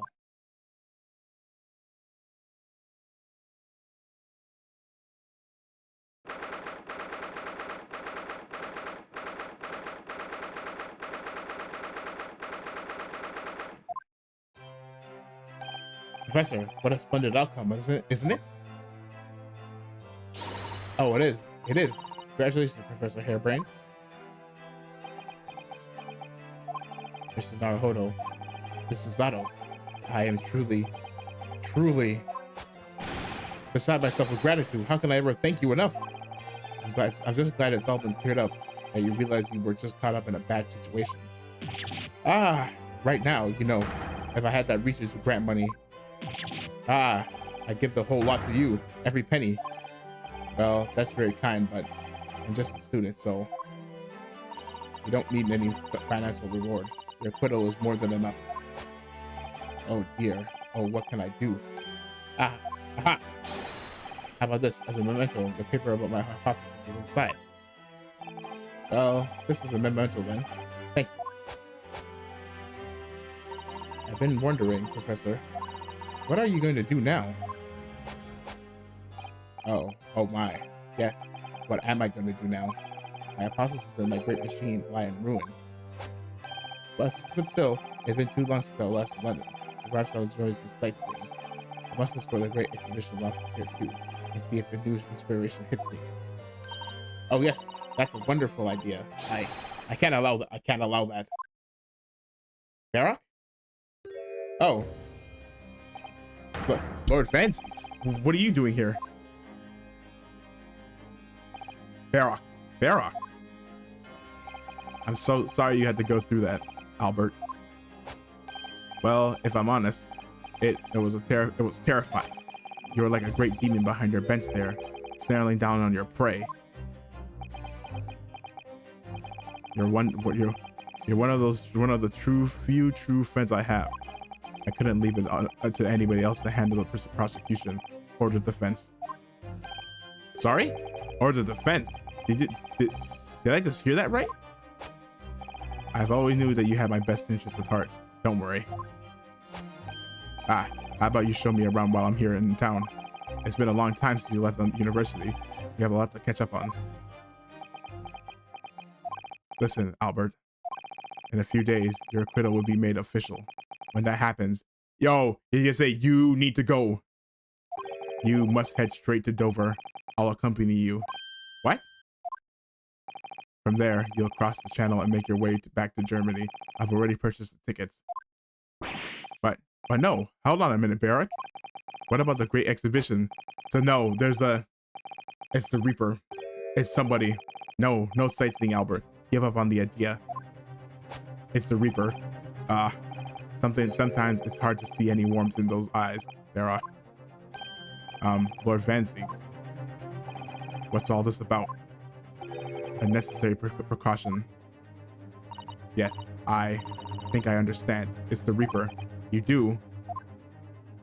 Well, Iris told me that when you met Lord Van Zieks at his office some days ago, he asked how Mr. Natsume was doing. Yes, that's right. I remember being surprised at the time and thinking it was nice of him to ask. The point is, Mr. Natsume is still alive and well, even though it's been more than 6 months now since he's stood trial with the Reaper as a prosecutor. You mean the Reaper's influence doesn't stretch overseas? Those in the Reaper's sights meet their ends days or sometimes months after their acquittal. That's been the pattern up to now. But of course, we know that. But what about Gina? But Mr. Natsume and Gina were completely innocent. Oh, that's why he's taking her. Oh, that's right. Gregson said he's going to France and he wants to take her too. That's why. Because she's still a target. And perhaps that governs the Reaper's actions. The truly innocent are spared. But I don't want to take any chances with a close personal friend. But Barak, like the most mustache Nipponese, this man should leave the country without delay. That's why I'm packing him off to Germany at once. Right. Does your friend-shaped package get any say in it? Goodness. Was this your intention all along then, Lord Van Zieks? In court, where people think of him as the Reaper, that seems absolutely merciless. And yet, sometimes I feel as though I don't understand him at all. It's time to go, Albert. Back to the prison for the time being. Yes. All right. All right, then. Well, then, Mr. Naruhodo. Thank you so much for everything. Not at all, Professor. It was a pleasure getting to know you. Best wishes, Professor Harebrain. Well, once the dust is settled, you must come and visit me in Germany. Anyway, goodbye for now.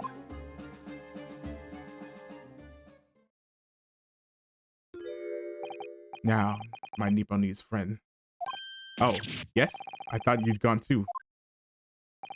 We have matters to discuss. Can you spare me some time? You want to talk with me? I'll be waiting in the courtroom in 10 minutes. Uh-oh. Well, that was strange. For some reason, I didn't get that sense of impending doom as he walked away this time. We're gonna talk about the Bound of the Baskervilles, the Enigma, Baron Barock Van Zeeks. What does he want to discuss, I wonder? The answer waits in the courtroom, I suppose. Here goes then.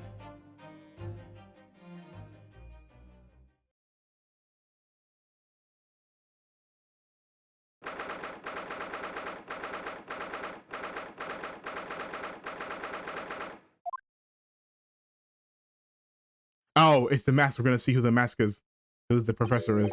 So are you satisfied? You saved the guileless scientist from a great injustice. Yes, I think so. I'm relieved, at least, that the man's innocence could be proven.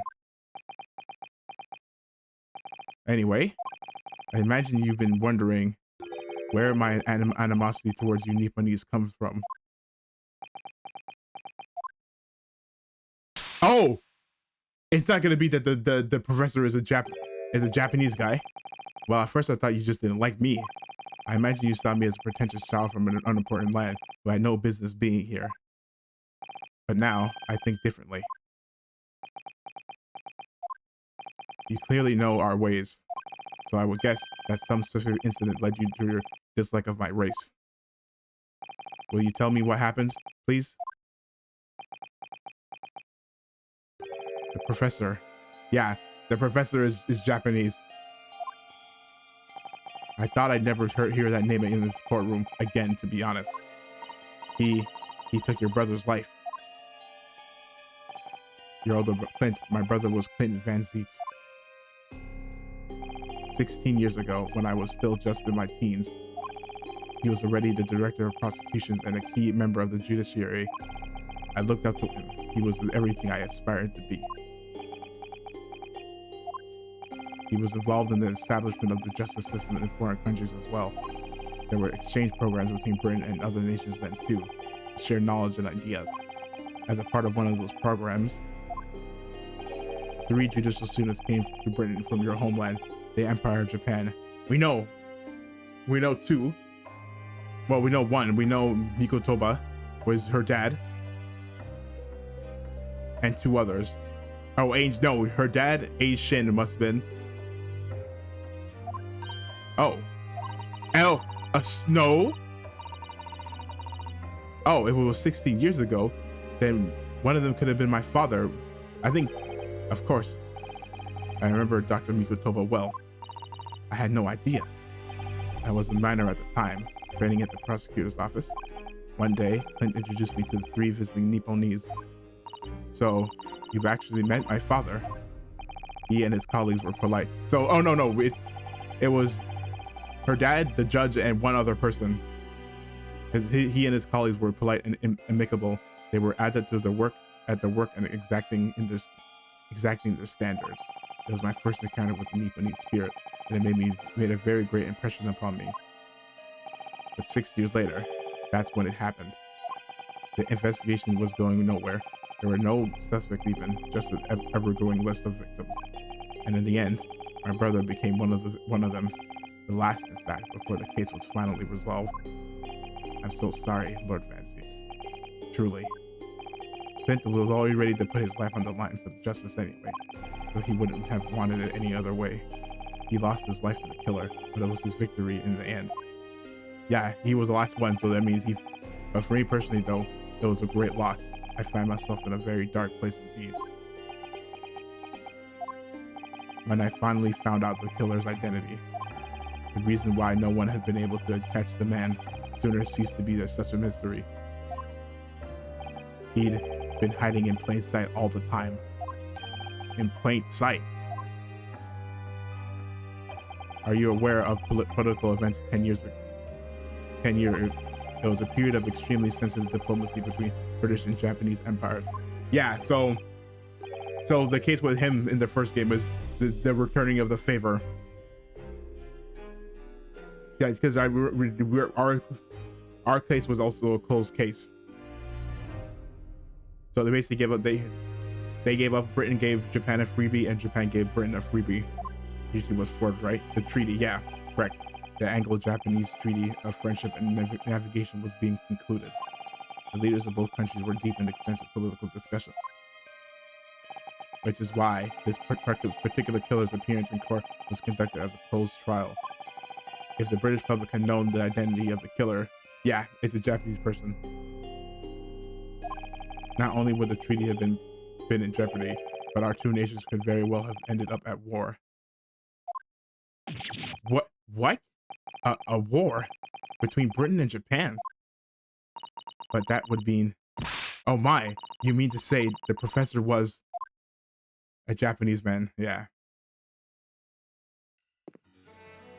When the trial reached its conclusion earlier, I thought to myself, yes, it's time. Time for you to come face to face with this hideous monster. Pandora's box. Huh? I borrowed the key for the mask from the proprietress of the Waxwork Museum. So see for yourselves now. Confirm it with your own eyes. The truth that's been hidden this past Don't be decade. Kazuma. No, because Kazuma's our age. Don't be Mikotoba. If it's her dad, that's really insane.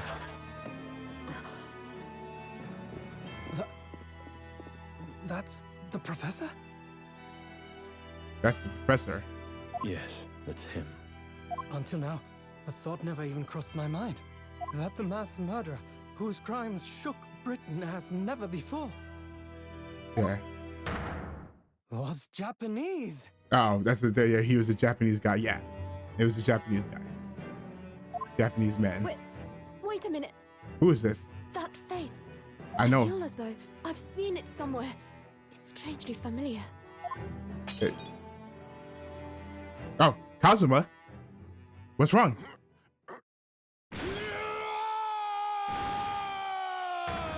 Oh, don't be its thing's dad. It's Kazuma's dad.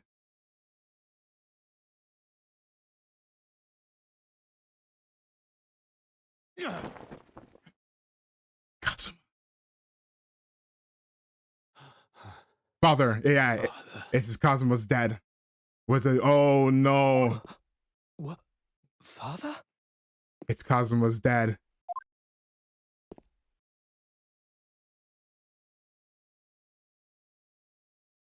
Yeah.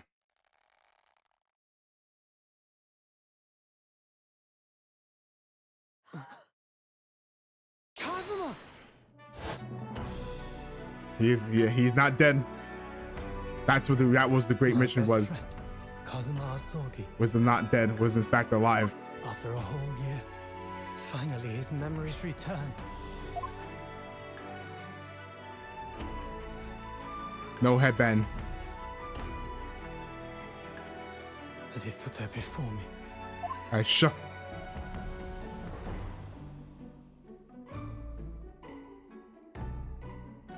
Ryunosuke. Ske.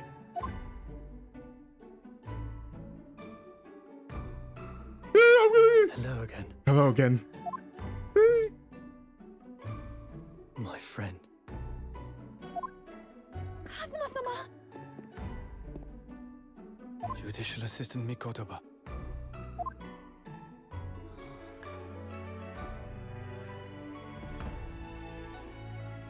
It's been Far too a long. very long road. Thank you. Thank you for guiding my friend here when I could not. It was an honor.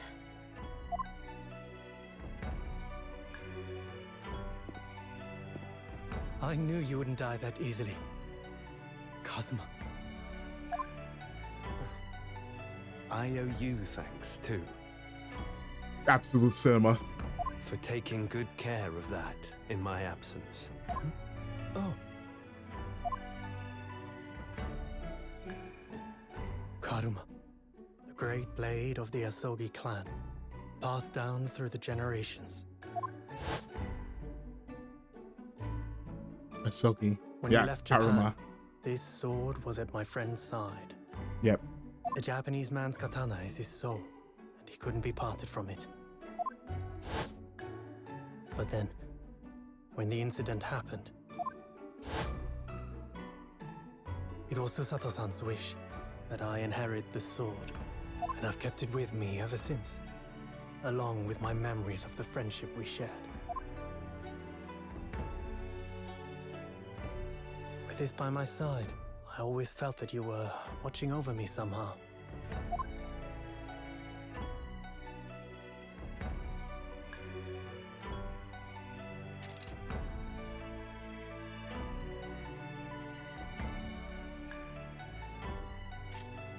Oh, and the dead. You see, the headband is on this. Wait, is it?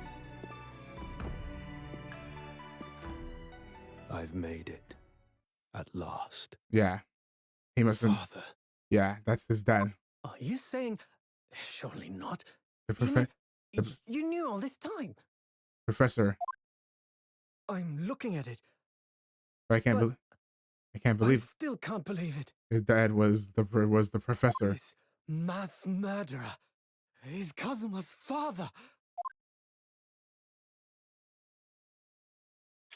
Yeah, he's gonna cut the head off.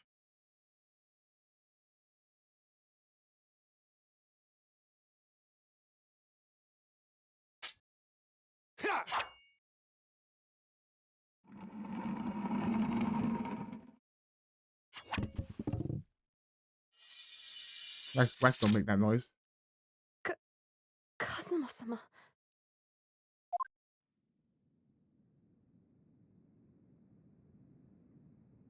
Ryunosuke, we have much to talk about. Yes, we But do. now is not the time.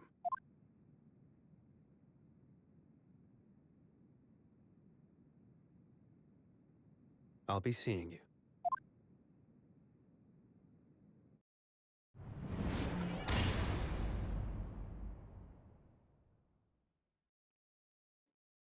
Well, That's all Kazuma said that's all he said.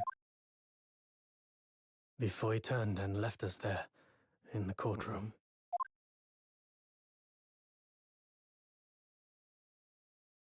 Not so touching. So he's the living after image of the man who took my brother's life, is he? Yes, Kazuma Sogi, my best friend. 3 months ago, when Lord Strongheart introduced us, I had an inkling there was something there, so some connection. But why did Lord Strongheart do that?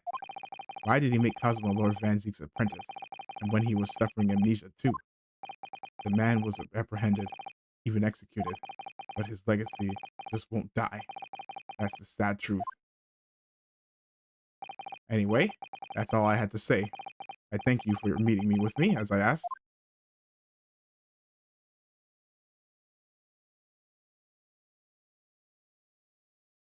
Yeah, you know what would be super lame?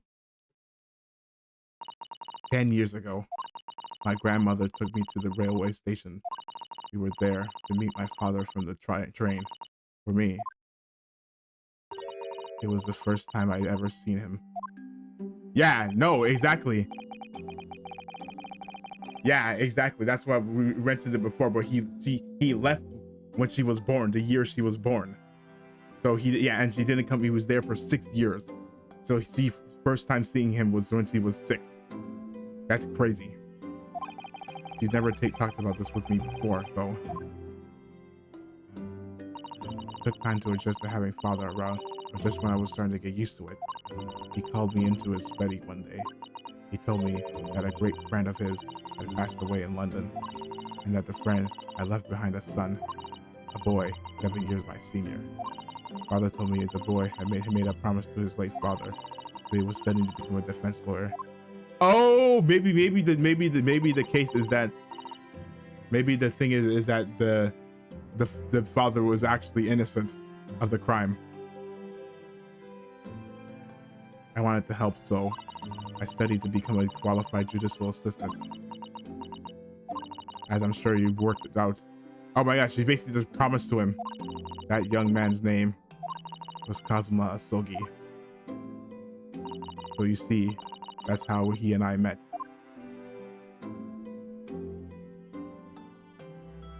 For a brief moment, my great friend had returned, only to disappear again all too soon. But in that fleeting encounter, something stirred. something that had been dormant for a long time, as if great wheels had been set in motion. I could almost hear them creaking into life. In some ways, it was the end of a chapter, but in many, It was the beginning. it was the start of a new one. Well, good to know that he's alive.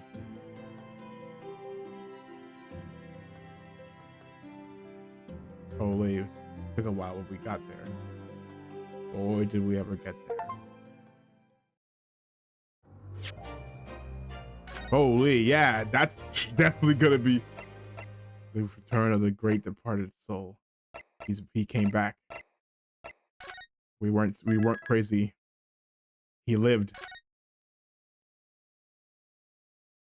Twisted karma in his last blow.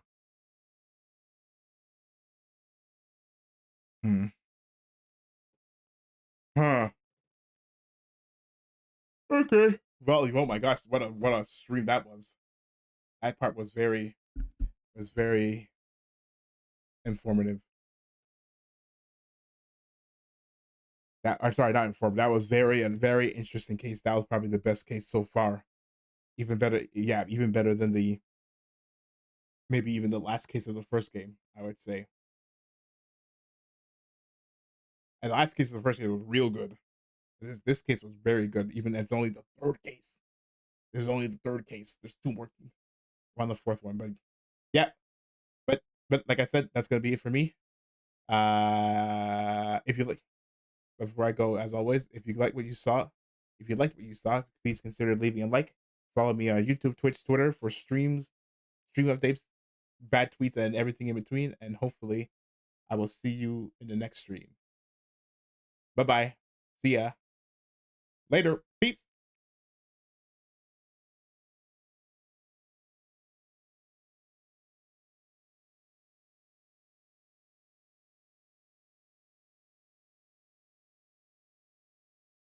How can